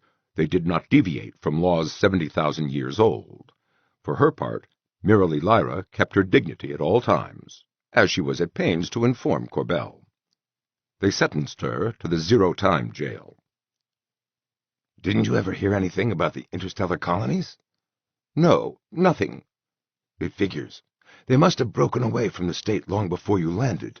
That's probably why they fired on you. Not because you were merely Lyra, but because you were from Earth."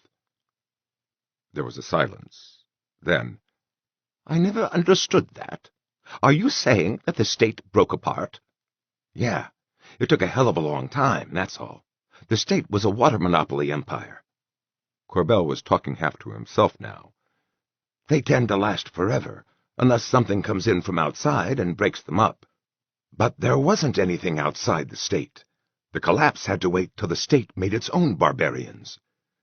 Hesitantly, merely Lyra said, "You talk as if you have known many kinds of state." "I predate the state. I was a corpsicle, a frozen dead man. When the state was a century or so old, they turned a condemned criminal into Jerome Corbell." "Oh." Pause. "Then maybe you know more than I do. How could the state break apart?" "Look at it this way. First there was the state expanding through the solar system. Later, much later, there were a lot of copies of the state, one for each star, all belonging to one big state run from Earth. Then, well, I'm guessing, I think it was children's immortality. You made a big thing out of the advantages of making 11-year-olds immortal. Okay, fine. What if the other states didn't accept that? Look at how different your children's state would be. The other states probably claimed they were the original state. That makes the solar system state heretics, its citizens unbelievers." "What would happen then? Would they stop talking to each other?" Corbell laughed. "Sure, right after the war, right after both sides tried to exterminate each other and failed. That's got to be the way it happened. It's inevitable." "Why?" "It just is."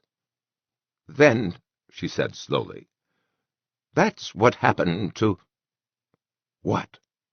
"When they took me out of zero time, there was more than one state on Earth. Maybe that was inevitable, too. Let me tell you." The children led merely Lyra to the peak of a squat silver pyramid. Widgets of silver and clear plastic floated around her, three-dimensional television transmitters, and weapons that affected the mind and will. They turned off the pyramid. Its mirror-colored sides became black iron. They put her in an elevator and sent her down. She joined a despondent rabble. Some tried to talk to her in gibberish. She watched the elevator rise and sink again with another prisoner. None spoke her language. The elevator never stopped rising and falling, bringing prisoners down, rising empty. The styles of those about her were wildly different.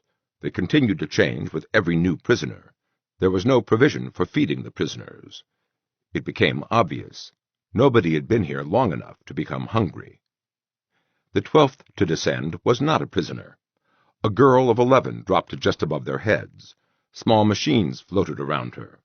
One, a silver wand mounted in a larger base, twitched this way and that like a nervous hound eager to be loosed. The girl was naked and strangely decorated. Transparent butterfly wings sprang from her shoulders. She called in a sweet, peremptory, oddly accented voice, "Merely Lyra Zilashista, are you there?"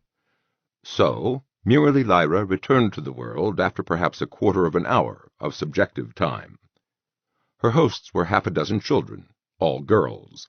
The girl who had come for her, Choss, was in some ways the leader. Their social organization was complex. Their minds were not the minds of children. They walked like the lords of the world. Merely Lyra's translator gave Corbell her emotional inflections as well as her words. The emotions were awe and fear and hatred. These were not little girls. They were girls, neuter and immortal. They were arrogant and indulgent by turns, and merely Lyra learned to obey them. They trained her with the floating silver wand, a variant of the silver cane she carried much later. The box she carried constantly at her belt was the same translator she carried now. They made her wear it long after she knew the language. They thought her accent ugly. It grated on her to think that they regarded her as a social inferior. Later, she changed her mind. They regarded her as a house pet, a prized property that could do tricks. With the children, she watched shows put on by other groups of children. Some they attended live. Others were broadcast as three-dimensional illusions, like holovision sets arbitrarily large.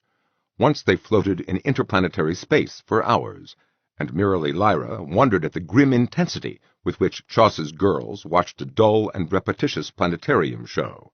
She understood their rapt concentration later, during the voting.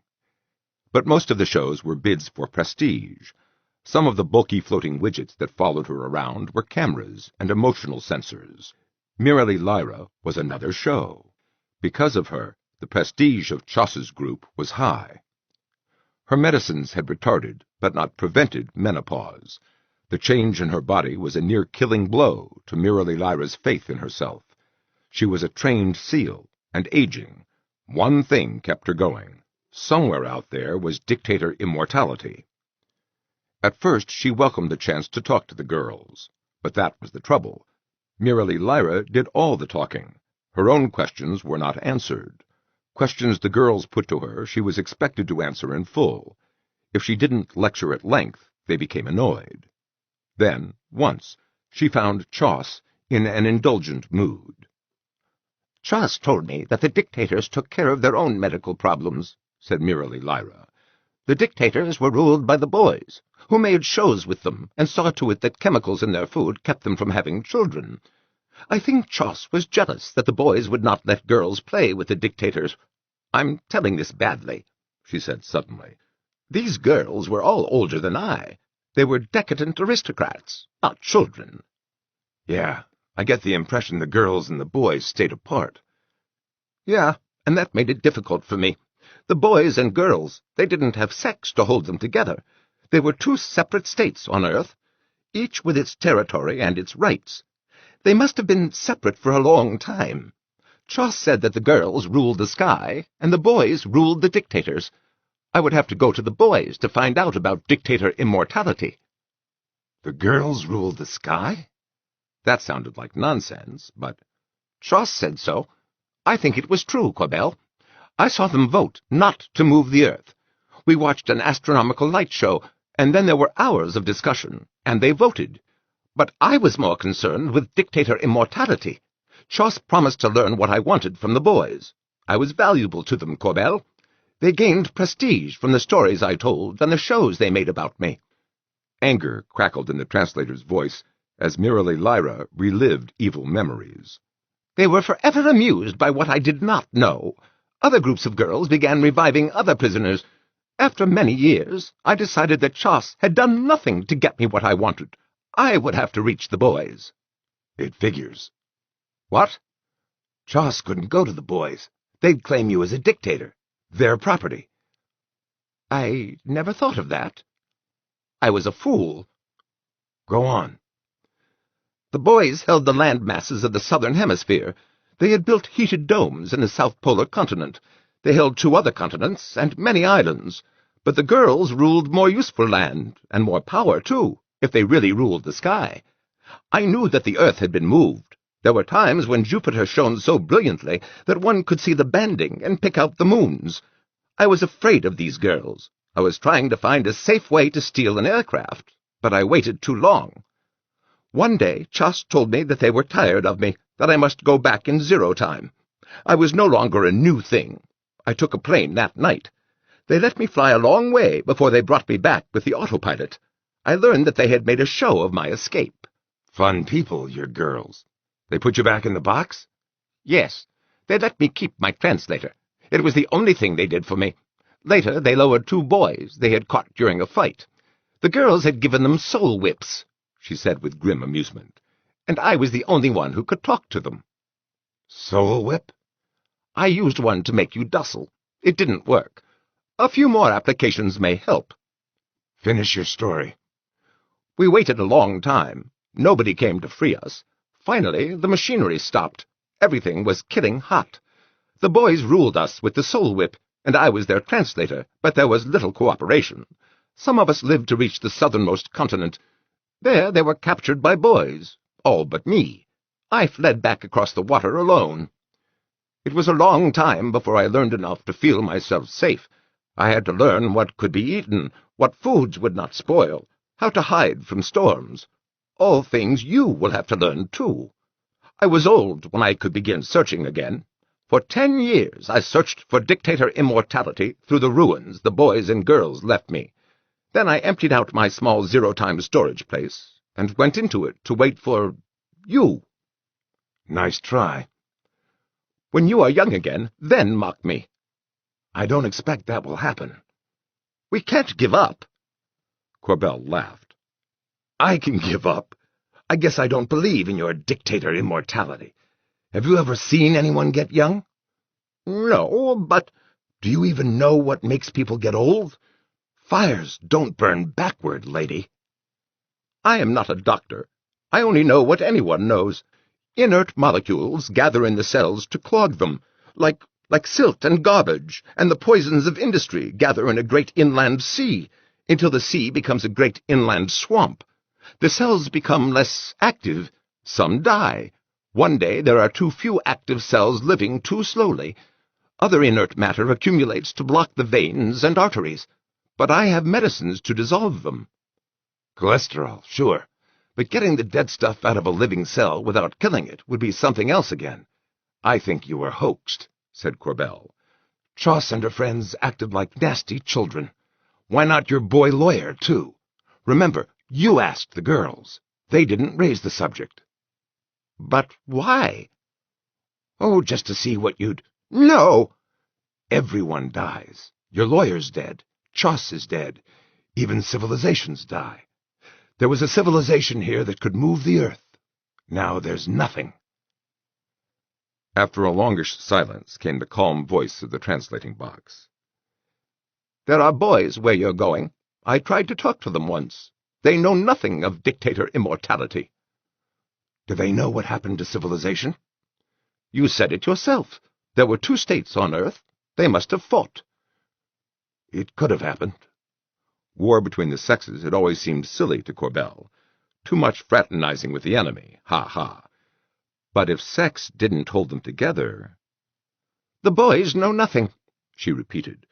Perhaps there was never dictator immortality in the South Polar Continent. You've got a one-track mind. If it ever existed, you found it in every city in the world. Used up. Rotted. 1 year, Corbell. Might as well try it. How does this sound? Let me use your medicines. I can travel faster and look further if I'm young and healthy. Another long pause. Then, yes, that makes sense. I thought you'd say no. Here was his chance, but... Nuts. No, I just can't risk it. You scare me too much. This way at least I get a year. She screamed something that was not translated. The receiver went dead. A year, he thought.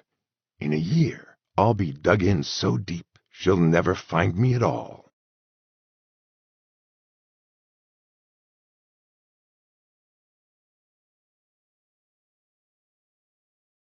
Chapter 6.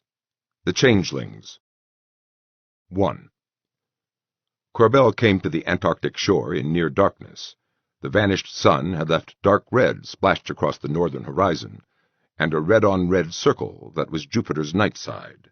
To east and west he picked out tiny Jovian moons. Ahead, dark woods came down to a dark shore. The trees came at him, spreading out.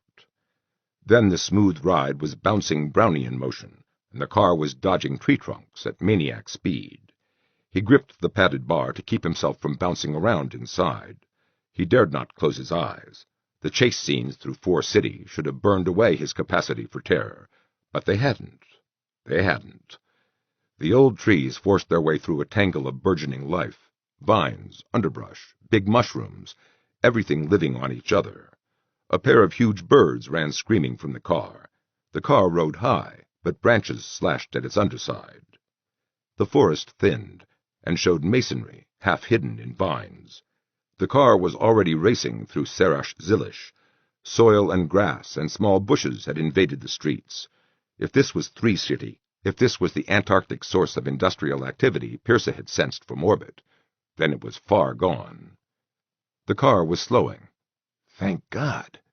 It scraped slowly over crackling brush, stopped in the open, and sank. Corbell got out onto moist grass. He stretched. He looked about him. In the darkness, it was barely possible to pick out two distant, curved walls of hexagonal filigree where a dome must have stood. Corbell found no sign of the great black cube, the subway station, that had been the center of every city he'd seen so far.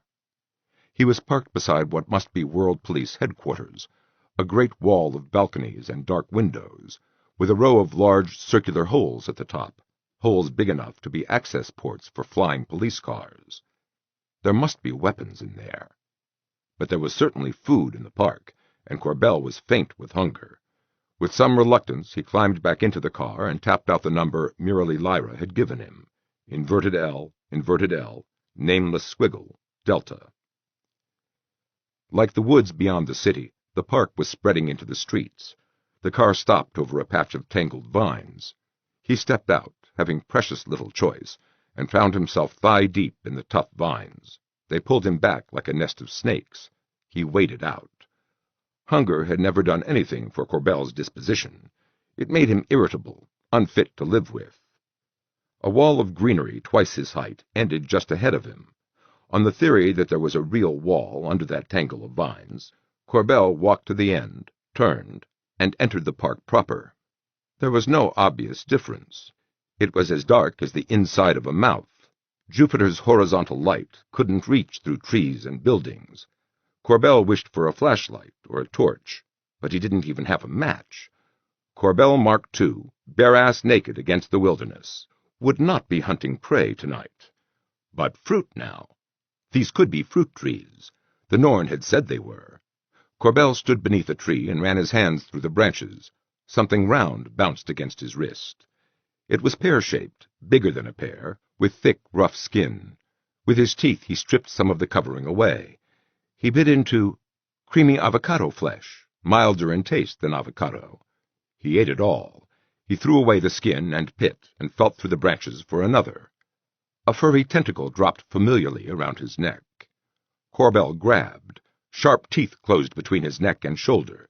The pain sickened him. His closing right hand slipped along fur, was stopped by a thickening, a head. He wrenched at it. The teeth came loose. The tentacle came loose and immediately wrapped new loops around his forearm.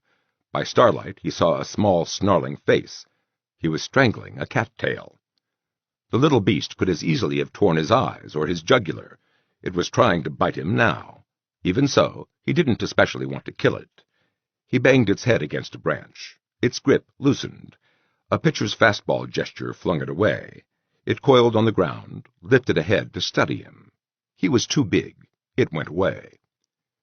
He had suffered a muscle tissue wound, but it wasn't bleeding badly. Still, it hurt. Corbell sent a curse to follow the cat-tail. He found and ate 2 more avocados. Good enough. He went back to the car, locked himself in, and went to sleep. The first day. Corbell made his breakfast on tiny apples and apple-sized grapefruit. The cattails had disappeared. He sat quietly while he ate, and was rewarded. Squirrels. Maybe. They moved fast. Popped into view and vanished. A bird ran out of the woods, stopped short in front of him. It was as tall as his shoulder, dressed in the autumn colors of a turkey, squawked in terror and fled. Presently he picked up a thick branch, knobbed at the end. A machete was what he really had in mind, but the club had a nice heft. He went exploring. The park was a jungle of delights. He found fruit trees and nut trees, and trees that grew fist-sized, warty things whose taste he would have to try later. Pineapples and coconut palms fought for room. String beans grew on vines that were strangling some of the trees. On a hunch, Corbell pulled up some smaller plants and found fat roots, potatoes or carrots or yams, maybe. He was seeing them by reddened light. For 1,000,000 years they had been adapting to that reddened light and the 12-year Antarctic day. Of course they were unrecognizable, but they might be edible if he could cook them, if he could start a fire, or find one. The ground floor of World Police headquarters was clean and empty. Corbell found no dead bodies, no guns left lying about, no uniforms. Even the desks were gone. He was disappointed. He had hoped at least to clothe himself. He tried an elevator. It worked. Over several hours of exploring, he found that the 20-story building was bare to the walls, from the empty hangars under the rooftop landing pad, to the wonderfully filigreed cells in the 5th through 7th floors, to the offices on the 2nd. Nothing remained that wasn't part of the structure itself. But the elevators worked. He kept looking. Where desks had been, he found slots for trash. He tracked them to their outlet. Metal trash cans, empty. He carried a can out to the car. It was the closest thing he'd found to a cooking pot. Now, if he could find water and fire. He'd already been through the big room on the 10th floor. There was an acre of flat surface in here, tabletop along all 4 sides, a big square table in the middle with bins under it, doors with shelves behind them. Now, searching more carefully, he opened long panels and found knobs under them. He turned all the knobs as far as they could go, hoping to turn on a burner. This could be a kitchen. He went down to the car. He came back with a generous armful of dried grass and the club. Most of the kitchen mechanisms must have stopped working. A snug and solid door proclaimed a cupboard to be a refrigerator. Some of the flat surfaces had to be griddles, but they weren't hot. A small glass door with a shelved recess behind it was hot. An oven. Corbell stuffed the grass into it and waited, while the grass smoldered more, and suddenly burned. He opened the door and set the club in the burning grass. When the grass burned out, the knob on the end was barely smoldering. By then, Corbell had found an exhaust fan. He let that blow on the coals until he had a small flame. The rain started as he reached the car. The car refused to move unless the doors were closed, with the club inside with Corbell smoldering. The small flame had gone out. The rain fell tremendously, as if it wouldn't stop until the world was all water. Smoke inside and rain outside. Corbell couldn't see at all. Fortunately, the ride was short. The car settled over the exact same patch of tangled vines. Corbell pushed the trash can out into the rain, but he stayed in the car with the doors open, blowing on the coals. The afternoon rain went on and on. When the club stopped smoldering, Corbell didn't care. All the wood in the park would be soaked by now. He waded out into the wet and got his dinner of assorted fruits before the light was quite gone. Again he slept in the car. A cramped, damp, wakeful night followed a miserable day. In this jungle of delights, this wilderness in which everything that grew seemed intended to serve man, Corbell had failed to make fire, even with the help of a kitchen oven. Robinson Crusoe would have sneered. But the cattail bite was healing. No fever. He had escaped rabies and tetanus. Tomorrow. Try again tomorrow.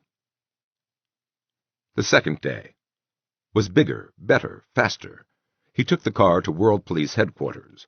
He carried 2 armfuls of damp, scavenged wood into an elevator and up to the kitchen. He put them in the oven. He'd forgotten to turn it off yesterday. It saved him time now. He turned on the exhaust and left. A little searching found him a second trash can. He took it up. The logs were smoldering, burning in places, but still wet. He left them to it. The kitchen was full of smoke, despite the exhaust fan. Impatience got to him. There were not even flames on the blackened logs now. He opened the oven door, letting in air. The gases caught with a soft whoosh. Corbell leapt back, slapping at his hair and eyebrows. But no, they hadn't caught. He had to tear a door off a narrow cupboard. It was the only tool he could find. With the door, he harried the logs out of the oven and into the trash can. He took the cupboard door along, too. Flat metal, it might serve somehow. His way back to the park was slower. 3 times he had to open a door to let out the smoke. Each time the car slowed, as if it had rammed invisible taffy. But he got back, and maneuvered the trash can out of the car into the patch of vines, under a threatening sky. The logs had gone to coals. He turned the can on its side and braced the bottom higher than the lip. He pushed the coals into a pile at the back. He found more wood, not too damp, which he set in the trash can to be dried by the heat. When the warm rain opened up on him, it didn't bother him. It was not especially uncomfortable, and now his fire was safe. This time 1,000,000 years ago, this time 2,000,000 years ago, Corbell the spaceman had already crossed tens of thousands of light-years, and at the core of the galaxy was skirting the edge of a black hole, massive as 100 million suns. Corbell the naked savage went forth to hunt his dinner. Living things rustled around him, but he saw nothing. It didn't matter. He didn't have anything to kill with, not so much as a kitchen knife. He kept his eyes open for another club while he pulled up roots. He pulled up quite a number of different roots. He'd roast them all and taste them. He spent more time gathering nuts. The rain stopped. This rain seemed regular enough, starting just after noon, lasting 2 or 3 hours. It was nice to be able to count on something. In the customary red sunset light, he sat down to cook his dinner. He had to throw away half the roots. He got, in rough and approximate terms, 1 potato, 1 very large beet, a combination yam and carrot, and a more nearly pure yam. He burned most of the nuts, but some survived, and were delicious. He went back for more. Then night was upon him. He set the trash can upright and set some dead tree limbs in the coals, and settled down to sleep in a patch of nearly dry moss. The 3rd day. Corbell half woke in darkness. He felt fur and a warm spot against his back, but elsewhere he was chilled. He curled more tightly around himself and went back to sleep. Some time later the memory snapped him awake. Fur! There was nothing against his back now. A dream? Or had a friendly cattail stretched against him for warmth? The touch hadn't wakened him fully. He and Mirabelle used to share their king-sized bed with a kitten, until the kitten became a tomcat and started behaving like one. Well, he was awake now. He did easy exercises until the stiffness was gone. He breakfasted on fruit. What else? Perhaps he ought to be looking for nests and eggs. The fire was still going. He built it up with twigs, then went looking for larger pieces. He wished for an axe. The little stuff burned too fast. The big stuff was too heavy to move, and he would soon use up all the dead limbs in the area. He spent part of the morning dragging a huge limb to his replenished fire. After he had tilted the trash can on its side and pushed the big end of the limb into it, he decided he'd created a fire hazard. He moved the whole arrangement onto a nearly buried outcropping of granite. It was meat he hungered for. If he could find a straight sapling, perhaps he could fire-harden it into a spear, provided he could sharpen a point. What he really needed was a knife, he thought. For that alone, it was worth exploring Serash Zilish. 4 crossed commas brought the car to the Serash Zilish hospital. Corbell recognized it at once. From outside, it was identical to the 4-city hospital. Civilization must have become awfully stereotyped before its collapse. Corbell fantasized a great pogrom in which all the world's architects had died. Afterward, humanity had been reduced to copying older buildings detail for detail. It didn't make a lot of sense. He'd look for other reasons for the duplication he saw everywhere. Inside, the place kept reminding him of his nightmare flight from Mirrorly Lyra. Clean corridors, doors with no handles, cloud rug. The only difference was the lack of a vault. He found a central place, a 2-story room lined with shelves and occupied by a computer that must be diagnostic equipment. But there was no vault door and no double phone booth, no precautions against thieves, no mummified losers. If Mirrorly Lyra had not lied, the boys had owned this city. They would not have needed to steal dictator immortality. Only dictators, adults, would need that. He found more locked doors, which would open with a kick. He found an operating room, 2 flat tables with straps attached, and clusters of jointed arms above them, tipped with scalpels and suction tubes and needles and clamps. The metal showed the stains of neglect and age. The stiffly extended insectile arm, that was his target. Corbell climbed up on a table, leaned out to grip the arm at its end. He swung outward and hung suspended. The arm sagged, then broke in the middle and dropped him to the floor. Corbell the hunter left the hospital carrying 3 feet of metal spear, with a scalpel at the end. Again the rains caught him on the way back. He made his way to his fireplace, checked to see that the fire was still going, then sat down to wait it out. There were several inches of water in his other trash barrel. He was killing time by trying to shave, very carefully, but the weight of the handle was awkward, and he wasn't doing a good job of it. When he saw the giant turkey, it was pecking under a nut tree, looking bedraggled and unhappy. He froze. It hadn't seen him. He debated as to whether he might sneak up on it. Probably not. He eased forward onto the balls of his feet, spear held lightly in both hands. He sprinted. The bird looked up, squawked, turned, and fled.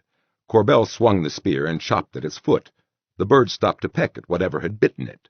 Corbell chopped again, at the neck, and felt the satisfying shock in his shoulders. The bird was hurt and in panic. It ran in clumsy circles, squawking, while Corbell chased it. He got 2 more shots at the neck, and then he had to stop, gasping, his pulse thundering in his ears. The bird was spouting blood. It hadn't slowed down, but its flight was Brownian motion, sheer blind panic. It had not gone far when Corbell recovered his breath and resumed the chase. He was moving in for the kill when the bird turned and ran straight at him. A lucky swing as he sprawled backward, and the bird was headless. It ran right over him and kept going. He tracked it until it fell over. The patch of bare rock was nearly dry. Corbell spilled his fire across it, added more wood, then went back for the bird. He pulled feathers until he was exhausted, rested, pulled more feathers. He opened the bird's belly and cleaned it, tugging 2-handed at internal organs, his feet braced on rough rock. The cupboard door from the police station became his griddle. He fried the liver on it and ate it while parts of the rest of the bird were roasting. Afterward he worked at cutting into the joints. He couldn't build his fire big enough to roast the whole bird, but he could roast a drumstick, and broil thick slices of breast on a stick.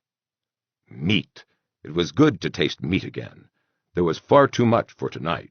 He had roasted both drumsticks. He could eat them cold tomorrow. He could cut up parts of the carcass and boil them for soup in the other trash can, with some of the roots. 2. The northeast was turning gray, but in the black northwestern sky 1 star still glowed. Corbell had watched it on several nights. It did not twinkle, and it did not move against the stellar background. That made it a planet, a big object dimly lit, possibly the world whose skewed orbit had disturbed Pyrsa. Now it twinkled. Now it was marginally brighter. Corbell blinked. Just his imagination? Now it was fading before the coming dawn. Corbell closed his eyes. He didn't want to wake up. There was no special reason why he should. He wasn't hungry or uncomfortable. He'd learned much about the empty city during these past 20 days, but there were mysteries still to be explored. His encampment had become comfortable. He had a fireplace, a soup pot, and the car for shelter. He had tools. He had used the scalpel to carve wooden cooking implements. He didn't need clothes. For 2 full days he had practiced throwing rocks, and taken his reward in squirrel meat. Yesterday he had killed another giant turkey, his 3rd. Big deal. Obscurely depressed, he curled tighter in his bed of moss. Corbell the architect and Corbell the interstellar explorer seemed equally dead. In his pride he had called himself a naked savage, but he wasn't that. A savage has his duties to the tribe, his tribe's duties to him. He has legends, songs, dances, rules of conduct, permitted and unpermitted women, a place for him when he grows old. But Corbell was alone. He could make fire. With the help of a super-sophisticated kitchen, he could feed himself, now that practically everything he could touch was edible. Some park. In the beginning it must have held only food plants and meat animals. City surrounding a farm. The cattails would hardly have survived, vain and decorative though they were, in the presence of real predators. Domed cities. Merely Lyra had spoken of the boys building domed cities, here in land that the more powerful girls hadn't held. But of course, Serash Zilish must have been domed against blizzards and sub-zero cold, before the world turned unaccountably hot. As for the park, the boys could hardly have grown beans and citrus fruit in the permafrost outside. The girls ruled the sky, controlled Earth's orbit. They must have made a mistake somewhere. What could have turned Jupiter into a minor sun? It must have shocked the girls as badly as it later shocked Pyrsa. It must have, because the change left boy territory habitable and made girl territory into scalding deserts, overturning a balance of power tens or hundreds of thousands of years old. Corbell shifted, then sat up. It was the present that ought to concern him.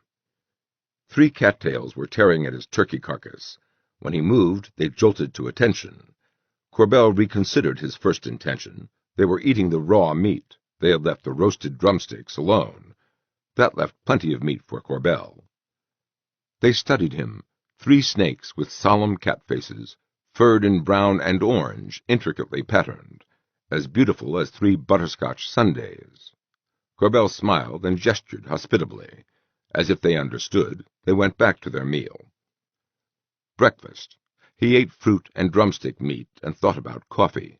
Afterward, he tended his fire.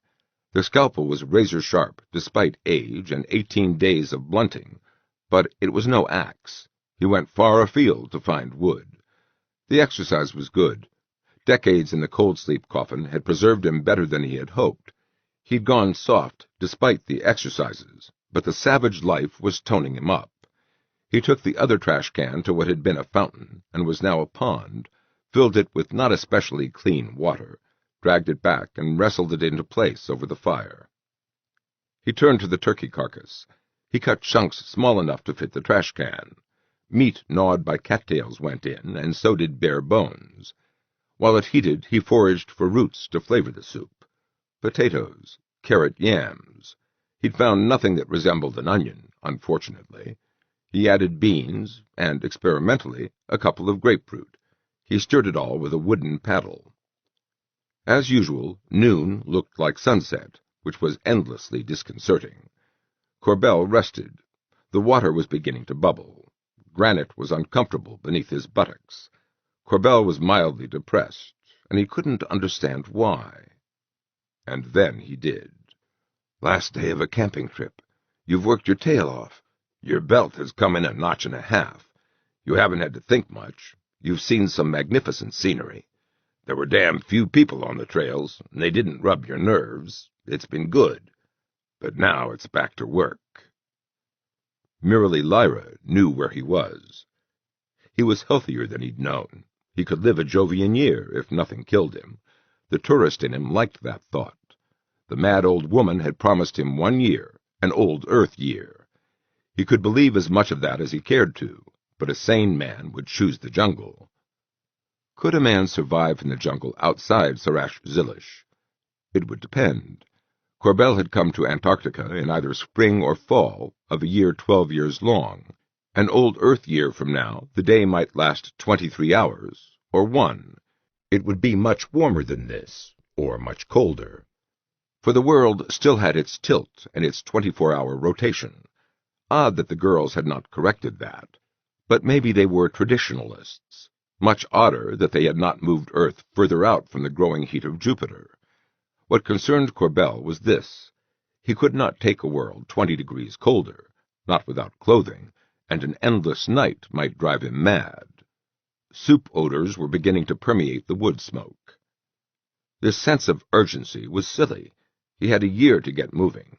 He could make foraging expeditions to the edge of the city, keep his camp here. Whatever was out beyond the domes had to be imported. How dangerous could it be? It might well be thousands of square miles of Sarash Zilish Park. An endless vacation, and he could use it.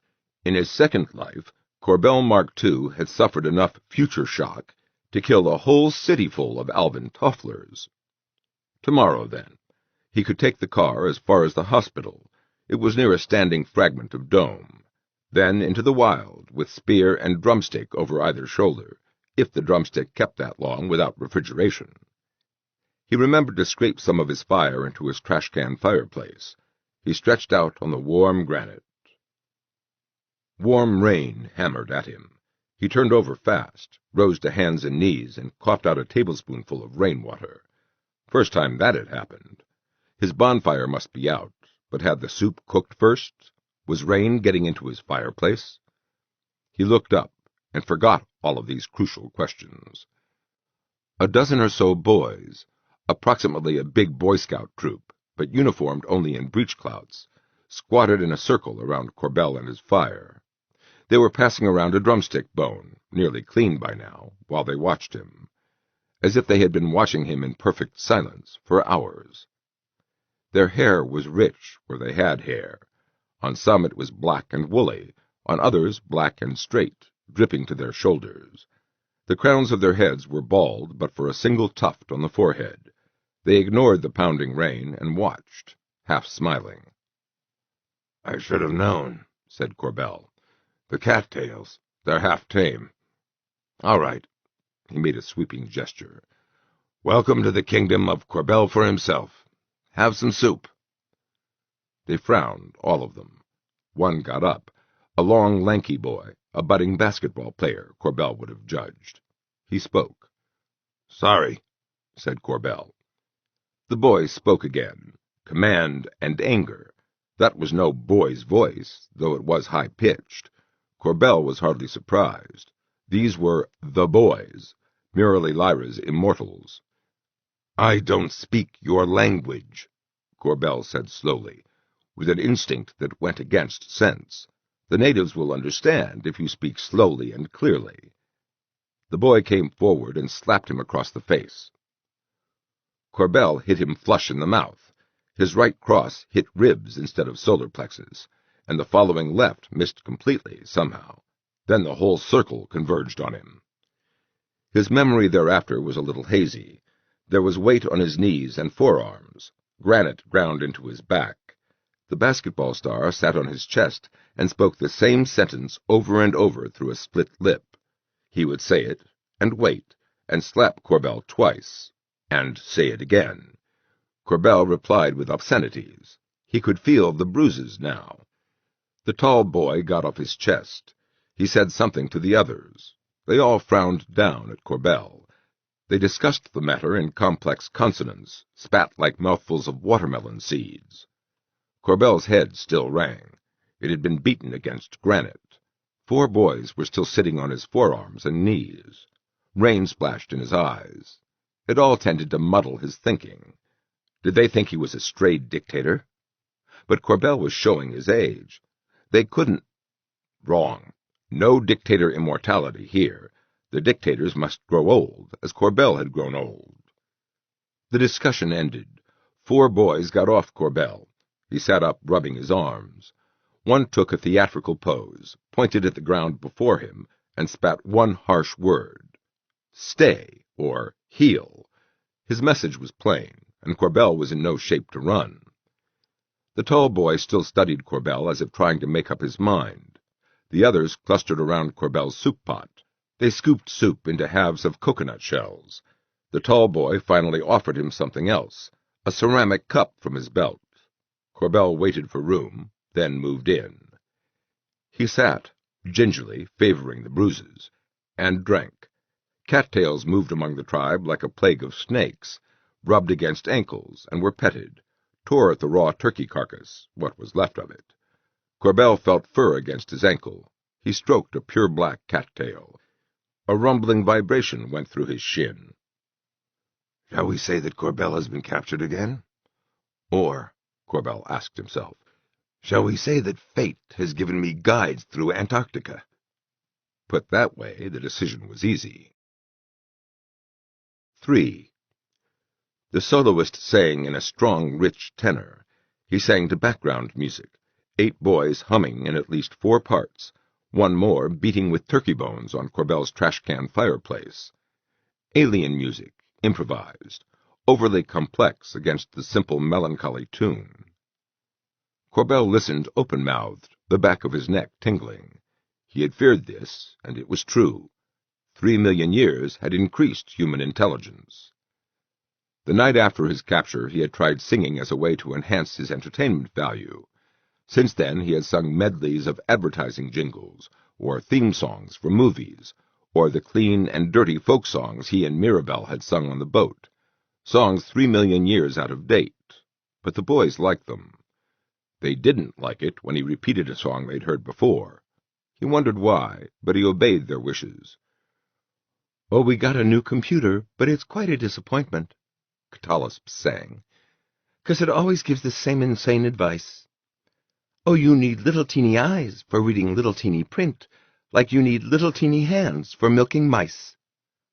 The flavor or mockery in his singing was for Corbell. He couldn't know what the words meant, but his pronunciation was accurate. Corbell had sung that song once. Beside him was the boy who had attacked him that night a week ago, the leader in some respects. Skatholz was broad of nose and lip, woolly-haired, long-limbed, and emaciated-looking. He might have been a black pre-teen, but for the partial baldness and the prisoned pallor he shared with the others. He said in English, "He sings well, do you think?" and laughed at what he found in Corbell's face. "Now you know." "You remember everything, everything, even whole songs in another language." "Yes. You need to learn my speaking more than I need to learn your speaking, but I learn yours first. This is why. You are different, Corbell. Older. I think you are older than anything." "Almost anything." "I will teach you how to talk. When you tell your tale, we all want to listen. I make a mistake with you. Do you know why I hit you? We thought you were only a dict who broke with rules. You did not—" Skatholz jumped suddenly to his feet. He stood at parade rest for a moment. Then he shrank back, hands raised half in supplication, half to ward a blow. "I didn't cringe," said Corbell. "Yes, cringe. It is a formal show of respect." Catalysp sang, "So we got an expert genius, and he rewrote all the programs, but we always got results that looked like these. Oh, you need little teeny eyes for reading little teeny print, like you need little teeny license plates for bees." It was pink and black dusk in the park.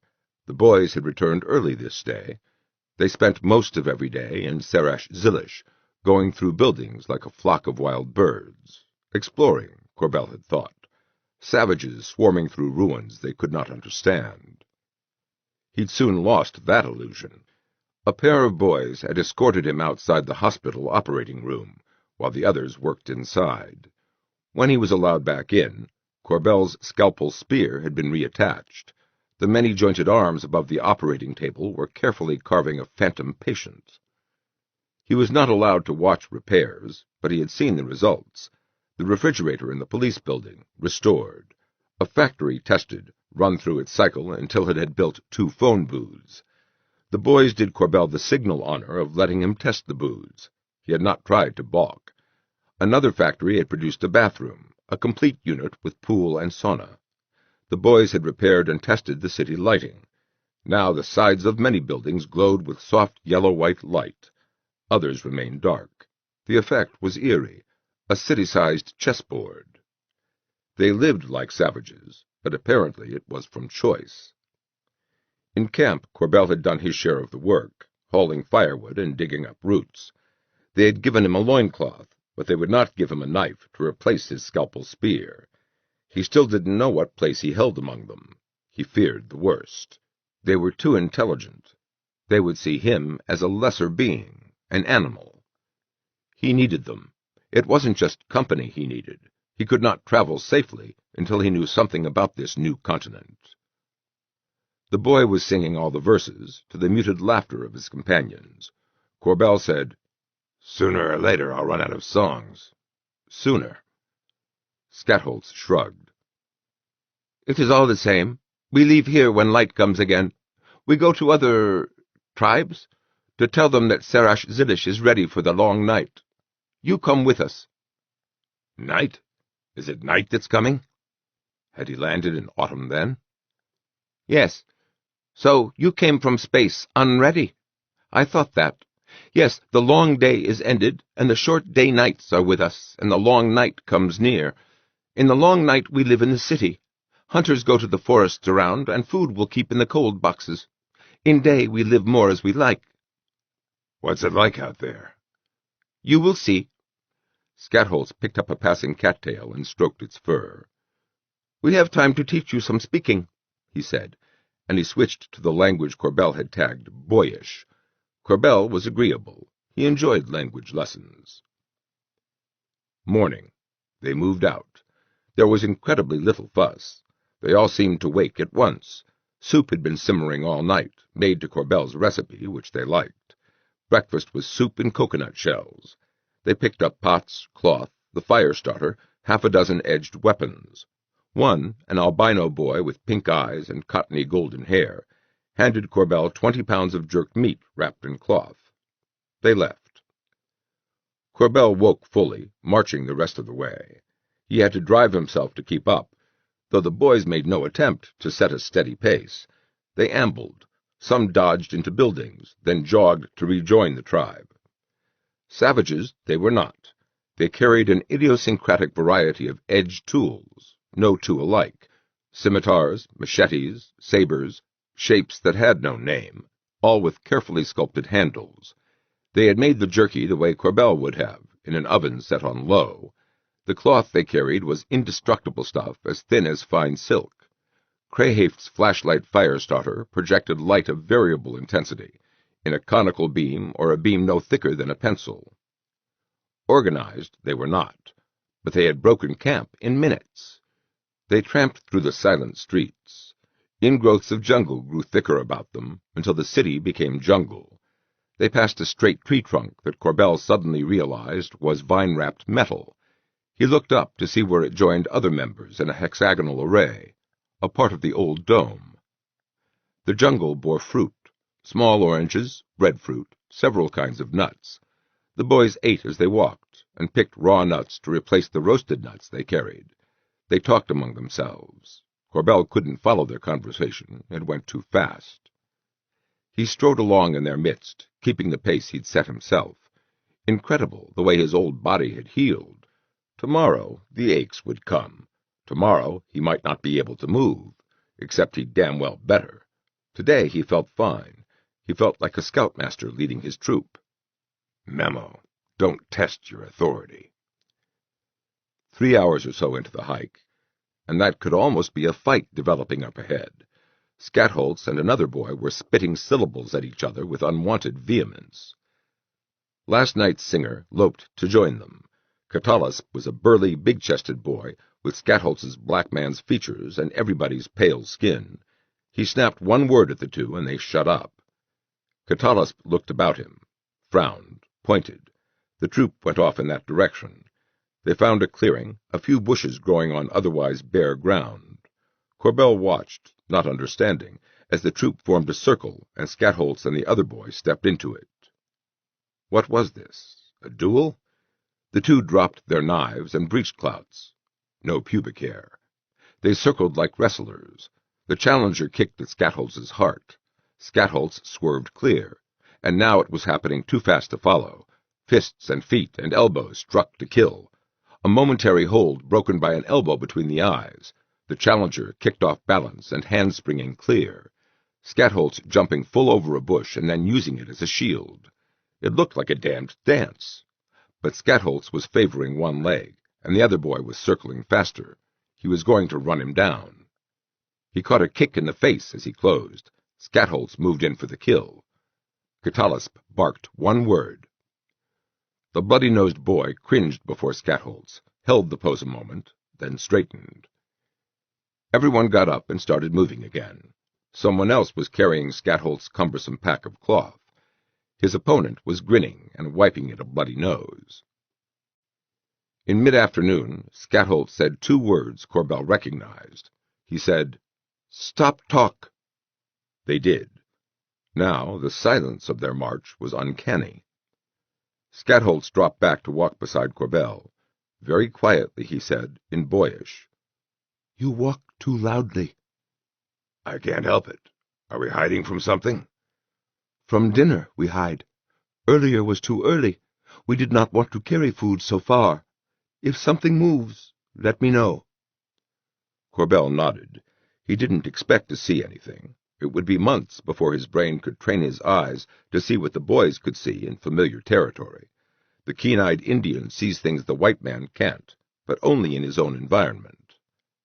Two boys transferred their loads to others and slipped away. Corbell couldn't see where they had gone, but presently there was a weird and terrifying sound, like a clarinet screaming for help. Every boy instantly moved off the trail to flatten against a tree. Corbell copied them. The tortured clarinet sounded nearer. They heard branches snapping. What would emerge? A tentacled monster? Descendant of aliens enslaved by a younger, space-traveling state? The monster burst from the trees. It was crippled, its forelegs running blood, hamstrung. The boys followed it, first the hunters and then the rest, slashing at its hind legs. A baby elephant. Corbell caught up in time to see it die. It was murder. It left him sick to his stomach. He fought his squeamishness and moved close to examine the corpse. The beast was wrinkled and marked by old scars. No baby, this. It was an adult elephant, 4 feet tall at the shoulder. He asked Skatholz, "Can I help?" "You may not butcher. I cannot let you touch a knife. You are not a Dict, Corbell. You are nothing we know." "Today I kill nobody." He meant it as a joke, but he didn't know enough boyish to phrase or inflect it that way. Skatholz said, "And tomorrow? I think you make fiction to entertain, but lives might end if I am wrong. Do you understand my speech?" "I will learn." He knew that Skatholz was using baby talk for his benefit. "Do you know the Chkint?" "Elephant. When I was young they were bigger, higher than your head at the shoulder." He wondered how elephants had come to Antarctica. Not as meat animals, surely. Maybe there had been a zoo. Skatholz looked dubious. "There are larger beasts in the sea, but how could such a beast live on land, without support? Still, I have wondered why the elephant's legs are so thick. Was it to support larger weight?" "Yes, the legs were more thick when I was young. The beast was the biggest on land. 5 million years ago," he had divided by 12 for Jupiter years, "there were beasts far larger. We have found the bones turned to rock in the earth." Skatholz laughed skeptically and left him. Having finished butchering the elephant, they departed. Corbell carried a rack of ribs for a while, but it slowed him down. A disgusted tribesman finally took it away from him. The forest ended. Far across a prairie of waving, yellowish-red vegetation, Corbell saw a last sliver of the departing sun. Jupiter was a pinkish-white disk, rising. Here they made camp. Presently, Corbell ate roasted elephant for the first time in his life. He was too tired to sing for his supper. Someone was telling a story. It was Crayhaft, who had oriental eyes and gleaming white patches in his straight black hair, and the others were listening in intense concentration when Corbell dropped off to sleep. They tramped all the next day through waving pinkish-yellow grain. Corbell judged it wheat. "Who grows this?" he asked Skatholz, and was answered with laughter. Wheat took cultivation, didn't it? Maybe it had been gene-altered. 4 gene-altered cats still lived among the tribe. They took their turns riding the necks of various tribesmen. A wheat that grew wild would be worth having, more useful than a cat that was all tail. All day Corbell saw kangaroos and ostriches bounding through the wheat. They were fast and wary. Once there was a lone man with a spear, far ahead, a pale figure at a dead run behind a fleeing ostrich. The pair was long gone when the tribe got there. Late in the day, Crayhaft found the tracks of something large. The tribe followed. Near sunset, their quarry came in sight, a big, shambling mass that ran from them on 4 legs, until it turned at bay on 2. It was a bear. Its skin was hairless and yellow, but for a mane of thick white fur. A nude polar bear? And no dwarf, either. It waddled toward the hunters and tried to maul them with its great claws. But it was fighting Homo superior, in the prime of health and youth. They danced around it, slashing. It fought on long after it should have bled to death. They ate bear meat that night, while the cattails hunted at the edge of firelight. Jupiter was full, banded and orange. Corbell was dozing with a full belly when Catalysp dropped beside him. He spoke slowly, enunciating. "Do you sing tonight?" "If I choose, then no." "Acceptable. What was this about growing grain?" "The grain we used didn't grow without human help." "Like Skatholz, I do not read your face well. If this is fiction for entertainment, you do it well. We will be sorry to lose you." "How do you lose me?" The boy might mean only that dicta die sooner or later, like cattails. No. Catullus said, "When we reach the dicta, we lose you." Corbell hadn't counted on that. How many days? 4, 5 if we stop for amusement somewhere. You will like the dicta, Corbell. There are men and women, and the making of new boys between them. They have a city and some country around, but they are not smart enough to make the machines go. In day, we fix the things that go wrong at night. They're not smart enough? They're the same kind you are. Their heads should be built the same. They have the brain, the stuff inside the heads, just like us. They do not have the time. We do not tell them how to fix machines. They do not live long enough to learn, and they might break the machines learning, and we punish them if they leave. So they stay in the dicta place. They need us. We know where to find them. We must know this, because we must bring new boys to the tribes. What happens to the small ones, not boys? The girls? They grow. Some boys grow too. We choose the best, the smartest, and the strongest, one from each tribe for each year, and we send them back to the dicta. We do not do the thing to them that makes them stay the same forever. Planned breeding for superior boys, and it would tend to cow the young Turks to the benefit of the leaders. Corbell said, "There must be a lot more women than men." Catullus grinned. You like that? Anger tied his tongue. You joke. I die of being too old soon. I can't make more boys. Catullus had Corbell by the hair. His knife was drawn, before Corbell could do more than gasp. He slashed away a thick handful of Corbell's hair, and held it before his eyes. Your lies are for the newly born. We are offended, he said. Can you lie as to this? The thin white hair he held in firelight was dark brown for half an inch at the roots. Corbell gaped. The tribe surrounded him. They must have been listening all the time.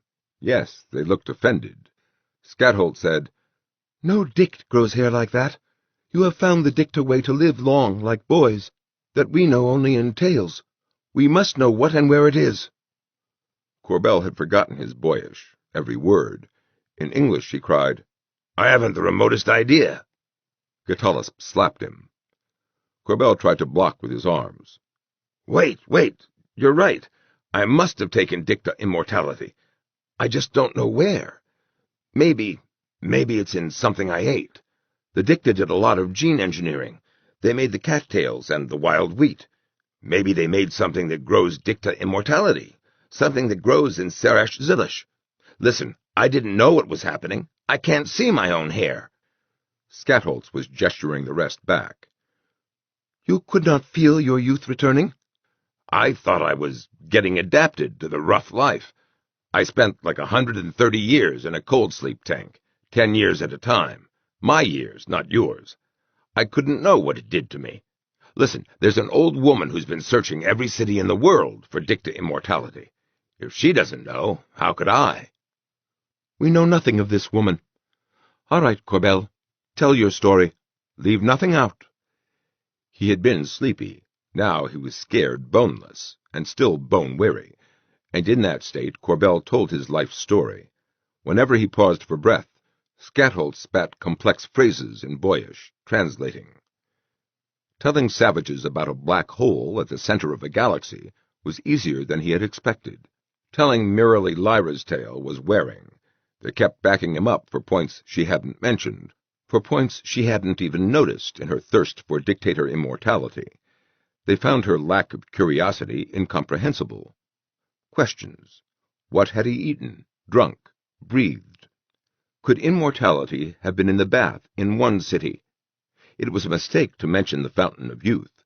But no, the dicta themselves used baths. Dawn came, and Corbell was still talking. It could have been any of the things I tried. The fruits, the nuts, the roots, the meat, the soup even. I mean, the combination of a lot of things, plus the heat. Hell, it could have been in the water in the fountain. Skatholz stood and stretched. We can find out. When we return to Serash Zilish, we will take a dict. Shall we go? Go? Corbell saw that the other boys were getting up, collecting gear. Oh, please, I'll fall over. You are stronger than you think, Corbell. For too long you were a dict, sick with age. They marched. The wheat-covered prairie went on forever. They camped early, after the afternoon rain. Corbell sprawled in the wet earth and slept like a dead man. 4. He woke early. A cattail had crawled along his ribs, liking the warmth, tickling him. It mewed in protest as he rolled away. There was more protest from his overused muscles. The fire had died. Jupiter, white with a thin red crescent edge, made the night seem bright. Well, I'm in trouble again, he thought. Imagine my amazement. Everyone in the world wants dictator immortality, and they all think I've got it, and they're all half right. Why do the boys want it? Maybe they want to destroy it. It's the biggest difference between them and the dicta. He let his hand stroke the orange cattail. It draped itself over his knee and rumbled contentedly. What is it? If it's edible, it's in Serash Zilish. Everything I ate in Four City. Mirali Lyra ate too. One kind for women and one for men? And man's immortality doesn't affect women at all? I don't believe it. So something in the park holds dictator immortality, in the sap or the juice or the blood, and I ate it. What did she eat when she searched Serash Zilish? The boys eat almost no vegetables, and vegetarians eat no meat, but she fed me both, and fruit too. Insects? I don't eat insects. If I could get her to Serash Zilish, I'd know. Watch her, see what she doesn't eat.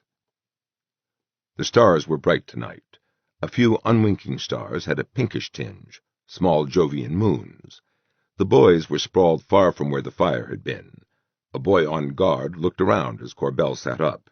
It was Crayhaft, the only boy with white in his hair. Heady smells reached Corbell.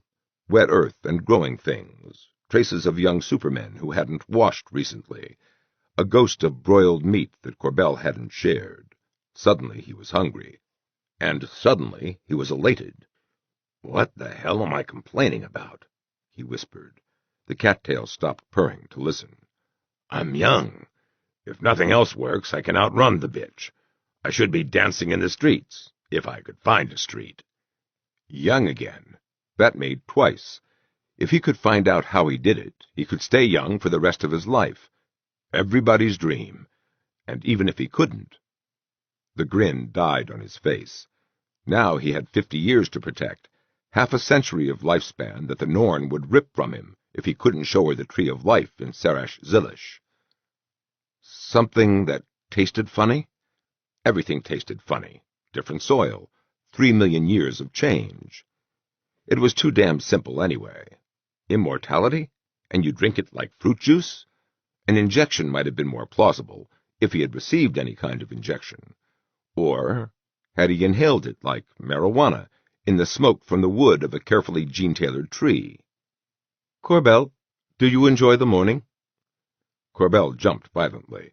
The sentry's approach had been perfectly silent. He settled beside Corbell. By Jupiter light, the pale threads gleamed in his hair. Corbell had wondered at the grace with which he moved. Crayhaft, who carried the fire-starter. Crayhaft, the storyteller. How old are you? 21, said Crayhaft. That's old, said Corbell. Jupiter years. I wonder why you aren't the leader. The old ones learned to avoid that chore, and to avoid the fighting that goes with it. Skatholz can beat me. Skill in fighting has an upper limit. One is born with one's greatest possible strength. Oh. Corbell, I think I have found your spacecraft. What? There. The boy was pointing low on the northern horizon, where a few stars glowed in the gray-black of coming dawn. One showed pink among blue-tinged stars. The one that might be a moon, except that it does not move. Is that your spacecraft? No. I don't know where my ship went. Don Juan wasn't ball-like. It would look more like a thick spear. Crayhaft was more puzzled than disappointed. Then what is it? I have seen it twinkle oddly. It does not move, but it grows more bright every night. The whole system of worlds is messed up. I can't explain it. I think that's the next world out from Jupiter. I wish it had been your spacecraft, said Crayhaved. He fell to studying the steady point of light, entranced. The cattail slithered from Corbell's knee and disappeared into the grain. Corbell saw two more low shadows slipping after it. A cat screamed. Simultaneously, something much bigger vented a much lower, coughing roar. Crayhaved shouted, "Alert!" It bounded out of the grain and leapt at Corbell's throat, something as big as the biggest of dogs. Corbell threw himself to the side. He saw a spear plant itself solidly in the open mouth, and then the boys were on it. It was a dwarf lion, male, magnificently maned. It died fast. Even the first spear might have killed it. Corbell got up, shaken. The female could be out there. Skatholt said, "Yes," and joined the others who were fanning out into the grain. Corbell, spearless and superfluous, stayed where he was. Presently he noticed something small in the path the lion's charge had left through grain. He found a small butterscotch sundae corpse. The other cattails had returned to the fire. They seemed unusually subdued. At dawn he helped two boys build a fire. He saw the reason later, when four more trekked in with ostrich eggs. They set the eggs on the coals, carefully cut the tops off, and stirred the contents with spear hafts. Scrambled eggs. Still no coffee. Corbell strode along in pink sunlight, feeling good. The slapping around was a bitter memory, with bruises to corroborate it, but he set next to it another memory, Catalasp's fist holding white hair with dark brown roots. Oh, for a mirror! He was a slave, if not worse, but he was young, with an outside chance to stay that way a long time. They had crossed a row of big, badly weathered rocks, oddly textured, big as houses and bigger. Now the land sloped down, and Corbell found Skatholz marching beside him. Skatholz said in English, "What do you know of the girls?" There was a boyish word for girl-child, and another for dicta-woman, but girl was a third word, and it carried a certain emphasis. Corbell answered, "Merely Lyra told me something about them. There was a balance of power between boys and girls, and somehow it fell apart." "By her tale, the girls ruled boys as boys ruled dicta." "No. Look at it with more care. The girls ruled the sky. They could move the world. By implication, they controlled the weather. They could decide how far the world should be from the sun. In fact, they first moved the world because the sun was getting too hot. The boys ruled the dicta. They could see to it that no more boys or girls were born." An interesting role reversal, that. In itself, that isn't a lot of power, not in a crowded world where everyone expects to live forever anyway. "But our land was less rich. The tales tell it so." "Yeah. Look at it from the other direction. Suppose the boys let the dicta breed like rabbits, breed fast. They kill most of the girl children and hide most of the boy children. The boy children grow up. They get dicta immortality as long as they behave. Now the boys have an army. They invade." The land had leveled out. Ahead it sloped upward again. Skatholz mulled it over, then, "Our tales tell nothing of this." "That's because it never happened. The boys couldn't feed such an army. Poor land. So the balance of power lasted, tens of thousands of your years." "I see. Partly. I am not used to thinking like this. What went wrong? Somehow the girls lost control." "Yeah. Weather?" "Our tales tell of a great thawing. When green things grew for the first time in our land, the girls tried to take it. The thaw happened when the girls grew too proud. In their pride, they lost a moon, and with the moon, they lost their power." Corbell laughed. "They lost a moon? Hey, just how accurate could these tales be after 100,000 years?" "We live long. We remember well. Details may be lost, but we do not add fiction." The land sloped upward. In the distance, Corbell could see another line of big, melted-looking rocks. A moon. It sounds completely silly, but Pierce had told me the moons of Jupiter were out of their orbits. But that's not too strange. Dropping the world into their midst could have done that. But he also said Ganymede is missing completely. Ganymede? The biggest moon. Hell, I don't see how it fits in. And the sun is too hot, you said, and King Jupiter is too hot. And the weather is screwed up, said Corbell.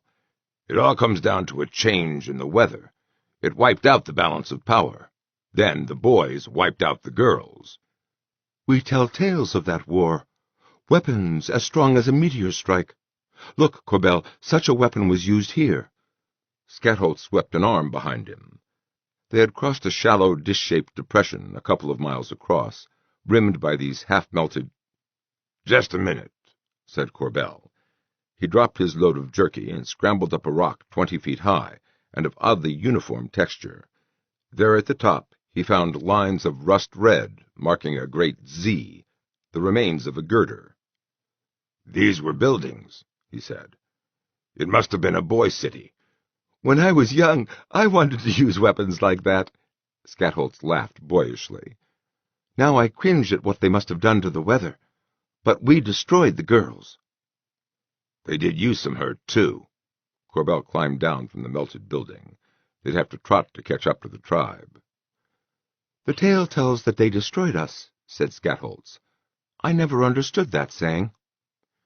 Corbell and Skatholz marched on in silence for a time. Boys chattered ahead. It was just past noon, too early to hunt.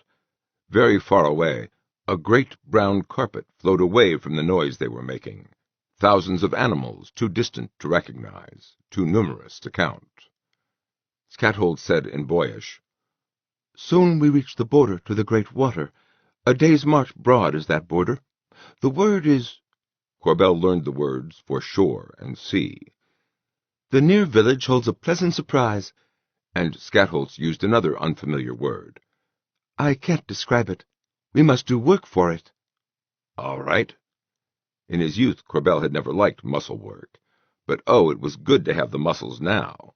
He asked, Why were we talking English? Because I must know you. I must learn when you are telling fiction. Corbell chose not to protest the injustice. I wonder about the cattails. What do you wonder?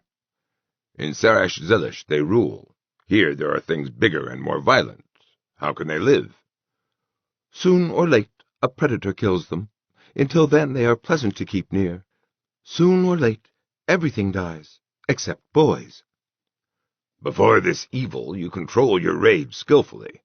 Will we find more cattails among the dicta? No, we never leave cattails with the dicta. Why? It isn't done. Corbell let it drop. There was a thing he dared not ask yet, but he would have to find out. How carefully were the adults guarded? The dicta place was the second place Mirali Lyra would look for him. He couldn't stay long. The moment she saw him, dark-haired, that moment he would have to produce dictator immortality. And maybe he could. One simple test, made carefully. He did not want the boys chopping down the tree of life. 5. They reached the village at noon. It was a strange blend of primitive and futuristic. An arc of baths, identical to the bath Corbell had found by the shore in one city, half surrounding the village square, and surrounded in turn by sod huts and granaries. There was great variety among the sod structures, but they matched. The village as a whole was beautiful. Corbell was beginning to get the idea. The ancient factories would build the boys' buildings for certain purposes. It was very easy to go on using them century after century. For other purposes, they made their own, and lavished labor and ingenuity on them. He was not entirely surprised when Crayhaft spoke for the tribe, and called it Crayhaft's tribe. He who spoke for the village had Crayhaft's strange grace, and gray in his long golden hair. They worked all that afternoon. A couple of boys of the village went with them to supervise, shouting their orders with malice aforethought. Corbell and Crayhaft's tribe used primitive scythes to reap grain from the fields and carry it in bundles into the village square, until there was a great heap of it there, until the boys of the village were satisfied. After their labor, the boys went whooping to the baths. Corbell waited his turn with impatience. He went the full route, bath and steam and sauna and back to the bath, this time with the jacuzzi-style bubble system turned on. When he emerged, it was dark. They were starting dinner. The surprise Skatholz had promised was bread, of course, several kinds of bread, plus rabbit meat the villagers had hunted. Corbell ate his fill of all the varieties of bread. The taste brought on a nostalgic mood. His eyes were wet when Catalysp had finished singing Corbell's version of Poisoning Pigeons in the Park. The bread had surprised him less than the phone booth at one end of the arc of baths. He dithered, but Skatholz knew he knew about phone booths. While Crayhaft started one of his long tales, Corbell sought out Skatholz and asked him. The skeletal boy grinned. "Were you thinking of leaving us through the palazzo?" "Not especially." "Of course not. Well, you've guessed right. This village trades their grain for other bread-makings all across the land." "I didn't think the palazzo would send anything that far." "The land is crossed by a line of palazzo, close-spaced. Do you think we would handle emergencies by traveling on foot? Look." Skatholz drew a ragged circle, Antarctica, and a peace symbol across it. "If there were serious reason to travel, these lines of palazzo exist. Since the time of the girls, they have been used 4 times, more if tales have been lost. We keep them in repair." Corbell kept the other questions to himself. He hoped he would not have to use the palazzo. They were too obvious. They would be guarded. When the tribe left in the morning, they carried loaves of bread in their cloth bags. There had been an exchange. 3 of Crayhaft's tribe had stayed behind, and 3 villagers had replaced them. No big deal was made of it, and Corbell had to examine faces to be sure it had happened. Now there was no more grain. The land dropped gradually for 20 miles or more, and ended in mist. Nothing grew on it but dry scrub. Off to the right of their path was a cluster of sharp-edged shapes, promontories all alone on the flat, lifeless ground. Nature sometimes imitates that regular, artificial look. Corbell asked anyway. "They are artificial," Skatholz told him. "I have seen them before. I have my guess as to what they are, but shall we look at them? Some of Crayhaft's tribe have not seen them." The troop veered. The structures grew larger. Some lay on their sides, disintegrating, but the nearest stood upright, its narrow bottom firmly set in the ground. The tribe clustered beneath a great curved wall leaning out over their heads. "Ships," said Corbell. "They carried people and things over water. What are they doing so far from the ocean?" "Perhaps there was ocean here once." Yeah. When the world got so hot, a lot of the ocean went into the air. This used to be sea-bottom mud, I think." Crayhaft said. "That fits with the tales. Can you guess what they might have carried?" "Too many answers. Is there a way in?" He didn't understand when Crayhaft untied the fire-starter from his belt. He would have stopped him otherwise. Crayhaft twisted something on the fire-starter, pointed it at the great wall of rusted metal. The metal flared. Corbell said nothing. It was already too late. He watched the thin blue beam spurt fire until Crayhaft had cut a wide door. The metal slab fell away. Tons of mud spilled after it. Eons of dust and rainwater. They waded up the mud slope, joking among themselves, and Corbell followed. The hull was one enormous tank. There were no partitions to prevent sloshing. Corbell sniffed, but no trace of the cargo remained. Oil, or something more exotic? Or only topsoil for the frigid Antarctic cities? Topsoil wouldn't slosh around. The Surprise was on deck and above deck. Masts. There was no place here for human sailors. There were only proliferating masts, reminiscent of clipper ships, and cables all running to a great housing at the bow, a housing for motors and winches and a computer. The hull had appeared to be sound, the masts were in fine shape, but time had reduced the computer to garbage. That was a pity. It was as big as Don Juan's computer, which had housed Pierce's personality. Conceivably, it could have told them a great deal. They marched down into the fog, and the fog swallowed them. Corbell heard regular booming sounds that he failed to interpret. Then suddenly they had reached the sea. Breakers roared and hissed across a rocky shore. They rested. Then, while others collected brush for a fire, 3 of the boys swam out into the breakers with spears and the rope. It looked inviting. The water would not be cold. But Corbell had seen the boys hunt, and he wondered what toothy prey waited for them. 2 came back. They swam ashore with the rope twitching behind them and collapsed, panting heavily, while others dragged the rope in with its thrashing burden. They beached 12 feet of shark. The 3rd boy didn't come back. Corbell couldn't believe it. How could immortals be so careless of their lives? The boys were subdued, but they held no kind of formal ceremony. Corbell ate bread that night. He had no stomach for shark. He had seen what came out of the shark's stomach. He lay long awake, puzzling it out.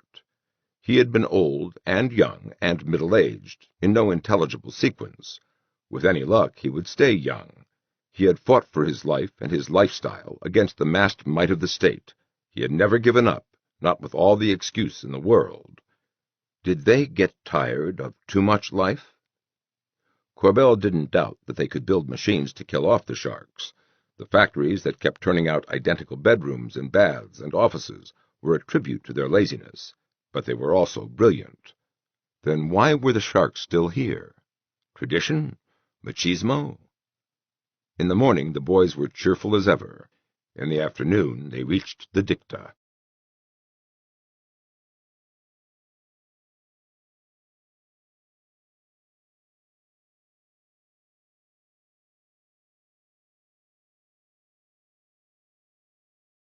Chapter 7. The Dictators. 1. Sick City, Dicta City, showed first as a bar of shadow along the shoreline, then as half a mile of blank wall with a low windowed structure peeking above the center. Dicta City showed its back to the approaching boys. As they rounded the end of the wall, Corbell saw its face. Dicta City was a single building, 4 stories tall, half a mile long, and as wide as a luxury hotel. Its facade looked north toward the sea and the sun, and was rich with windows and balconies and archways. Between city and sea was a semicircle of low wall, over which the tops of trees were visible. A garden. The Dicta were emerging through an arch in the low garden wall. In scores now, they waited. Dicta City could never have been under a dome. It was the wrong shape. It must have been built late, specifically to house the adults, long after Antarctica became a hothouse and the seas receded across the continental shelf. Topsoil must have been spread over the salt dunes and walled against the winds. Fish from the sea, and whatever the walled garden produced, would be the only sources of food for miles around. It would be difficult to leave this place, Corbell thought. A couple of hundred Dicta waited until the boys were a few yards away, until Corbell had counted 7 men among a horde of women. Then they cringed, all of them at once. They held the cringe as Crayhaft stepped forward. "We come to repair your machines," Crayhaft said, "and to take your boy children to ourselves." "Good," said one among them. He had a white beard and shoulder-length white hair, very clean and curly. He straightened from the cringe, as did all the others, and now Corbell was impressed by their general health and dignity. They didn't act like slaves. The cringe had been a formality. Corbell wondered what could have happened if he had cringed naturally that 4th day in Sarash Zilish. The boys might have killed him as an escapee. All of the Dicta were studying Corbell. Crayhaft noticed. He spoke at length in a voice that carried. Corbell couldn't follow everything he said, but he was telling a condensed version of Corbell's history, the spaceflight, the long voyage, some complex phrases that might have related to relativistic time compression, the flight from Mirali Lyra. No mention of the mad Dicta woman's motives, no mention of Dicta immortality. Corbell was sure of that. He listened for it. The old man listened and laughed. He was vastly entertained. At the end of the narrative he came forward and said, "Welcome to our refuge, Corbell. You will have interesting things to tell us. I am Gording. Do I speak slowly enough?" A pleasure to meet you, Gording. I have a lot to learn from you. Yes, I can understand you. Will you join us tonight, then? We have room in the Dicta place for many more children. It will be instructive to see what your children are like. Corbell choked up. The women were examining him and speculating in whispers. It wasn't just his brow line, though even the women were half bald. His brown and white hair must have caught their attention, too, and his answer was rudely delayed. I'm happy you accept me for that important purpose, he said. What he was nervous. Abruptly he was very conscious of his near-nakedness. The Dicta were entirely naked. One of the women, her long black hair was just showing gray, said, It must be long since you made children with a woman. Corbell laughed. Divide by 12. 250,000 years. What she asked then raised laughter. Corbell shook his head. I may have forgotten how. There is only one way to know. He helped the boys set up camp. A grove of trees occupied the center of the semicircular garden within the wall, which was far more orderly than the jungle in Serash Zilish. The boys set up camp under the trees and built their fire with wood brought by Dicta women. You may go to the Dicta, Skatholz told him then, but you must not tell them of Dicta immortality. It didn't seem to occur to him that he might be disobeyed. What about my hair? I know damned well they noticed it. Skatholz shrugged. You are an early type of Dict from before stories were told. Tell them all Dicta once grew hair like yours. If any learn what you know, their minds will be... all that they know will be taken from them. I'll keep my mouth shut. Skatholz nodded. Corbell was dismissed. The prospect of an orgy was making Corbell jumpy. He had tried to lie with a woman 3 million years ago in the state dormitory, the night before they took him to the moon to board Don Juan. All those staring eyes had cowed him, left him impotent. It might be the same tonight. But he had half an erection now. Dicta's city ground floor was a row of long, hall-like public places, each roomy enough for 200. The dining room was one of these. It had some of the trappings of a cafeteria. Corbell found trays and utensils at one end of a counter. A dozen women and a man cooked food in large batches and served it as the line passed. Others finished eating and took their places. Weird differences.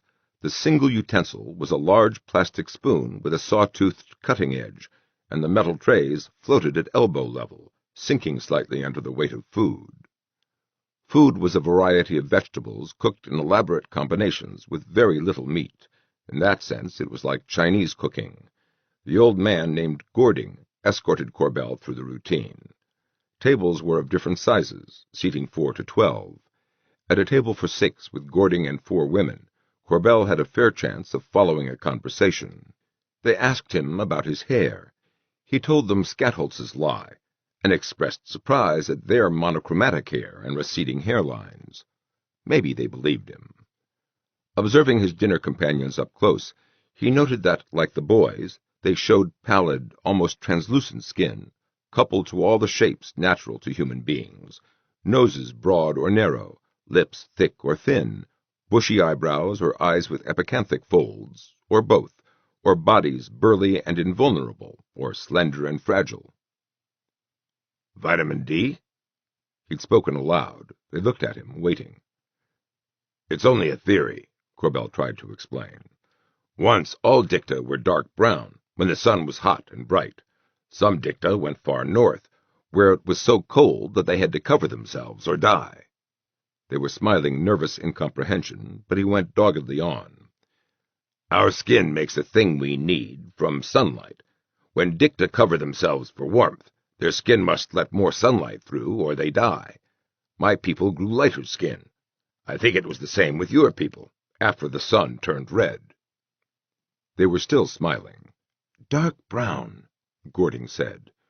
Your tale is strange, but our skin does make a life chemical, cathope. But how do you live in the long night? Almost 6 years. Cathope seed? We press it for the oil. Escaping Dicta City should have been easy during the long night, when the boys all gathered in Serash Zilish, but fugitives would have to carry their own cathope seed. Yeah, and boys would tear it up if they found it growing anywhere but here or in Serash Zilish. Corbell was beginning to worry. Maybe he really was trapped. He asked about the coming festivities. "We take sex in company," Titterif told him. At a wild guess, she was 16 or so, her face heart-shaped, her eyes large and expressive, her mouth full and made for laughter, her hair a tightly coiled ruff. Even she was half bald. "Sex is the only pleasure we have that the boys can't ever understand. That and giving birth." Her eyes dropped shyly. "I haven't done that yet." 2. The orgy hall, what else could you call it, was an afterthought. It seemed the boys hadn't thought of putting one in when they built Dicta City. The Dicta had repaired the omission by building a kind of infinity sign on the roof, composed of 12 of the mass-produced triangular bedrooms, arranged like 2 pies of 6 wedges each, with 2 baths set between. They had knocked out all the inner walls. The small toilets that belonged to the bedrooms still had doors. At least the Dicta kept that form of privacy. But the closets didn't, and the phone booths had been ripped out. Of course. When Corbell arrived, there were Dicta on every horizontal surface, beds and couches and coffee tables, and more coming in. Half a dozen women gestured invitation from one of the beds. Corbell accepted. His nervousness left him quickly. Rippling waterbed and warm woman flesh formed his pillows, and it was altogether delightful. Out of courtesy, and because she was nearest, he lay with an older woman first. She expressed no disappointment, but he was too quick, and he knew it. After all that time, to hurry. And still it felt like a mighty victory. "I gave this up forever," he said, and thanked her with his eyes. Now he beat his chest and warbled the challenge of the great ape, and took a woman with pronounced oriental features and warm, skilled hands. This time it was longer, better. The partial baldness of these women made them more exotic. Their breasts were alike, large in diameter, but flattened. Even in older women they did not sag. They asked him about his sensations. Even with his wife, Corbell had had difficulty analyzing his own reflexes, and he had trouble now. They probed delicately, with questions and with stroking fingertips, exploring his ancient nervous system and telling him about their own. A younger man joined them. 2 women left, were replaced by 2 more.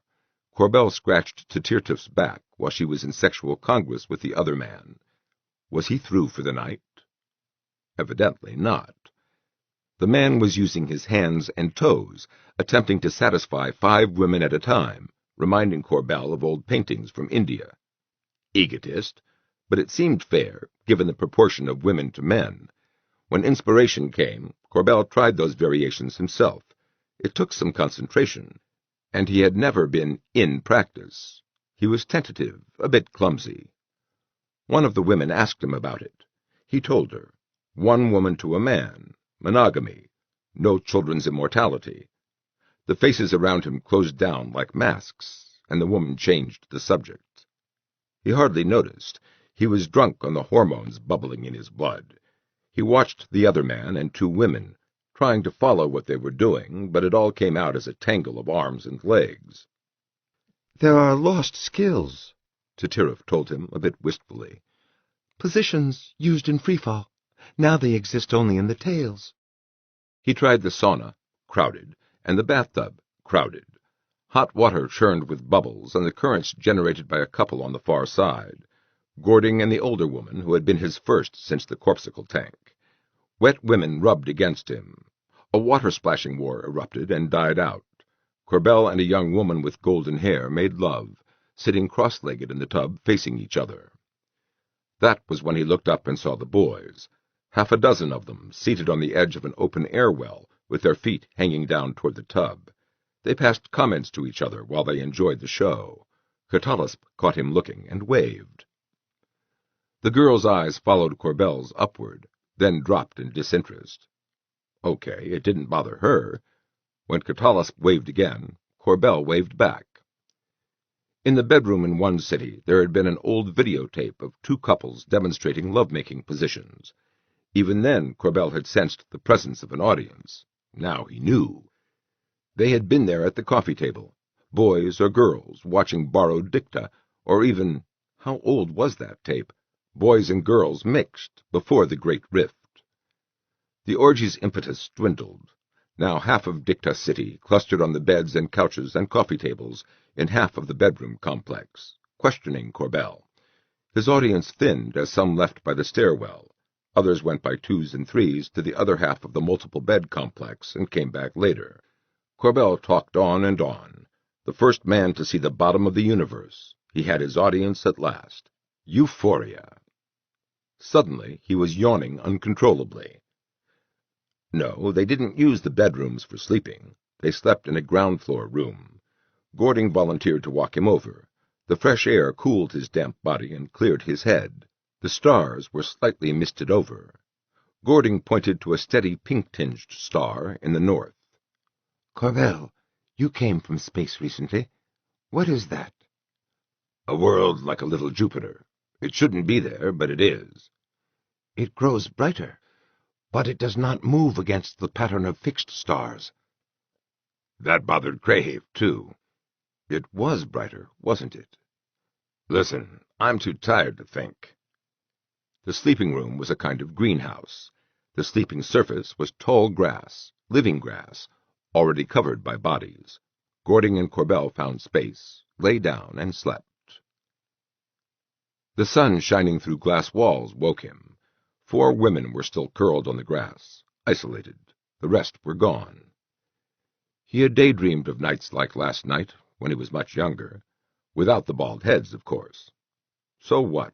He was lucky they saw him as human. Lucky he could still see them as human, too. Their bodies hadn't changed much. Their minds had changed more. They seemed geniuses, and they seemed placid in their slavery. If they hadn't freed themselves from the boys in all those eons, how could Corbell? Corbell remembered that there was a possible answer, which had to be tested. A ceremony was in progress at the boy encampment. 8 dicta males, he must have missed one yesterday, were presenting 5 boy children to the tribe. Of the 3 cupbearers, Crayhave, who seemed to be the oldest, now seemed to be in charge. The rest of the boys watched solemnly. 3 carried the remaining cattails around their necks. Corbell decided against joining them. He took a place by himself and kept his mouth shut. His chance would come. The children appeared to be 5 to 7 years old. They were overawed and immensely proud. Of the adults, it was Gording who named each child and described him, his strength, his accomplishments, his habits, good and bad. For a moment, Corbell thought one of the children was being rejected, and that didn't fit his preconceptions at all. Then he realized that the boy-child's name had been rejected. He was being given a new one. The ceremony broke up suddenly. The boy-children stayed with the boys. The men went off talking together. Crayhave called to Corbell. I know that walk and that look. Corbell went over. The walk means you have used muscles in unaccustomed labor. I know the bright smile and red eyes, too. Corbell grinned. You're right. You had fun? You'll never know. I never will. Some of the boy children we take try to be the best so they can be dicta. Do you believe that? Sure. Did you?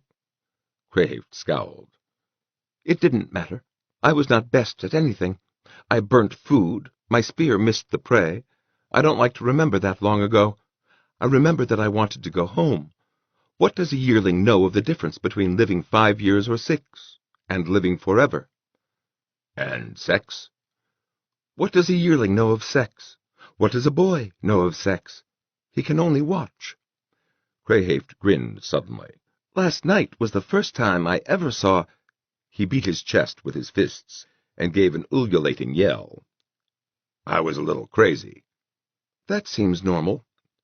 What happens next? How long do you stay here? If some machine needs to be repaired, we stay. Otherwise, we leave tomorrow. We have many tribes to meet, to tell them that we have made Serash Zilish ready for them. Time was constricting for Corbell, but he dared not hurry. At the moment, he had nothing at all to do, and everyone else was busy. On the 2nd floor, the boys had opened what might be a power generator. They ordered him away from their secrets. In another room, women wove cloth of exceptional beauty and color. During the long night we cover ourselves, one told him. She refused to teach him how to weave. The thread might cut off some of your fingers. It's that strong? What would be the point of making cloth less durable? He stole a loop of the thread, held it a moment, then put it back. Sure, it'd make wonderful strangling cord, but where would he hide it? He wound up in the kitchen dining room complex, serving food and watching the cooks. He had been a pretty good cook once, but no sane chef would try to use someone else's kitchen without exploring it first. And it was bad news. The implements and measuring spoons were unfamiliar, of course, but the basic foods and the spices were also unfamiliar. If he intended to pay his way here, he would have to learn to cook all over again. In mid-afternoon, a woman offered to relieve him at the serving counter. She took a second look and said, "You are unhappy." "Right." "I am Cherubill. Can I help?" He couldn't tell her all his problems. "There's not much here I'm good for." "Men don't have to work if they don't want to. You do have one useful talent. You can make greater the variety of traits among us." Their gene pool was a little skimpy, yeah, though there was variety. Cherubill herself had the epicanthic fold and delicate features of an Oriental, though she was Corbell's height. The uniformity was there, too. Pale skin, breasts wide and flat, half-bald scalp and curly black topknot, slender frame. She jumped suddenly to her feet. "Come to the orgy room, Corbell. You need cheering up. Is it displacement from your tribe that bothers you? Or fear of the ancient Dict and her cane?" All of the above. Right, I need cheering up. If he thought to be alone with Cherubill, he was wrong. She called to 3 friends as they passed, and one joined them, and then a small golden-haired woman invited herself into the group, and 4 women presently reached the bedroom complex with Corbell. Others were there, a man and a single woman who seemed to want to be alone. Cherubill and the other women suddenly picked Corbell up by arms and legs, swung him wide, and slung him through the air, laughing at his startled, "Hey!" The surface surged as he splashed down, surged again as they joined him. He laughed with them. For a moment, the laugh caught in his throat. There was a mirror over the bed. He couldn't have missed that last night. And he hadn't. The others had those mobile sculptures over them. Had the women noticed anything? Corbell pulled Cherubill against him, rolled onto his back with her on top, and looked up at himself. Long, thinning white hair sprang from a military haircut in chestnut brown, in the damnedest hairdo Corbell had ever seen. In the face there were frown lines around the mouth and eyes. He saw a lean, well-muscled, middle-aged version of one well known to him, a certain brain-wiped state criminal. They'd noticed his tension. They turned him over and massaged it away. The kneading of muscles gradually became 8 hands caressing him, and Corbell was seduced twice, to his own amazement. He felt that he was falling in love with 4 women, an impossible thing for Corbell Mark I. In postcoital sadness, Corbell knew at last that Corbell was dead. He distracted himself with questions. "No, all nights are not like last night," Cherubill told him. "The men would tire of us. Last night was special. We stayed away from this place for 5 short days. We like to give the boys something to watch." "Why?" "Why? They rule us, and they live forever. But there is one joy they can't know," she gloated. "You can live forever." It was on the tip of his tongue, but instead he said, "What do the men do when they're not up here? I mean, if they don't work?" "They make decisions. And, let me see, Privath is perhaps our finest cook. Gording deals with the boys in all matters. In fact, he is with them now. Charloop makes things to teach and entertain children." "Gording is in the boy camp?" "Yes. He and the boys had some important secret to discuss. They wouldn't—" "I've got to be there." Corbell rolled off the bed. If Gording and the cattails had come together, then Corbell had to be there, too. "I'm sorry if I'm being rude, but this is more important than I can tell you." He left. Behind him he heard tinkling laughter. 3. It was near sunset. Boys and boy-children were roasting a tremendous fish over coals. Catalysp was telling them a tale. The children were making much of a pair of indolent furred snakes. Corbell looked for Gording's white hair. He found Gording and Crayhaft and Scatholz a good distance from the main group. They were spitting boyish too fast for Corbell's understanding. He caught the word for girls and his own word, Ganymede, and he saw the third cattail curled in an orange spiral on a rock almost behind Scatholz. They saw him. Gording said, "Good. Corbell's sources of knowledge are different from ours." Crayhaft scoffed. "He did not even see the implications." Scatholz said, "Gording is right. Corbell, in one of our tales there is a line with no meaning. The tale tells of the war between girls and boys. The line tells that each side destroyed the other." Corbell sat down cross-legged next to Scatholz. "Could this have something to do with our strayed planet?" "Yes, with the mere fleck of light that grows brighter but does not move against the background of fixed stars. Do you understand what that might mean?" He'd been assuming that dot of light was the banded gas giant Pearsa had shown him, but that didn't have to be true. If something in the sky grew brighter without moving, grew closer, with no shift sideways. "It's coming down our throats." "Well phrased," said Scatholz. But it was monstrously unfair that Corbell should have found eternal youth just before the end of the world. "You're guessing," he said. "Of course, but the girls ruled the sky," Crayhaft said. "When the girls knew they had lost, they may have aimed your missing Ganymede on a long path to smash the world." He couldn't let this moon thing distract him. When his chance came, he had to be ready. But did it matter? What if Don Juan had brought him home just in time to face impact with the lost moon?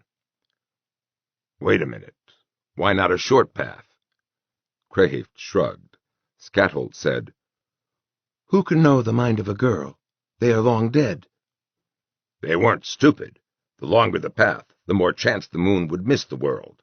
It's been, divide by 12, 100,000 years after all." "We do not know how they moved worlds. How can we know what difficulties they faced? Perhaps the long path was their only choice." Corbell stood up. He stretched, then sat down on the smooth rock behind him, a big boulder with a cattail sleeping on top, well behind his head. He braced his feet against a smaller, half-buried boulder. "I don't like it. I don't like my place in it. Any minor design change in Don Juan, and I could have been back 100,000 years sooner or later. What are the odds I'd get here just in time for all the excitement?" Gording laughed at him. "What an odd bit of luck that I should be alive at this time." "And I," Scatholz cried. Corbell flushed. "Could the tale have meant something else?" "Of course. No detail is given," Scatholz said. "Okay. The girls knew they'd had it. They were looking for revenge. But why in the sky? They must have lost control of the sky already. Otherwise, they would have put the Earth back where it belonged, further from Jupiter, where it wouldn't get too much heat. So they couldn't have thrown a moon at Earth, long path or short path." "The moon is coming anyway," said Crayhaft. But Scatholz said, "Let him speak." "Did I tell you what Mirali Lyra told me? He tripped on the boyish phrases, then, "She left Zero Time with 1,000 prisoners. Some of them lived to reach this place. She says the boys took them, but she escaped." "You've lost the thread of thought," Crayhaft reproved him. "No, it fits in. Look, if the girls were that close to ruined, there wasn't much they could do. But if the boys were keeping all the dicta in the same place, the girls could wipe them out." And as he said it, he knew he was right. They all saw it, and their minds were better than his. Without the dicta, there would be no more boys, only a dwindling population of immortals dying one, by accident and boredom and act of God. "Your Mirali Lyra escaped," said Scatholz, "because there were too few boys left to hunt her down. The new dicta became pampered pets, they who had been criminals in prehistory." He barked bitter laughter. "But the moon still comes. It is a random result of the girl's loss of control. Still, it could destroy us. Even a near miss." His boyish went into high gear, and the others joined in, faster and faster, excluding Corbell. Suddenly the boys got to their feet and left. They had excluded Gording, too. For an instant, Gording let his fury show, and then he relaxed, and Corbell tested his footing, but on smooth rock, feet in front of him against rock that seemed steady, and he dared not look behind him. "It would not do," Gording said bitterly, "for boys to discuss such important matters with a Dict." What was that about? "They must choose, you see. If the moon strikes the world, time ends, but if the moon comes by mischance, it may still pass close by the world. Tides, earthquakes." Oh, Dicta City's right on the ocean. They'll have to move you. "Move us how? Where? They can't let us go free. We are their treasure, their source, their valued property." Gording was angry already, almost angry enough to strike out at the nearest target. Now, maybe they'll just take some women, the best they can find, mate them with the boy children. There's no scarcity of boys. They can wait till the stock builds up again. After all, they have to be fairly careful with their breeding, considering that their original stock was a bunch of rejects from... Unexpectedly soon, unexpectedly fast, Gording leapt for his throat. Corbell pushed hard against the rock, kicked himself out from under Gording's leap. He reached over his head. Startled from sleep, the cattail tried to leap away. Corbell's hand closed on its tail. Gording hit ground and came at him again, face calm, hands outstretched for murder. He wasn't quick enough. Corbell swung the cattail into his face. The beast's teeth closed in Gording's neck. In that moment of distraction, Corbell swung a haymaker at his jaw. Gording jerked aside. The cattail was a tight fur collar. Its teeth were still in his neck, but he hadn't been as distracted as Corbell had thought. Hopelessly off balance himself, Corbell watched the old man set himself and lash out. The hard fist sank into his solar plexus. Corbell doubled over. Lightning exploded at the nape of his neck. His belly hurt. His neck hurt. He was curled on his side in crushed strawberries. He tried to uncurl.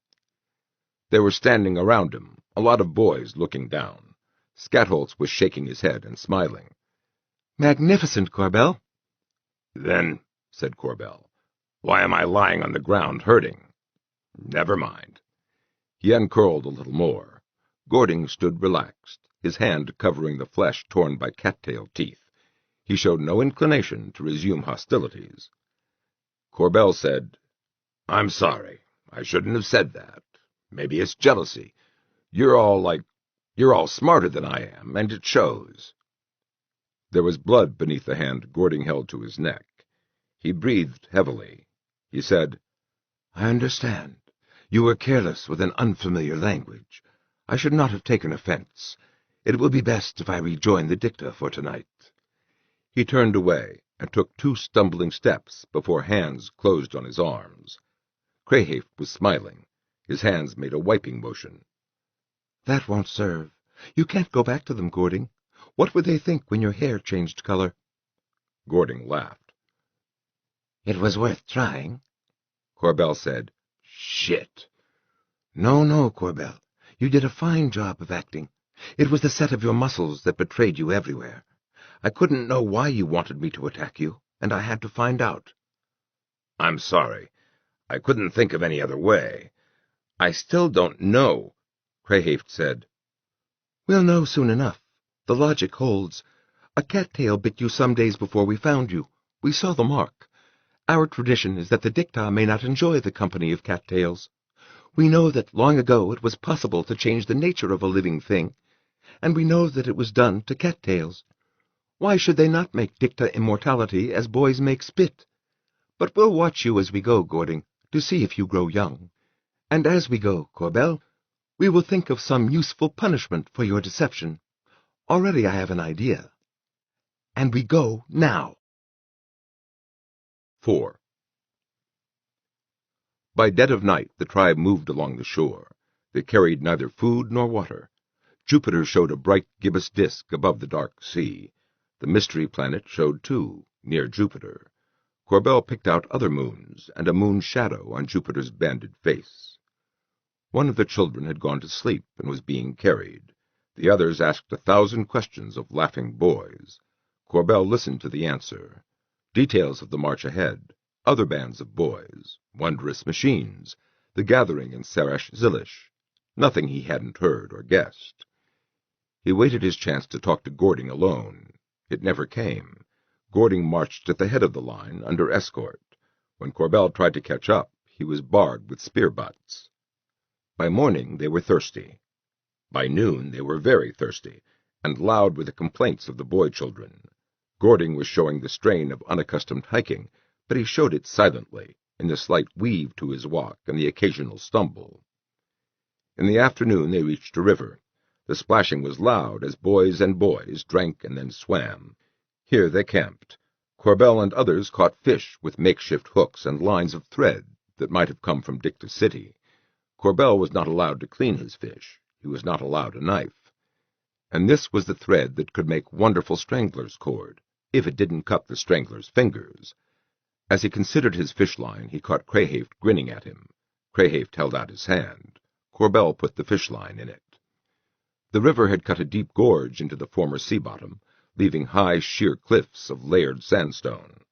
All day they followed the twisting, beautifully colored walls. At sunset, where the cliffs constricted and took a sharp turn, they came on a hidden village. The village occupied both sides of the river, joined by a wide bridge. Beyond the village, the desolation continued to the horizon. The villagers made them welcome and fed them. Corbell entertained, with a medley of advertising jingles. Afterward, Crayhaft began a tale, while Corbell made himself comfortable against a convenient boulder. It seemed to him that the village was a well-placed trap.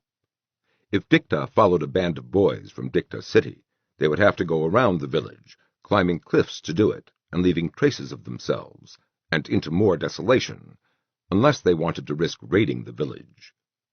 There was a phone booth at one end of the bridge. The bridge was a wide arch of pre-stressed concrete, or something better, its lines singularly beautiful. It was the only sign of advanced technology among basic and primitive structures. There had been bread and corn with tonight's fish. There must be a working phone booth here to bring them. But was that a working booth? It was too blatant. It might be a trap. A voice behind Corbell's ear whispered, "We will not let you use the palazzo." Corbell turned to stare rudely at the intruder. He had not been watching the booth. The boy was of the village, a pink-eyed, golden-haired albino with a narrow ferret face. He almost lost his footing as he squatted next to Corbell. His loincloth was animal skin. He was young then. Corbell had learned to tell. The older boys were never awkward, and they did not brag of their kills by wearing the skins. He grinned and said, "Try it if you like. We would bruise you." "I think they'll bruise me anyway," Corbell said. He'd been wondering about Crayhaft's punishment. Damn Crayhaft. Corbell would be a bag of nerve ends before the blade fell. "Yes, you lied," said the golden boy. "I am to be there when punishment comes." "Sadist," Corbell said in English. "I can guess the meaning. No, we do not make pain for pleasure, only for instruction. Your pain will be instructive to you and to us." The boy chuckled gloatingly, making a liar of himself, and got up. Now what was that all about? Corbell expected to die as soon as Gording began to grow young. He knew too much. Or would they only wipe his memory?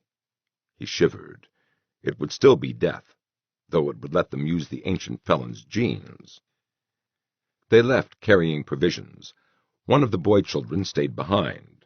Half a dozen villagers came with them, including the young albino. The continental shelf had been wider in this area. It was still barren. The day was nearly over before they reached first fruit trees, then cornfields. They camped in the corn. They passed a larger tribe on the third day. For a time, Crayhaft's tribe mingled with Siluweep's tribe, exchanging news. Siluweep was a strange one. Large, pudgy, sullen-faced, a classic schoolyard bully with pure white hair. He issued no orders, and he mingled with nobody. When his tribe veered away, it took 2 of Crayhaft's tribe, and 2 boy children. They passed single human beings at a distance. "Loners," Scatholz told Corbell. "They tire of others around them. For a time they go alone. Crayhaft has done it 6 times. "Why?" Maybe to know if they still love themselves. Maybe to know that they can live without help. Maybe they want to give up talking. Siloe will be a loner soon, I think. He had the look. Corbell, it is very bad manners to speak to a loner, or interfere with him, or offer him help. Through waist-high corn they marched. In early afternoon a herd of dwarf buffalo passed, tens of thousands of them, blackening the land and raising continuous rolling thunder. The trampled path was a quarter-hour's march across. Corn churned into the dirt, along with the corpses of aged buffalo unable to keep up. For the first time Corbell saw vultures. Vultures had survived unchanged. Scatholds bent their path to take them through a ruined city. An earthquake, or girl weaponry, had shattered most of the buildings, and time had weathered all the sharp edges. Corbell saw sandblasted public palazzo. He ignored them. He'd seen no evidence that power was still coming to this ruin. Boys had made a semi-permanent camp at the far edge of the ruined city. Crayhaft's tribe joined them, and contributed ears of corn to their dinner. Corbell saw what they were using for cooking. What the locals had mounted on rocks above their fireplace was a piece of clear glass 7 feet across, curved like an enormous wok, a good enough frying pan except for the dangerous jagged edges. It had to be a piece of a bubble car. On the 4th day they passed 2 tribes, and joined with them for a time, and left them behind. With the second of these groups went the last 2 boy-children. Corbell couldn't help wondering if that related to his situation. There are things you don't do in front of children. Gording was having less trouble keeping up. If the chance came, the old man would be able to run. But running wouldn't do it. The boys were faster. Corbell wanted transportation. Phone booths didn't send far enough. Useful for hiding in a city, but not for reaching safety. Not unless he could get into the emergency transport network Scatholds had diagrammed for him. A car would be better. Or, what did the boys use to lower a dozen bedrooms onto the roof of Dicta City? A giant helicopter? Some big flying thing, anyway. He wouldn't find any of those things outside a city. Maybe they existed in Serash Zilish alone. He would reach Serash Zilish too late. Gording's hair would be showing black by then. Past noon on the 5th day, far across the corn they watched a loner hunting. Sprint, walk a bit, sprint, walk. The loner must be tired. But the kangaroo was exhausted. Hop and waddle, look back at the closing loner, hop, hop, hop, until at last it waited for the loner to walk up and kill it. Crayhaft's tribe veered to give the loner room, but the loner had other plans. He did a fast butchering job on the kangaroo, slung the meat over his shoulder, and loped to join the tribe at an angle. He was dirty. He bled where the kangaroo had snapped at his forearm. He had lost his loincloth somewhere. But he grinned, white flashing through the dirt, and he talked at electric typewriter speed. Corbell caught some of it. He'd been out a year and a half, since the end of Long Night the previous year, had gone places, done things, seen wonders, had studied the Kachint herds from hiding, knew more of them than any boy. His rapid speech ran down as his eyes locked on Corbell. Corbell tried to listen to what the boys were telling the loner about him. Unfamiliar words, and the sudden drumming of the afternoon rain made understanding impossible, but the wanderer derived much amusement from what he was hearing. When the afternoon rain ended, the clearing sky disclosed reaching towers, whose tops sketched a dome shape. They camped a mere hour's distance from what seemed an intact city. The loner had cleaned the mud out of his hair, revealing it as brown streaked with white, and had found a loincloth. He did all the talking that night. Was that why boys turned loner?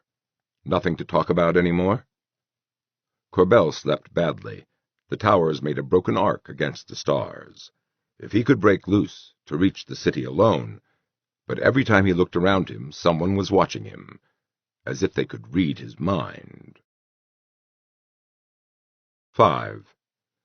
Parholding was bigger than Serash Zilish. Moth and rust had done their work, and invading soil and grass and trees and vines. The buildings still stood, most of them. Their flat roofs sprouted green heads. Grapevines and blackberry vines swathed their wastes. Corn and wheat grew mixed where soil was shallow. Where soil and water could pool, There were gnarled old trees bearing varied fruit and walnuts. Corbell picked what looked like a puffy lemon. The limbs of the tree were thick and low. Its green head touched vines swarming to the second story of a building with empty windows. But boys climbed like monkeys, and they were too close and watching. The fruit tasted like lemonade, like lemon with sugar. Parhalding was what an abandoned city looked like. In Serash Zilish he had taken the state of preservation for granted. Foolish. He should have been looking for caretakers. The vines bulged oddly near the corner, and something glinted within the bulge. Light shifted as he walked, and Corbell became certain that there was a bubble car under the bulge. How badly damaged? Corbell caught Gording's fraction of a second glance. Had anyone else caught it? The boys couldn't know everything. But the tribe had clumped inward as they walked. He might have thought they were afraid of ancient ghosts. They converged to a compact mass with Corbell in the middle, and it was Corbell who was afraid. That building ahead, no vines, no green top. Someone had maintained it. Corbell knew it by its shape. A hospital. The hospital's big double doors opened for them. Now the dozen boys around Corbell were close enough to trip over one another, though they didn't. Indirect lighting came alive slowly, showing an admissions desk, a shattered picture window with a few curved transparent teeth still in it, cloud rug and sofas cleaned of slivers, and a wall covered by twin polar projection maps with the polar ice caps prominent. A panicky choking sound pulled his eyes around. Corbell saw yesterday's loner fall to his knees in the doorway. His head was gone. His neck jetted bright blood. Gording was at bay. The albino stood bent-legged and snarling between Gording and the double doors. As the young albino came at him, Gording threw a rock, sidearm, to miss. Corbell tried to make sense of what he was seeing. The rock passed behind the albino's neck, turned sharply and circled his throat. Gording jerked hard on the other rock still in his hand. Then it made sense. The albino screamed without sound and clawed at the air between them. His neck parted cleanly. The doors opened for the headless corpse as it stumbled backward. Gording brushed past it and was gone. Corbell became aware that two boys were holding his arms, and the rest were charging after Gording. Corbell's military training was far in the past, but he remembered. Stamped down along the shin, the enemy doubles up. You twist and bring your elbow up. His captors faded like ghosts from his blows, and a swinging arm caught him precisely across the eyes. He was dizzy and half-blind as they led him up flights of stairs. "They'll have him soon," he heard Scatholt say. "He's got thread. We'll have to test every doorway," said Crayhaft. "Thread is too near invisible, and if it caught a boy across the throat— Come, Corbell." They had climbed 4 flights of stairs and gone down a corridor. Corbell looked into an operating room, 4 tables and spidery metal arms above them. "No!" Corbell thrashed. "Your pain will be instructive to you and to us." They were going to dissect him.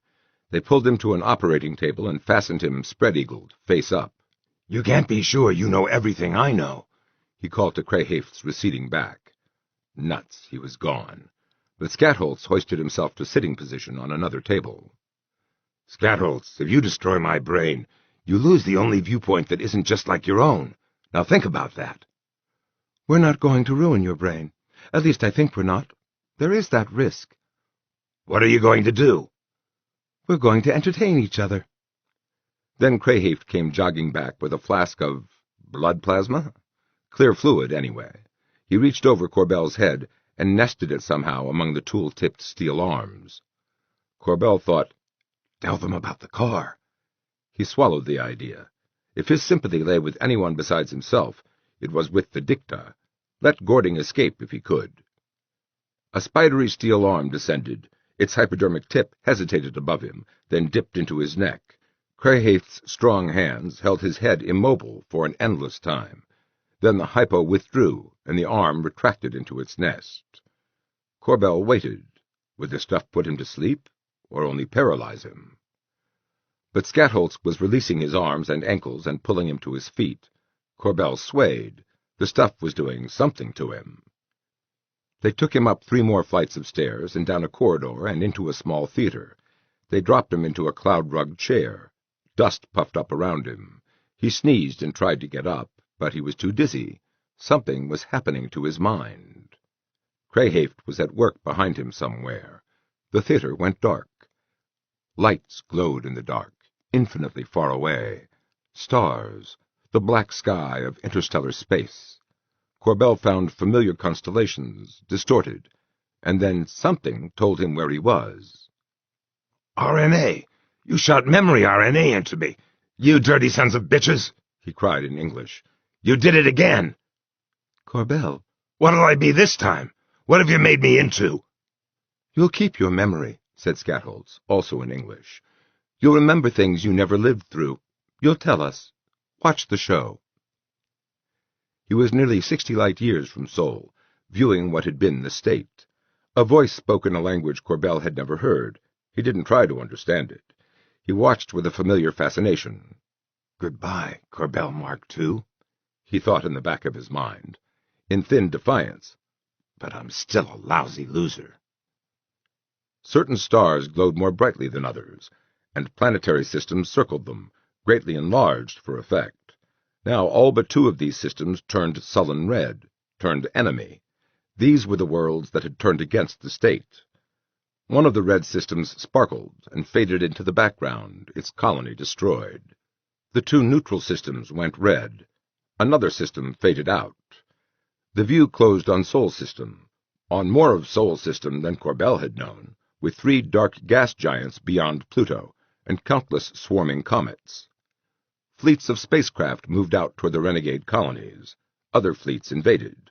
Sometimes they came like a hornet's nest, many ships clustered around a Bussard ramjet core. Sometimes like a Portuguese man-of-war, thousands of ships as weights around the fringe of a great silver light sail. Early fleets included hospital ships and return fuel. Later, there were massive suicide attacks. It went on for centuries. The state utopia became a subsistence civilization, turning all its surplus energy to war. The fleets moved at just less than light speed. News of success or failure, or need for reinforcements, moved barely faster. The state was boys and girls and dictators, all united for the common good. Corbell hurt with the loss of that unity. He watched a beam of light bathe Sol's system, laser cannon firing from Farside colony. Farside launched warships by light sail at terrific accelerations. The ships dropped their sails and decelerated most of the way to Sol, arriving just behind the beam itself, long before the state could prepare. Corbell squirmed in his chair. He wanted to cry warning, for the state beat the invaders back, but failed to stop their hidden treachery. The war continued. Farside, economically ruined by its effort, fell before the counterattack. It took a man's lifetime, too much time, before astronomy noticed what the Farside traders had done in the dark outside their dazzling light beam, in the distraction provided by the invasion. The state had looked for the light of fusion spacecraft, not the dim, watery light of a new planet. The trans-Plutonian planet called Persephone had had a peculiar orbit, tilted nearly vertical to the plane of the solar system. Its new path had already taken it deep into the system. 10 to the 23rd tons of hydrogen and hydrogen compound ices were aimed to strike the sun at solar escape velocity. Earth's oceans would boil. The state did what it could. Tens of thousands of fusion bombs, Sol's system's entire armory, were set off at the dawn side of Persephone, just above the atmosphere. A thick rind of the planet's atmosphere peeled away and streamed off like a comet's tail, its mass pulling at Persephone's dense core. A streamer of gas far more massive than the Earth broke free and rounded the sun, and sprayed back toward the cometary halo. If the bombs could have been placed earlier, Persephone's core would have done the same. It was rock and iron, yellow-hot, and it glowed X-ray hot as it streaked into the solar photosphere and disappeared. The sun grew bright. Oceans shrank, crops withered, tens of millions died before the state could place a disk of reflecting tinsel between Earth and Sol. It was a temporary measure. The sun's new heat was permanent, at least on the human scale of time. Fusion would run faster in Sol's hotter interior. The buried heat would leak to the photosphere and out. The state had one chance for survival. It could move the Earth by the method Farside had used to stop Persephone cold in its orbit. Do you understand what you're seeing? Corbell made a shushing gesture. Yeah. Good. We were afraid. The light show and the bottled memory are both very old. They date from the end of the rule of the girls. They have been stored in zero time for perhaps 100,000 years, perhaps more. We feared they must have decayed, said Skatholz. So you tried it on me. But his anger seemed impersonal, remote. The state had had to abandon the mercury mines, a serious industrial handicap. Nonetheless, they were building something out there in the asteroid belt, something huge, like a starship big enough to carry the whole human race to safety. But no, that wasn't it. Corbell was fascinated.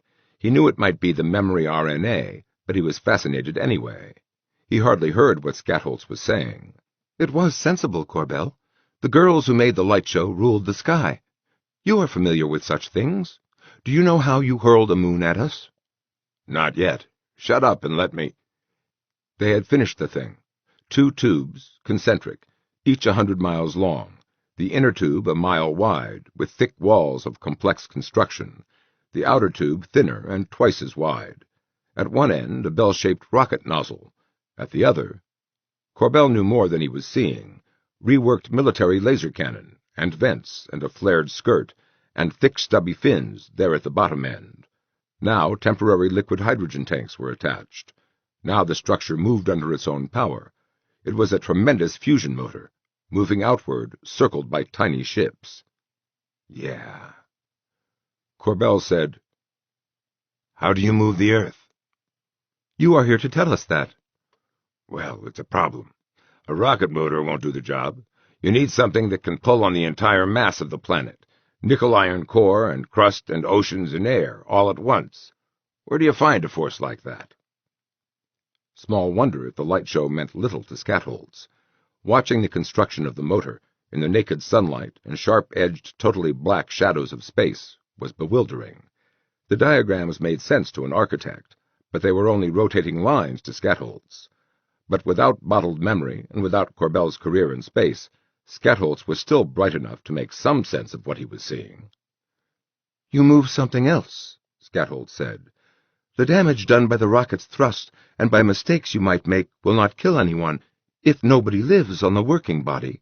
Then the working body can be moved until the world falls toward it as a rock falls to the ground. What was the working body? Ganymede? Uranus. Can you stop the light show at that picture? The lecture froze on an artist's conception, a blurred, curved arc of Uranus's upper atmosphere. The motor looked tiny floating there. Corbell said, You see, it's a double-walled tube, very strong under expansion shock. It floats vertical in the upper air. Vents at the bottom let in the air, which is hydrogen and methane and ammonia, hydrogen compounds, like the air that the sun burns. You fire a laser cannon up along the axis of the motor, using a color hydrogen won't let through.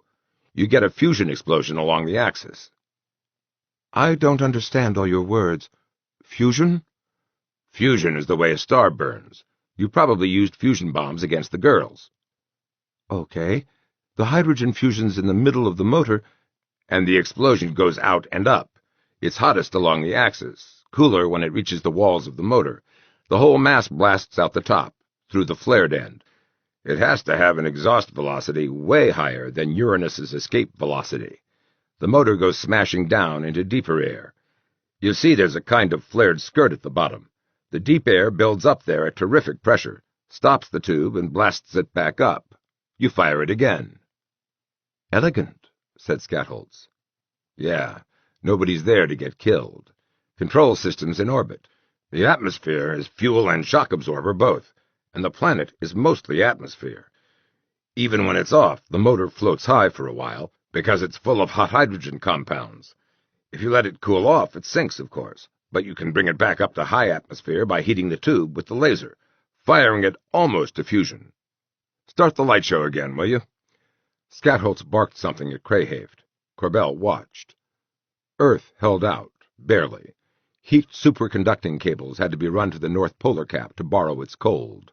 The cap melted. Millions died anyway. No children were born. There wasn't shelter for them. It took over a century to drop Uranus into place, 6 million miles ahead of the Earth in Earth's orbit. The planet accelerated slowly, drawing Earth after it, and then sped up to leave Earth behind in a wider orbit. They lost the moon. The sun expanded via its own internal heat. Light was reddened, but the greater surface lost more heat to space, to Earth. By now the girls had charge of Uranus and the floating fusion motor. They moved the Earth again. 5 times the Earth had to be moved. At one time it was circling precisely opposite Mars. Later, further out. Internally, Sol's fusion furnace had stabilized, but the photosphere was still growing, and the Earth must be moved a 6th time. With RNA-augmented intuition, Corbell said, "Here's where they have their trouble."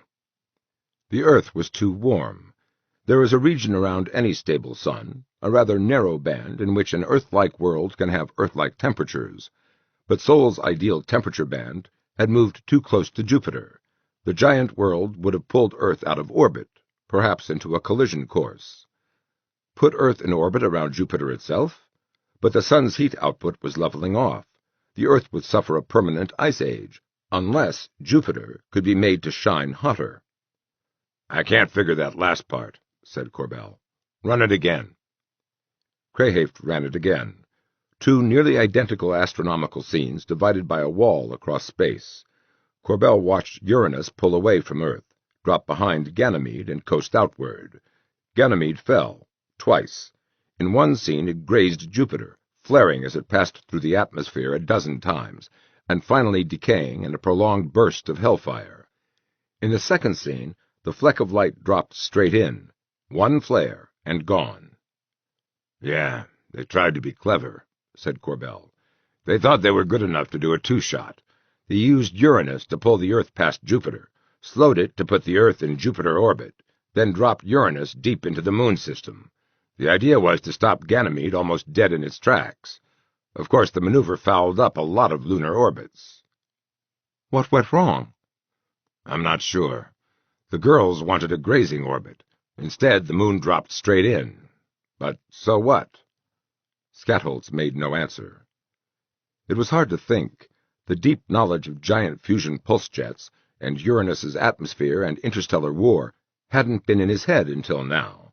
It let him understand the history tape, but when he tried to think with the new data, it came out all jumbled. Damn Skatholz anyway. Why should Corbell tell him anything? But the problem fascinated him. The RNA carried that fascination, and Corbell knew it, and couldn't bring himself to care. "Let's see. Jupiter puts out more heat than it gets from the sun. That's heat left over from when the planet fell in on itself out of the original dust cloud 4 billion years ago. My years. So the planet could hold heat and leak it out for a long, long time. But the energy should be the same, no matter what angle the moon fell at." This impact, would it cause fusion? Would Jupiter burn? "Jupiter's too small to burn like a star. Not enough mass, not enough pressure. But yeah, there'd be a hell of a lot of pressure in the shock wave ahead of Ganymede. And heat." Difficult to add up? "What?" Skatholz said, "The numbers of the heat made by a grazing fall should be simple. They knew the mass of Ganymede and the height of the fall. The girls could add up just how much hotter Jupiter would become to warm the world just enough. But the heat made by fusion is too complicated to add. The girls made their numbers simple with the grazing orbit. Would the heat added be great?" Corbell was nodding. "Look, the center of Jupiter is compressed hydrogen, really compressed, to where it acts like a metal. Ganymede drops straight in. The fusion goes on in the shock wave, and it adds, it builds up. The continuous fusion explosion makes the shock wave greater and greater. The heat has been leaking out ever since." "I can't picture this, Corbell. Does it make sense to you?" "Yeah. They lost the moon, and it killed them. Uranus was on its way into interplanetary space. The girls couldn't bring it back in time. Their territory was too hot. They tried to take boy territory." Corbell became aware that the show had ended. New memories settling in his brain still dizzied him, but he felt like Jaybee Corbell. His personality seemed intact. Skatholz said, "Then the new moon-like object is Uranus. Some girls must have survived. What can we do? We don't have spacecraft. We can't build them fast enough. Corbell, could we use your landing craft?" "No fuel." Corbell laughed suddenly. "What would you do with a spacecraft? Ram Uranus? Or learn to fly it?" You're hiding something. I don't believe in your girls. If they survived this long, they would have done something long ago. Uranus's arrival was too dramatically fortuitous. Such a coincidence had to be explained away, and Corbell had thought of an explanation. Well, try misdirection. Could they have held out in the Himalayas? There's life in some of the high valleys. There'd be a long time building industry there. Your place names mean nothing. Skatholz helped him stand up. Can you point out this Himalayas place on a picture of the world? There was one downstairs.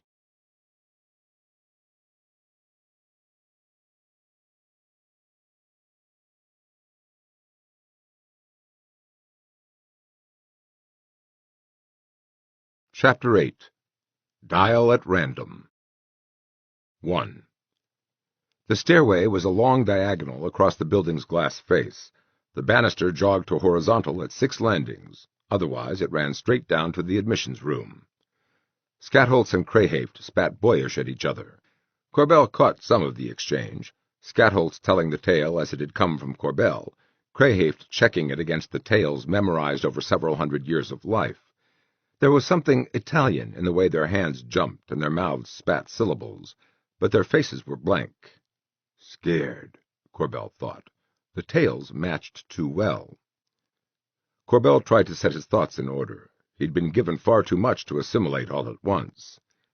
Girls could have survived this long. Pirsa had found pockets of life in isolated places, but they would have acted. Unbelievable that Corbell could have returned just in time for their million-year delayed vengeance. He had to escape. It had been urgent. It was more urgent now. Could boys slide down a banister? Unlikely that they'd ever practiced, but Corbell hadn't practiced recently. They were fools, Crayhaft was saying. They should have chosen several smaller moons to drop one by one. You're the fool, Corbell snapped, surprising himself. It would have taken too long to bring Uranus back each time. It would have fouled up too many orbits. We're talking about a planet 10 times as big as the world. So big that the girls lost track of its path, Crayhaft sneered. Skatholz was saying, The dance of Jupiter's moons is very complex. While Corbell was saying, You arrogant, ballless idiot. Casual, contemptuous, Crayhaft's backhand swipe caught him under the jaw, and lifted him and flung him back on the steps. The bottled memory has given you too much of the girl's view, Crayhaft said. And whose fault is that? Skatholz pulled Corbell to his feet. His elbow hurt furiously, but he thought he hadn't broken anything, and that was fiercely important now. Still, it was just as well he hadn't tried the banister. 2 boys were waiting below them in the admissions room. They waited for the leaders to descend. One was young, 2 or 3 Jupiter years old, by Corbell's estimate. He burst into speech as if he wanted to get it over with. Gording is still loose. He has not used a prolapsal. The thread he took was mine. He must have brushed against me and taken it from my belt. I didn't notice. Where is he? Skatholz demanded. He went north and east until we lost his track, toward the edge of Parhalding. It may be he doesn't know about the... Something Corbell couldn't catch. Search the streets, but not the buildings. That way he cannot trap you with thread. He may be trying to reach the dicta place on foot. We can stop him then. Or he may try to take a chipel, an unfamiliar word. Look for undamaged chipels. Damage them. Tell the others now. The younger boy ran, eager to be gone. What was a chipel? A bubble car? How did the boys know whether Gording had used a phone booth? You must retrace our path, Skatholz told the other boy. Warn all you meet that a dict is loose. Gording must not return to the dicta place. He wheeled suddenly and barked, You are staring, Corbell. Do we fascinate you? Very much. Couldn't Gording use a prolapsal without your knowing? No. Skatholz smiled. He pointed at the wall map. That is a picture of the world, isn't it? An old one, made when ice still covered this land. Yes. Can I use your spear? That was sheer bravado. He wanted to see what would happen. What happened was that Skatholz handed Corbell his spear. The younger boys were gone, but Skatholz and Crayhaft betrayed no obvious tension. Corbell pointed with the haft. These are the Himalayas, mountains. There are valleys high up, where it is cooler. From orbit I saw green things growing there.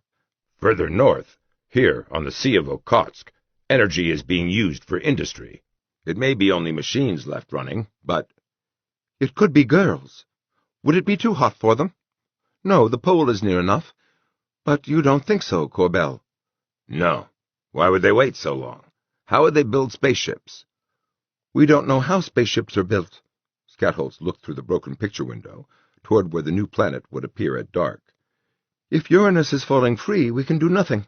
If the girls are guiding it, what will they do? Smash the world? Make it cold again and take back their land? You knew girls, Corbell. I knew dicta women. There may be girls still in the world. We can threaten them. Or can we? Uranus will be upon us before we can reach these places. Krayhaft— Far down the street, Corbell caught motion. Your spear, he said, holding it out. Skatholz turned to take the spear. In that position he missed seeing what Corbell saw, a bubble car skimming trees at 90 miles per hour, dropping and slowing. Krayhaft must have caught something in Corbell's face. He ran forward, crying, "Alert!" Startled, Skatholz glanced back. Corbell jumped out the window. The boys had quick reactions. As Corbell crossed the splinters of glass, a spear haft rapped his ankles hard, threw him off balance. He curled tight and hugged his knees. Instead of landing on his head, he fell on his shoulders in high corn. Skatholz was coming through the window in a graceful swan dive. Corbell rolled, found his feet, and ran. Krayhaft threw his machete. It slashed viciously at Corbell's calves as it spun past. Krayhaft screamed, "Stop or die!" Skatholz barked from close behind him, "Vito, he knows something!" Corbell dug in. The bubble car had stopped just at the entrance. Through the torn vines that still wrapped it, Corbell saw white hair and white beard. Gording reached across to open the door. He was holding a stick against the doorpost. Why? Hell with it. He threw himself in, thrashed to turn around. Skatholz was right there, gaping in horror as he skidded to a panic stop. Corbell slammed the door in his face. That stick across the door. Gording must have strung thread across the door and was holding it back with the stick. It could have cut Corbell's hand off. Hell with that, too. "Go!" "I don't know the codes." "Oh, for—" Corbell jabbed 5 times at the compressed hourglass figure. It was the first thing he thought of, and it was good enough. The World Police Headquarters in Sarash-Zilish. The car surged away. Corbell looked back, straight into Skatholz's eyes, before the boy prudently dropped from the car. He'd lost his spear. It should have been lying in the street behind him, but it wasn't. Blood was running from Corbell's calves into the spongy stuff that lined the car's interior. Nothing he could do about it. He didn't even have a clean cloth to bind his cuts. They stung. Gording said, "Wind the thread around the rock. Do it now, before you cut yourself."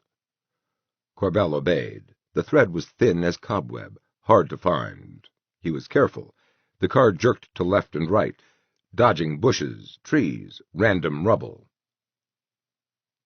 2. He had fled from the Norn in a car that was deathly silent except for the wind, but now he heard a low, almost subliminal whine. "How old is this Chipel? Was it in good shape? I didn't think to ask." "I don't repair Chipels. They must have safety devices.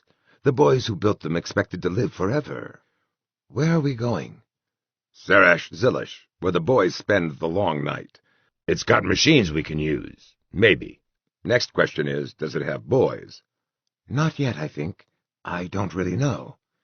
"We'll have to risk it. My God!" Corbell was staring at something that could have meant his death by stupidity. The disk. "I never thought of it at all. I didn't have a credit disk. How was I going to run a car?" He asked, "How did you happen to have one?" "The tales tell that name coins were used when the girls ruled. I reasoned that when the land thawed, the bodies of the dead would be buried outside the city, to make the land fertile.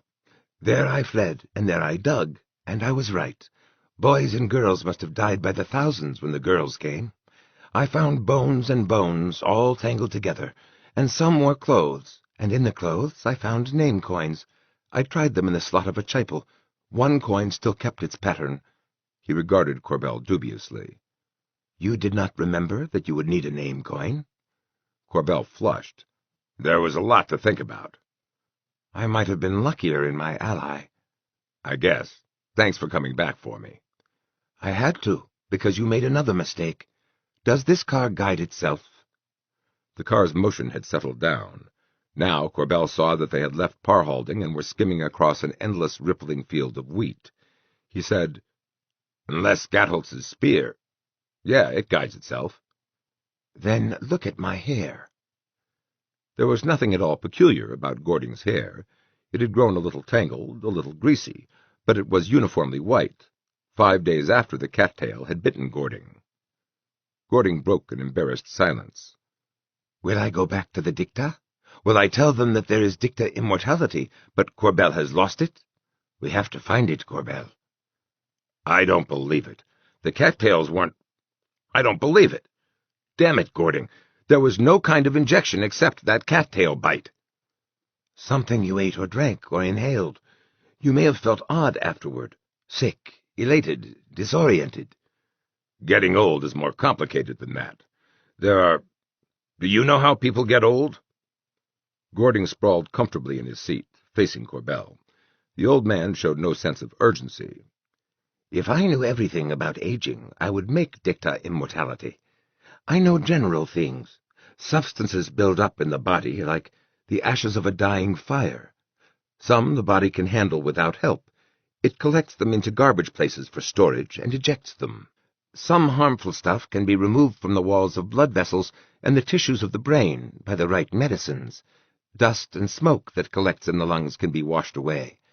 Without the hospital, we would die much faster. But some ashes collect in the smallest living parts of the body. No organ can remove them. I can imagine a chemical, a medicine, that would change these substances to other substances that dissolve more easily, without killing the cell. You're just guessing, aren't you? We know there's Dicta immortality, but we don't know how it does what it does. How does a boy's body do it?" Gording gestured negation, a brushing stroke with the hand. "That's the wrong line of thought. Dicta immortality came first. It must be more primitive, less indirect. Corbell, relax. Nothing can happen until the chipel stops. We should rest." "I feel a strong urge to beat my head against something hard. When I think of how I pushed you into jumping me and then threw a cattail in your face, teeth first." He didn't know boyish for "I'm sorry." "How oddly you think. You know what you expected. Young and strong and black-haired Gording would throw his arms around your knees and cry wetly into your incredibly hairy chest and offer you his women." Gording laughed. "Yes, I know you think that way. No, they are not my women. They are their own, and I am my own, as and when the boys let us rule ourselves. Do you remember how the women acted when you spoke of one man to every woman?" Vaguely. "You must have lived strangely. Don't you know that there are times when a woman doesn't want a man? What does he do then? Borrow a woman whose contract is to another man?" Gording was thoroughly amused, and his relaxation was contagious. Corbell settled himself lower in the reclined chair. He said, "You'll find out, if we get our Dicta immortality." Gording looked startled. "I think you're right. We would have to free ourselves from the boys, raise our boy children to immortal adults. Slowly the number of women to each man would drop toward one. But," he smiled, "it would take centuries." They could see the rain sweeping toward them across the wheat. It exploded against the front of the car. Against the thunder of the rain, Corbell raised his voice. "Have you ever tried to escape?" "We sent scouts. Many were Dicta men in their second year, come recently from rejection by the boys. They were too young to be wise, of course, but they could shave their groins and faces and pass as boys. Some were brought back with their memories gone. I think the others would have returned if they could. Some women tried to scout for us during the long night. None of them came back." The rain drummed out the hum of the motor. Corbell asked, "Did you ever think of escaping by sea?" "Of course, but how could we hide a sea vessel from the boys? Corbell, you've been across the sea. Is there land? Does life grow there, or is it too hot?" "There's life, but it doesn't grow as thick as it does here, and it's different life. I know you can eat some of it, because Mirrily Lyra fed me a fair variety. It was hot there, but not killing hot. And listen, I've seen sea vessels big enough to hold all of Dicta City. Whether they still float is something else. Where? On what used to be the seabed, a short day's march from where the sea is now. Gording mulled it over. 3 problems. Getting the sea vessel to the sea. The risk we take if the boys catch us at it. Third, and worst, what will we tell our men when they are grown? That we stole them from immortality? If we find the Dicta immortality, Corbell, we can make the Dicta flee across the sea. It itches at me. I had it all figured out, brilliantly. Everything pointed to the cattails. Listen, are you willing to be bitten again? Maybe it's only the male cattails, or only the females, or only the gray-striped. Whatever the boys didn't take along to the Dicta place. Flay me alive if you must.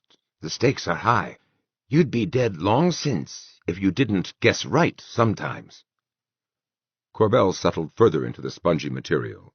The drumming rain was a comfortable, homey, safe sound. Presently he fell asleep. In his dream he was running. 3. Something threw him violently forward. Something soft exploded in his face and threw him back. Now pressure pinned him fast while he spun violently head over heels. He tried to get up and found he couldn't so much as twitch a finger. He tried to scream and he couldn't breathe. Nightmare. Running down the hospital corridors. Can't get enough air. The booths in the vault don't work.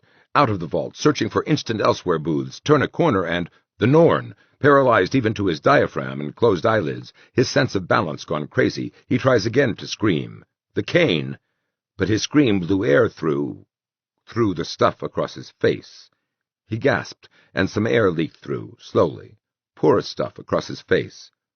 Right, and the hospital was a long time ago. The spinning stopped. He thought he was upside down. Let's see. He'd been with Gording, in a car. The pressure was easing up. He thrust forward with his hands.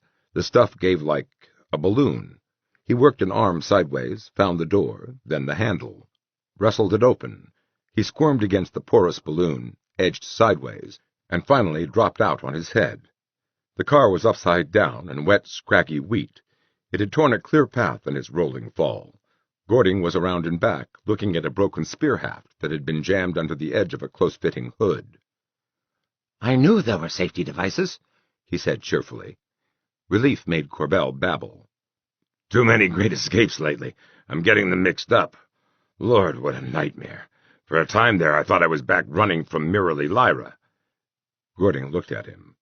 She really frightens you, the old Dict. She really does. Worse than the boys.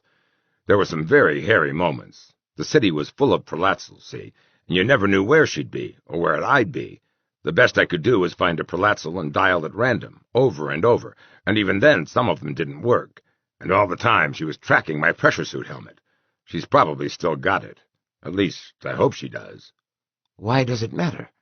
I'll tell you as we go. Corbell paused. For a moment there. Something?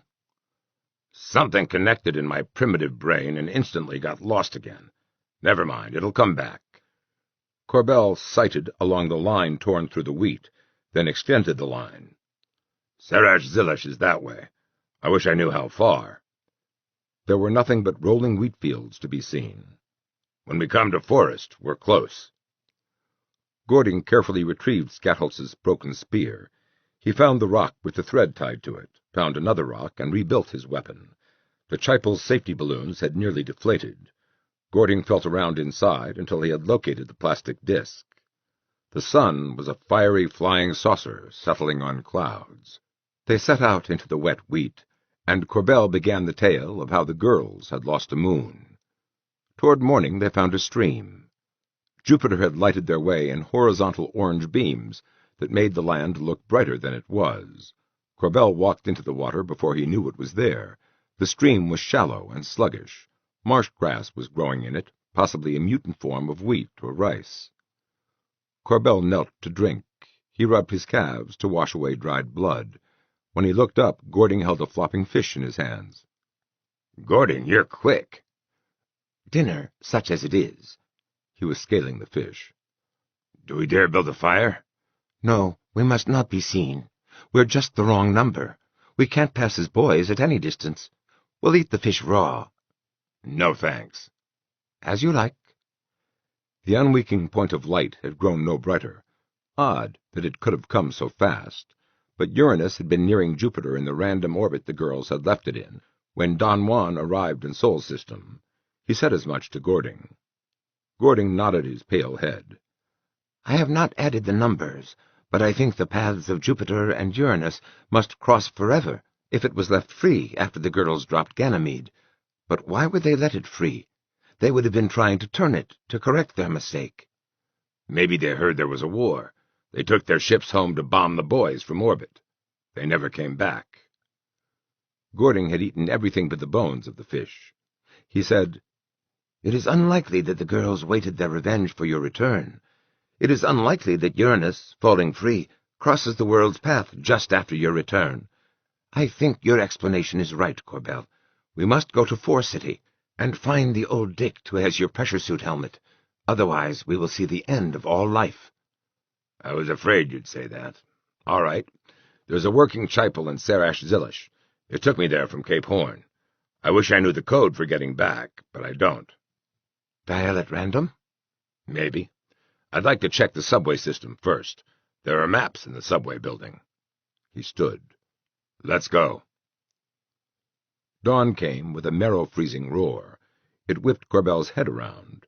He faced a dwarf lion 20 yards away on a rise of ground, roaring challenge. Skatholz's broken spear slapped against his palm. Attack! Cried Gording, and he charged the Great Dane-sized beast. Corbell pelted after him. The lion seemed taken aback, but he decided. He charged Gording. Somehow Gording danced aside. The lion turned, broadside to Corbell.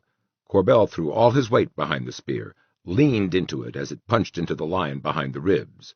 The lion screamed, turned and slashed, and missed, because one of its forelegs was unaccountably missing. Gording did his trick again, and both the lion's forelegs were gone. Now run! Gording cried. They ran toward Sarash Zilish. In the clear air they could see the bluish line where trees began. Male lion drives the prey toward the female, Gording panted. Corbell looked back and saw something wheat-colored bounding through the tall wheat. A glance at the old man made him say, You'll wear yourself out. We'll have to fight. They stopped, blowing. The female's caution gave them time to breathe. She stalked out of the wheat to find them facing her like statues of athletes, 8 feet apart. She roared. They didn't flinch. She thought it over. She roared again. Corbell stood poised, confident, happy.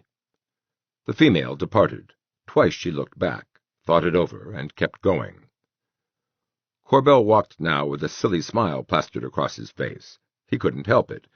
Every time he let his face relax, it came back. Any normal pair of men would have been bragging unmercifully, but Gording clearly considered the incident closed. He didn't even show relief at Corbell's competence, which was flattering in a way. Finally, Corbell said, Real lions would have torn us up. Why are there so many small versions of big animals? Are there? Yeah, lions, elephants, buffalo. There must have been about 10,000 Jupiter years of famine here, before the soil turned fertile. The big animals must have starved faster. Or maybe they died of heat prostration. Too much volume, not enough surface. I believe you. I look at you, and I see a different kind of Dict.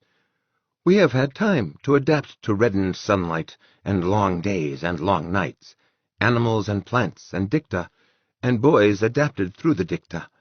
If Uranus widens the world's path now, it will all be lost. I know. Are you ready to face Merely Lyra? Yeah. Corbell shivered, though the morning was not especially cool. It would get cooler. Corbell tried to visualize 6 years of night, and saw Merely Lyra stalking him in the dark. He said, It'd be nice if we could find Dicta immortality before we meet her. She'd do damn near anything for that.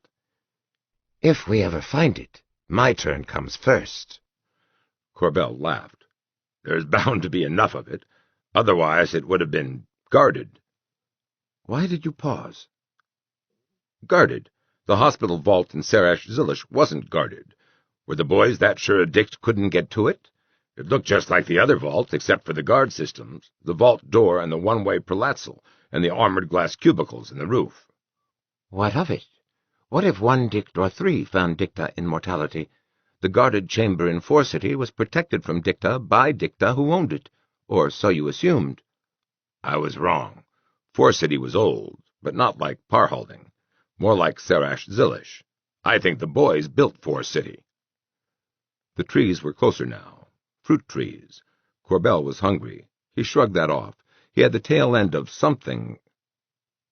Ashes of a dying fire. Most of it comes out in the feces and urine, but not all of that. Uric acid can build up in the joints and cause gout. Cholesterol can build up in the veins and arteries.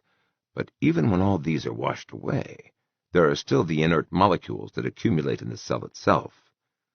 Picture the miracle that can remove those. Now, tell me what it looks like.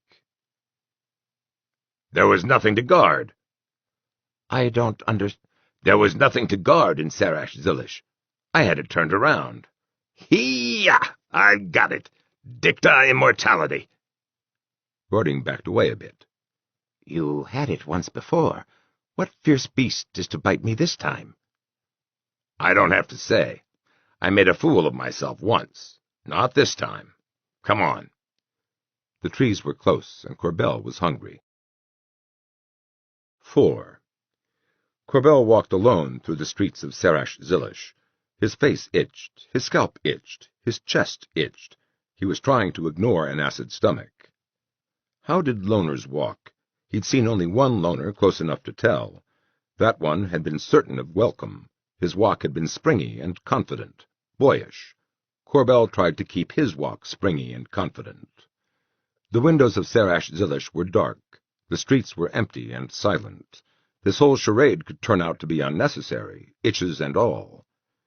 They had filled their bellies with fruit in the forest outside Serash Zilish. There, Corbell had used the head of the broken spear to shave his face and his chest, and 4 inches of his scalp around a topknot. Gording had cut away his long white hair. Gording had shaved, too, for all the good that would do. There were white-haired albino boys, but they didn't move like their joints hurt.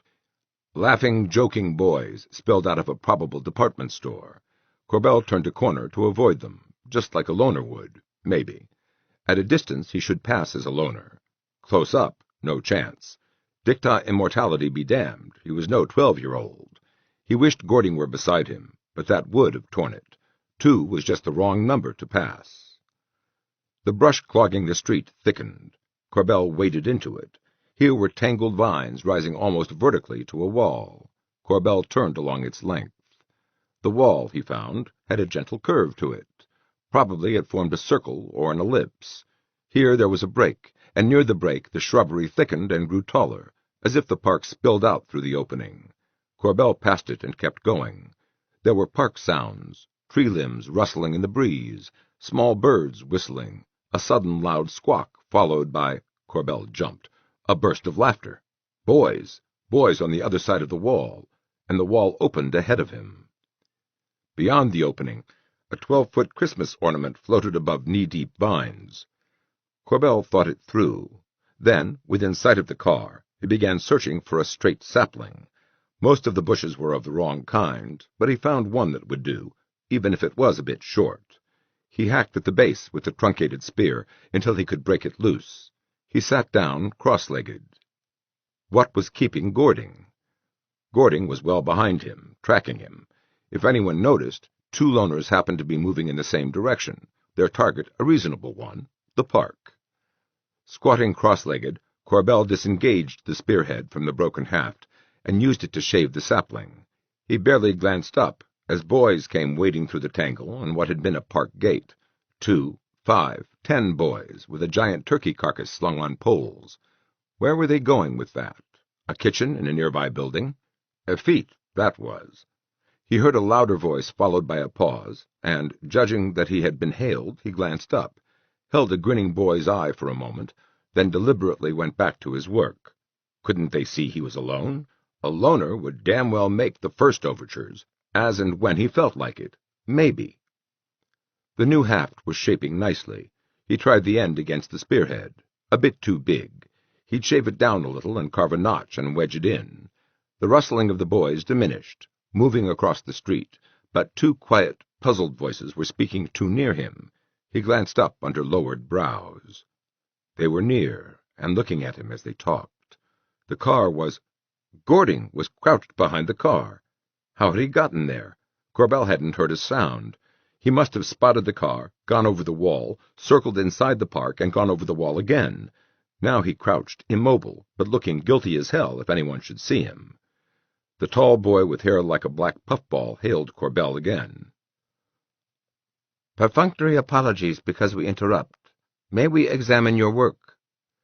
Corbell unfolded his legs and slowly stood up, then sprinted for the car. The door was open as he had left it. By that much did the boys fail to intercept him. Gording was ahead of him, sliding in the other door. Corbell slammed his door and clung to the handle, leaning back to hold it shut, while Gording jabbed at the keyboard. The black-haired boy ran alongside, pulling at the door, for longer than Corbell would have believed possible. Finally he dropped away. "You said 4 of anything," said Gording. "I pushed that." Crossed commas. "I don't know where that takes us. Let's see if we can change it." He jabbed 4 times at the crooked pie. "I don't even know if there is a subway terminal here. There's no giant cube. Everywhere else it was a giant cube." "Rest. If we don't find the subway, we still have a chipel. Dial at random." "I lost my spear." "I still have the thread." "That's not what I meant. I thought I was repairing it right, but the way those boys acted, I must have messed it up somehow. Skip it." On their crooked run through the city, they saw only one other boy. On the wreck of a skyscraper near the city's center, a lean and ragged loner was mountain-climbing 3 stories up. As the chipel zipped beneath him, his sunken eyes locked on Corbell's and held them, until the chipel turned a corner. With the big dark still an old Earth year away, one loner and the 2 bands near the park might well be the total population of Sarash-Zilish. It would be nice to think so, but stupid. Sarash-Zilish had to be on that pattern of close-spaced phone booths. It was too important not to be. Corbell said, "Some of Crave's tribe probably got here ahead of us." "They won't know where we're going, will they?" "They don't know why we want to get to Cape Horn. I'd hate to underestimate them." The car slowed and settled, bending shrubbery, and stopped. They got out. Gording asked, "Where are we?" The sparse greenery in the street thickened to jungle as it climbed the slope to their right. Corbell sprang to the rounded top of the chipel. The patch of citrus jungle was unnaturally flat and rectangular. Some of the trees looked very old. "I don't know." "But why did the chipel bring us here? Where is the subway?" "It'd be towering over our heads. Every city I've seen, the subway building was a tremendous cube." Gording joined him on the car. Together they surveyed the rectangle of jungle. "But a subway is below ground," Gording said. "Why would it need to be so high?" "I never found out what was in the upper stories. Maybe places of government. Or offices for rent. No way to say that in boyish." "Maybe they made a subway and left off the subway building." The patch of jungle was about as wide as the great cubes in 1 City and 4 City. Corbell said, "Could be. They put a park on it instead. Then the ice cap thawed, and a lot of dead dust fell all over everything." "Where did they put the entrances, though? Escalators in the center?" "No, the trees grew thickest there." Where the ground sloped up from the street, there in mid-slope, was a dip. Water pooled there, forming a small, dirty, weed-grown pond. Corbell expressed himself under his breath. "I don't know those words," said Gording. Corbell pointed. "Under the weeds and the water and the scum and the mud, that's where we'll find steps leading down to the doors. After we dig it out. After we find shovels and dig all that stuff out of there. Then we get to find out if anything still works under all that." "No." "No?" "They won't let us." Gording pointed. The sharp-faced loner was trotting toward them from across the wide street. He carried an oddly curved, broad-bladed sword. Well behind him, other boys spilled out of a building. "Do you think you can take him with your rocks?" "No," said Gording. "He's ready. He knows we're dangerous. He'll catch the thread on his blade." "Into the car, then." They clambered down and in. In frustration, Corbell demanded, "How did they get here so fast?" Not by car. Are there Perlatzel and Sarash Zilish? Oh, sure. That's how they did it. Can we use Perlatzel? Yeah. Yeah. We won't have to dig, assuming the damn things still work. The subway hasn't been maintained. The loner was very close now. Corbell dialed a number he remembered. 2 commas crossed, S reversed, hourglass on its side, crooked pi. The car sped smoothly away. 11 boys watched it go. They tracked us somehow. They'll track us again, Corbell said. We'll have some time, but not much. From outside, it was a copy of the office building, in which Merely Lyra had returned Corbell's pressure suit. In this version, the elevators worked. Still following the pattern, Corbell tried the 3rd floor. It held. Lines of office doors, all closed. My name coin doesn't open them, Gording reported. They kicked at a door. It was solid. Gording asked, Are there Perlatzel not locked behind doors? Yeah, on the roof. The boys could be there by now. Did you at least keep the spear blade? Corbell handed it over. Then it occurred to him that there might be indicators for the elevators. He slipped back into the elevator and punched all the buttons. If it stopped on every floor, they'd have to check them all. He got out on the 4th floor. As he tiptoed down, he heard a pattering above him like a swarm of rats. Gording had disengaged the thread from the rocks. He had tied one end to the blade and the other to his loincloth. Now he chopped with the blade at the cloud rug where it ran beneath an office door. Guard the stairs, he said. With what? Gording didn't answer, didn't even look up. Corbell stood barehanded at the stairwell door.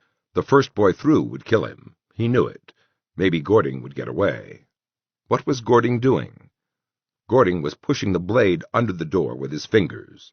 He pulled upward on the ends of the loincloth. He heaved. Sounds forced their way between his teeth. Now he pulled sideways toward the door jamb. Now he kicked at the door. It shuddered. Another kick sent it crashing inward. The blade was stronger than the door. The thread had cut the metal around the lock. Through the office window, Corbell glimpsed 2 boys working under the Chipel's motor hatch. Then he crowded into the phone booth with Gording. When he shut the door, there was no light. He opened the door a crack, found the crooked pi, and kept his finger on it as he closed the door. He pushed it 4 times. Nothing obvious happened. He opened the door and slipped out into a blackness like the inside of a stomach. He whispered, I'll have to bet that this is really a subway. Stay here. I'll find the stairs and call you. Good, said Gording. Corbell slipped away. He moved with his hand lightly brushing the wall. Once he found a cloud rug couch by stumbling over it. He clutched at the stuff to stop his fall, and a sheet of cloud rug ripped away in his hand. Rotted. A sound behind him. He said, What was that? Gording didn't answer. Corbell kept moving. He could feel Merely Lyra in the dark. He kept expecting to hit the stairs, but the wall went on and on. He circled another couch and kept going. There was no sound in this place. Cloud rug cushioned his feet and blotted up the sound of his breathing. Stairs. Here, he said, no longer whispering. Good, Gording said from a foot away. Corbell jumped like a man electrocuted. A boy stalked you until I killed him with thread. I think it must have been the loner, from his smell. This place may be dead. If the stairs... Ah! The stairs moved beneath him. Disoriented, off balance, he sat and let the stairs carry him down into the darkness. The stairs stopped. Gording said, What next? Follow the sound of my voice. I know where the cars are, all the way in the back. He walked with his hands in front of him. How was he going to find the right car? He felt his way around cloud rug couches. He brushed a solid wall. Of course. He couldn't hear Gording or anything else. Were there boys in the dark, stalking him as Gording stalked them? Was Gording already dead? Corbell was moving too fast, stumbling.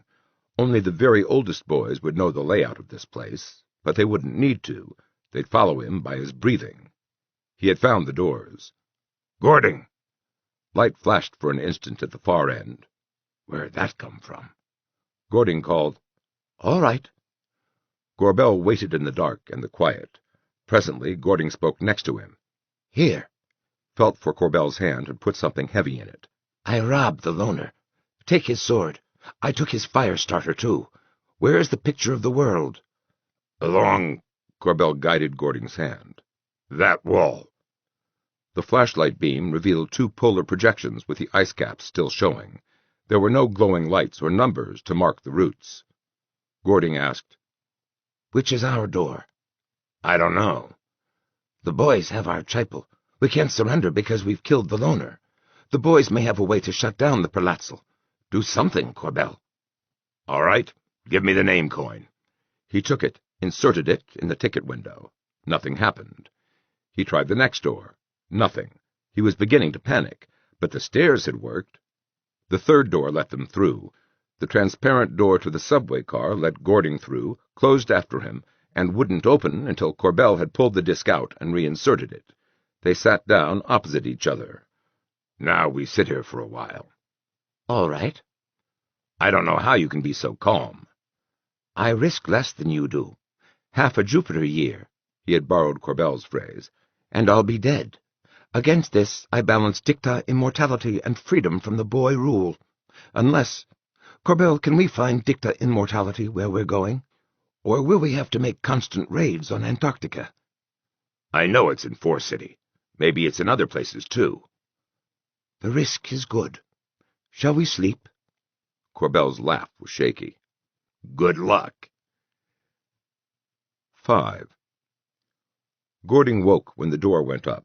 The car slid into the vacuum tunnel, curved downward, straightened out, rolled right, rolled left. So far, so good. Gording, watching his face, relaxed. I did not want to ask. Where are we going? It doesn't matter. Anywhere there's a picture of the world that lights up. That'll tell us how to get to Force City. A good decision, said Gording, and he went back to sleep. Maybe he was faking, but his breathing was very gentle and regular. Corbell stretched out. He wedged his ankles under a chair arm. There was no sound but Gording's breathing. Corbell dozed. He switched and jerked in his sleep. Running, running. When the car turned upward, he came half awake, then dropped off again. But he felt it when the car slowed, and, groggy as he was, he remembered that first ride. He put his hands over his ears, turned to see Gording copy him. The car stopped. Doors popped open automatically. Air puffed across them, hot and wet, like boiling maple syrup in the throat. Corbell cried, "Come on!" and went through. The great hall was a ruin. 6 or 7 stories of the great cube had fallen in, leaving a cross-section of whatever was up there. Corbell didn't care. He kept his breathing shallow. The scalding air was thick with a taste and smell half chemical, half mildew. Sweat sprang out in droplets all over his body. The wall map was cracked across and dark. He tried his credit disc in 3 doors before he found one that worked. Gording pulled at his arm and spoke like a man holding his breath. Wait, where does this go? Come on! They entered the subway car. It didn't help. You can die locked in a steam room, Corbell thought. He stretched out on the row of seats. Merely Lyra rigged the subway system to take anyone from the hot part of the world straight to her. We can hope she didn't skip this terminal. Lie still and don't try to exercise. Breathe shallow. He lay on his back and waited. The sweat tickled as it ran down his ribs, but he didn't wipe at it. Something ticked on. Air blew across him, too warm, and then cooling. Corbell sighed. The CO2 in our breath must have triggered something, he told himself. The air grew cool. Cool. A long time later, Gording said, I left the fire starter. Damn. Silence then until the door went up. There were the usual surges, then the ride straightened out. Corbell tried to sleep again, but something was holding him back. He didn't know what it was, until Gording said, My ears hurt. That was it. The car leaks, said Corbell. Just the chance we had to take. Let's hope we've got enough air to get to the end. It hurts. Can I do anything? Hey, Gording had never been in an airplane. Corbell said, Work your jaws. He demonstrated. His ears popped. The car slowed. It had come sooner than Corbell had expected, but they were both panting, and Gording was uneasy. Corbell felt guilty satisfaction. It took a lot of unknown danger to disturb Gording. He covered his ears with his hands and opened his jaws wide, and waited for Gording to do the same. His skin was clammy. He was unbearably tense. The door popped open. The air that slapped across them was only warm. Through the door he saw lights dim at the back, cloud rug humping into couches. He reached for the loner's broad-bladed scimitar. Motion flickered in the gate. Corbell's brain flashed, "Merely Lyra! Too soon!" He pulled the car door shut as something darted through the gate. He had what she wanted. They could negotiate. It was Crayhaft. The gray-haired boy stopped short. He looked at them through the glass. He raised the fire starter. Gording threw himself back toward the inadequate protection of the toilet. Corbell sensed it, but he himself was frozen. Crayhaft fired past him. Light blazed behind Corbell, and he smelled chemical smoke as part of the couch burned. Crayhaft shouted, "Come out, or I'll burn off your feet!" Corbell's hand was still on the door, but— "I can't do it. You chopped down the tree of life." For an instant Crayhaft was puzzled. Then, "That's not what we want. We only want to know where it is. Corbell, suppose a disaster wiped out most of the dicta, and the only survivors were half a dozen old ones. We could keep them young and breeding." "Meanwhile, they never get a smell of it." Flame burst from the rug beside Corbell's right foot. Crayhaft said, "We need your pressure suit helmet, too. Speaking of disasters—" Crayhaft stopped. His face changed. Corbell had never seen that look on any boy. It frightened him. Guilt and remorse and fear. Crayhaft moaned, the sound faint through the glass. His eyes darted left and right, seeking escape. He found it. Brighter than human, he found it at once and used it. Crayhaft raised the fire starter to his head and fired.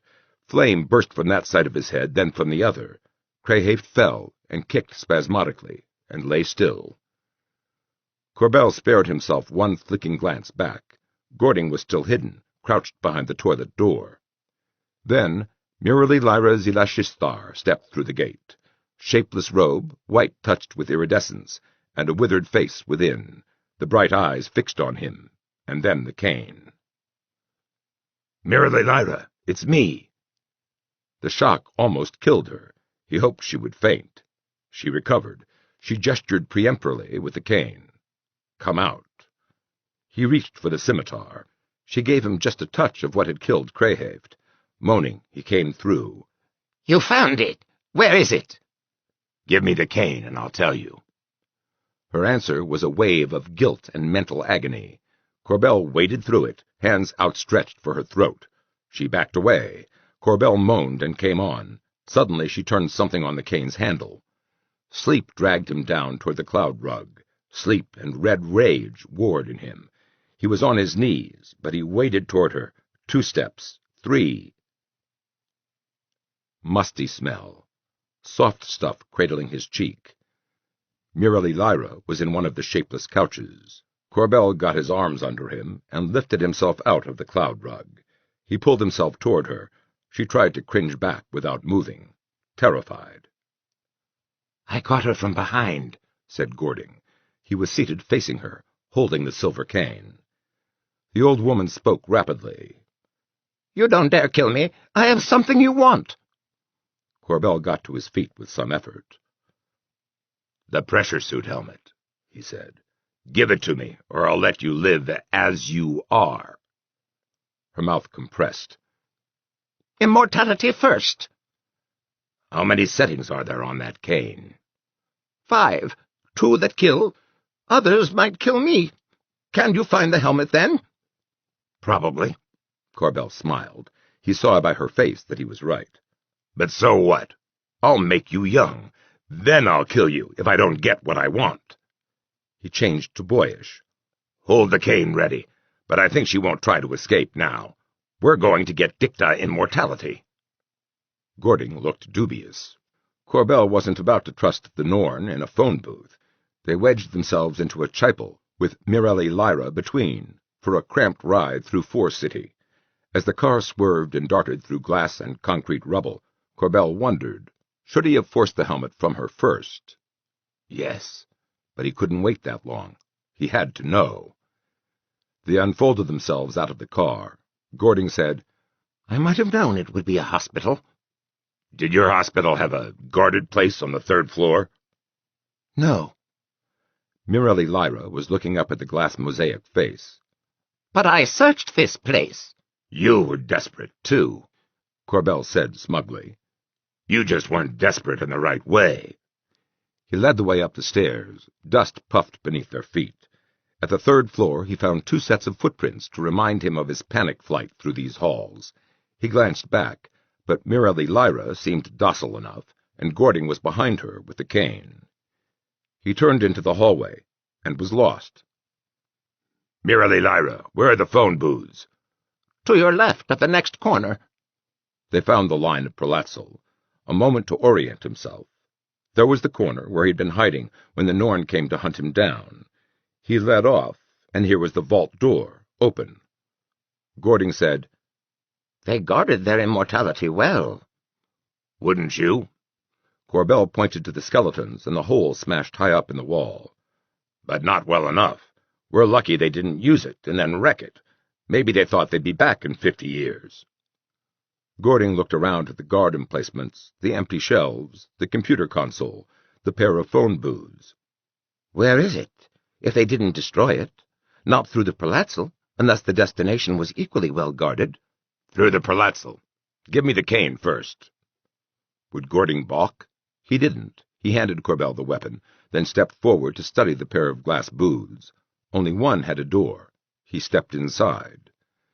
Mirali Lyra snarled something. Are you mocking me? Corbell waved the cane under her nose. Suppose I am. She came at him with her fingernails. He didn't bother with the trigger. He rapped her on the head with the cane, twice, before she backed out of range. Gording had found the button on the post. He pushed it. Corbell shouted, Hee-yah! The other booth danced with drifting dust motes. Gording opened the door and said, Nothing happened. Not quite true, said Corbell. To Mirali Lyra he said, You don't have to if you don't want to. You can trust me or not. Gloat, gloat, he mocked himself, and was a little ashamed. But he'd fought for this. She swallowed whatever words were on her tongue. She was truly desperate. As she entered the booth, Corbell caught Gording's eye and pointed to the booth with no door. The dust floating in the booth suddenly thickened. Gording smiled and said, Ah! The Norn had caught it too, but she didn't understand, and Corbell was bubbling with it. Inert molecules from your cells. Chemical medicines won't reach that stuff, but the phone booth does. It takes just those dead molecules and does the instant elsewhere trick with them. Just the stuff that builds up over 90 years of life. See it now? I don't feel any different, she said uncertainly. You should. I did. It was like I'd caught my second wind. Of course, I was moving at a dead run. It's nothing obvious. What did you expect? In a couple of days, you'll find dark roots in your hair. Red, she said. Fiery red. Where's the helmet? She smiled. She still looked like an old woman, but was there something malicious in that smile?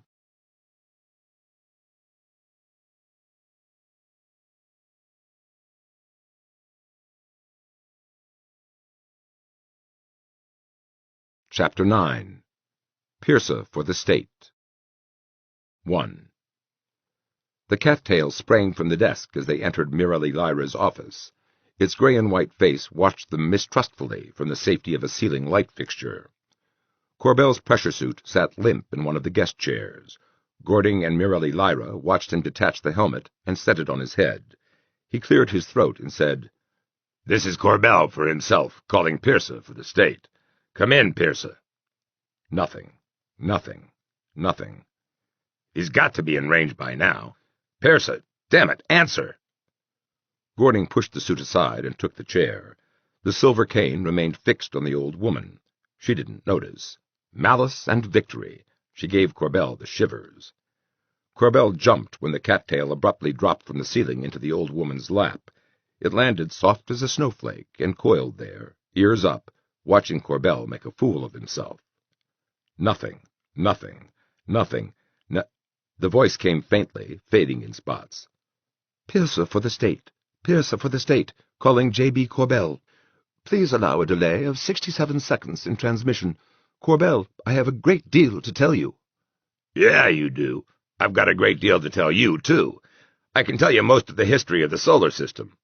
Tell me first, have you taken control of the planet Uranus? If so, what do you plan to do with it? To Gording he said, I'm asking him now. We'll know in a minute. What takes so long? Speed of light. Uranus must be 33.5 light-seconds away. Gording nodded. He was not impatient. Even his handling of the cane seemed negligent, but it never left the old woman. Good, because she still had that look. When Pierce spoke, he was irritatingly placid. Yes, I am guiding a planet I believe to be Uranus. You were right in guessing that this is the solar system.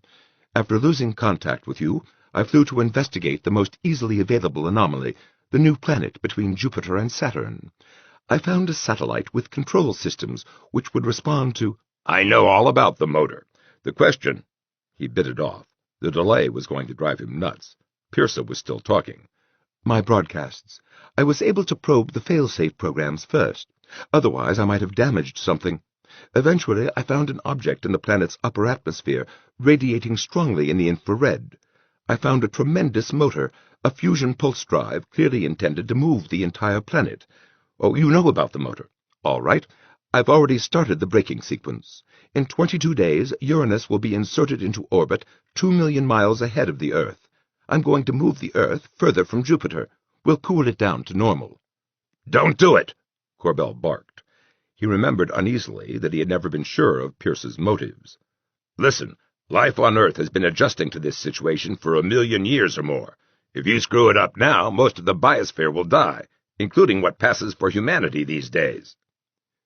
The old woman already looked younger, if only in a tightening of the muscles in her face, a smoothing of the pouchy look. Corbell looked away from the malicious cat smile. He lifted the helmet and said in boyish, We were right. No coincidence at all. Pierce had dropped me here, then went to look Uranus over. He's going to put everything back the way it was when he left Earth. Gording stared. But the ice would cover— Bear with me a little longer, will you?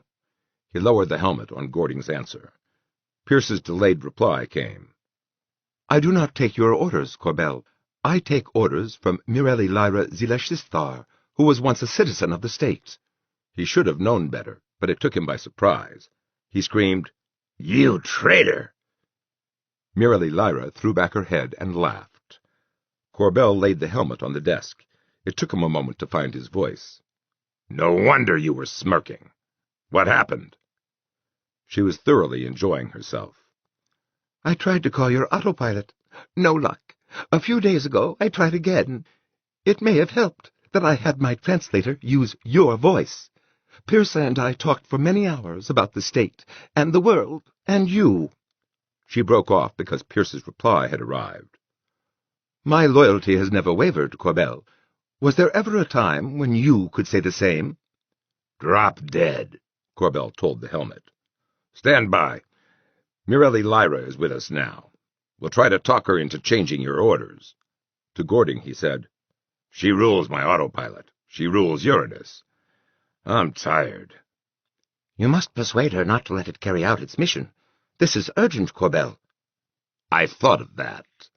Corbell closed his eyes and leaned back. He could watch it happen. As long as he could survive at all, he would be young. He could watch glaciers cover Antarctica until the ice was a mile thick. He and Mireli Lyra could watch the dwarf buffalo and the nude polar bears and the boys and the dicta flee north until they froze in snowstorms, or starved in land baked bare of life, or died for lack of the vitamin D in cathope seed. Maybe that was an angle. Did the old retread want the earth all for herself? Or would she prefer company? But she'd fled the boys once, and lived alone. Where did she get her food?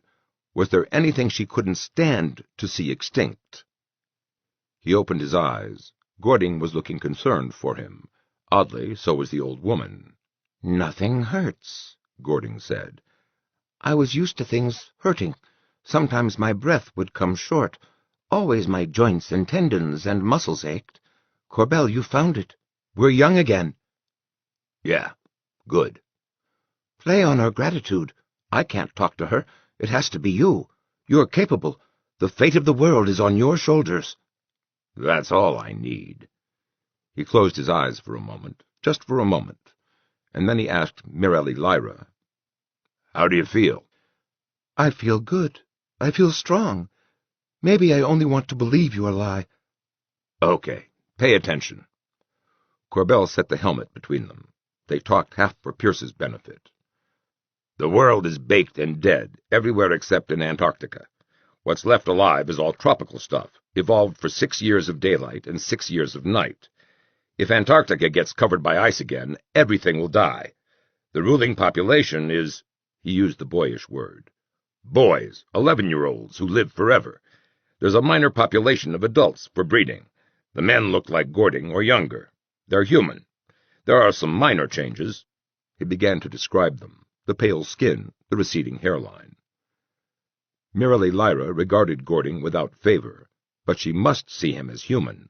The biggest difference, the receding hairline, looked natural on an old man. He hadn't impressed her yet. He went on. If we ever expect to get a state established again, it'll be with the adults, the dicta. The boys are too different. What I'm getting at is, there is a chance. Right now, there are about 10 women to every man, but in 100 years, it'll be nearly 1 to 1. An angle there? He definitely had her attention.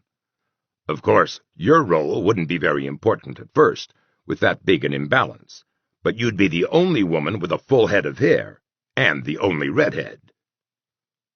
Just a minute, Corbell. Isn't it true that boys rule the adults? I don't want to be a slave. And what about the girls? The girls are long dead. Ah. Mirelli Lyra must have hated the girls. Right. It's boys and dicta now. We can get the dicta to move here because we've got the dicta immortality. They'll come.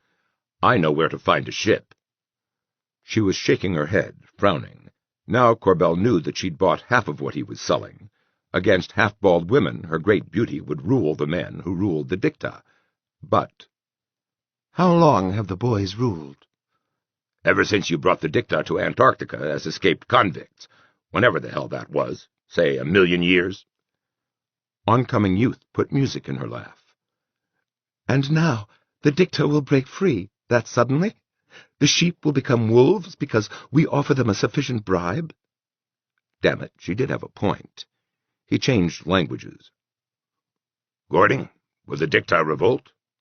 Yes. They never did before. The dangers were too great. The rewards were too small.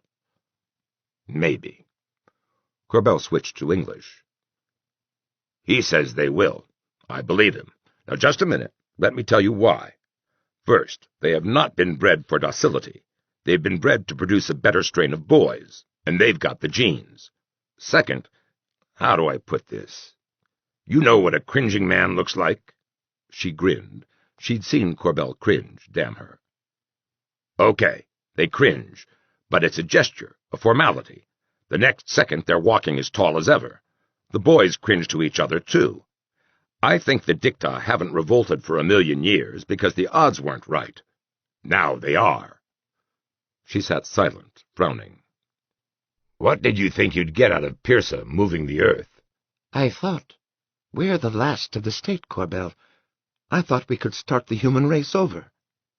Adam and Eve, with Eve in charge. Mirelli Lyra, we'd better hope we can mate with the dicta, because, frankly, I'm terrified of you. I don't think I could get it up. No sex urge? Yeah. Would you like to rule the dicta instead? You'll have one thing going for you. You rule the sky. Once again, a girl rules the sky. He saw the beginnings of a smile. Corbell forgets that I can rule men with my beauty alone, and he pushed it home. But you've got to give Pierce his orders now. He's already started the braking sequence.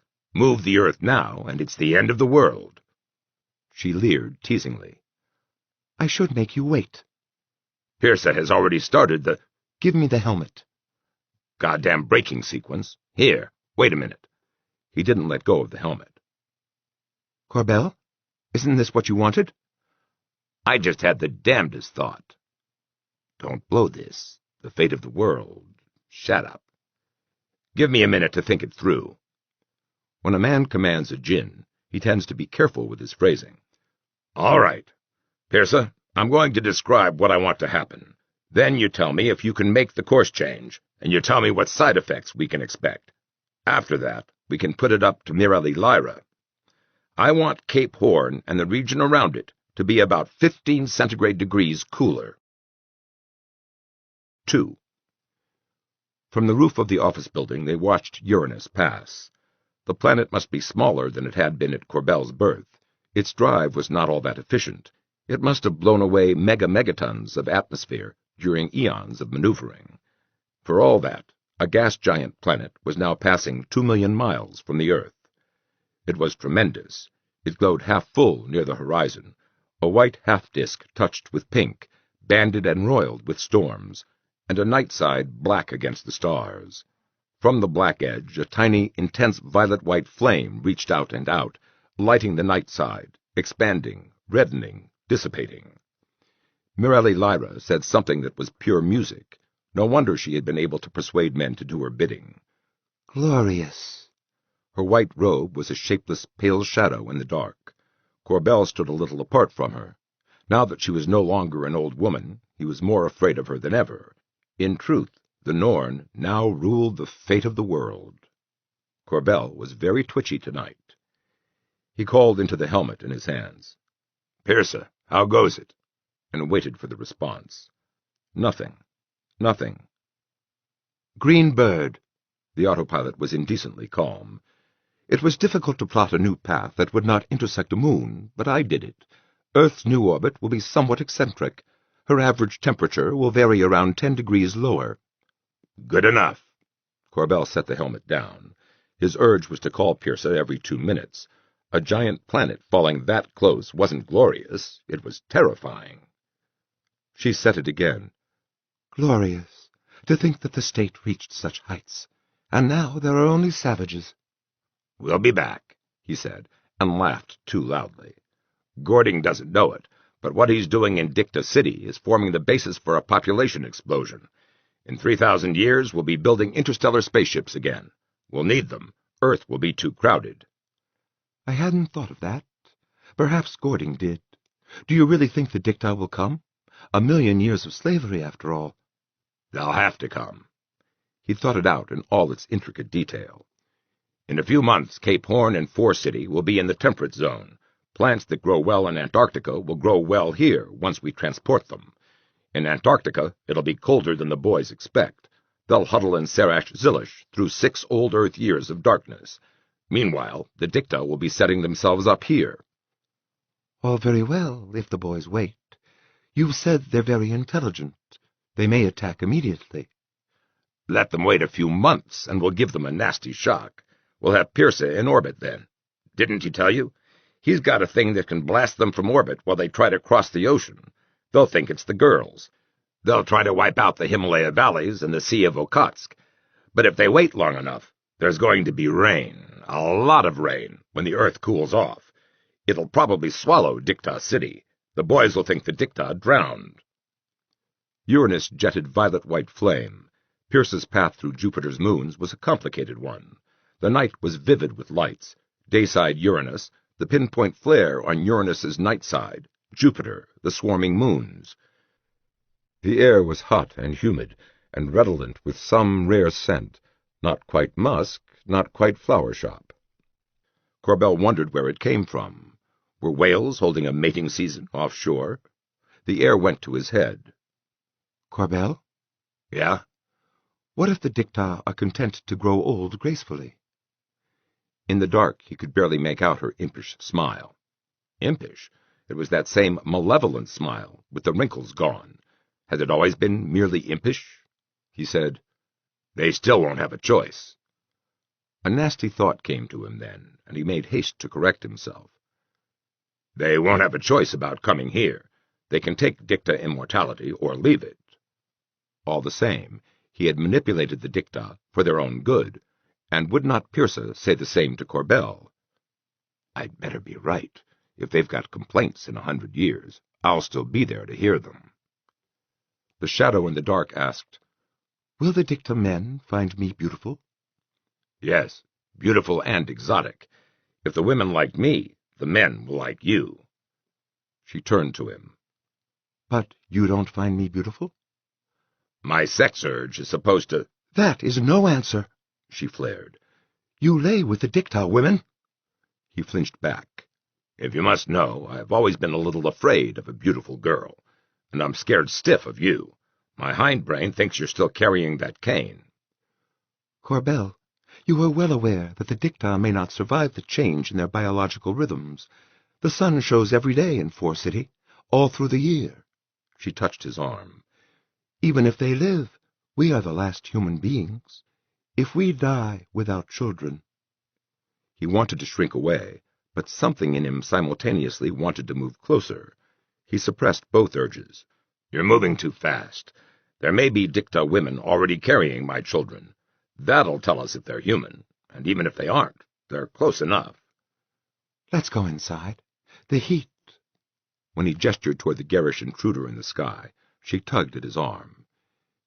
If it falls on the earth, do you really want to be watching? Yes. But he picked up the helmet and followed her.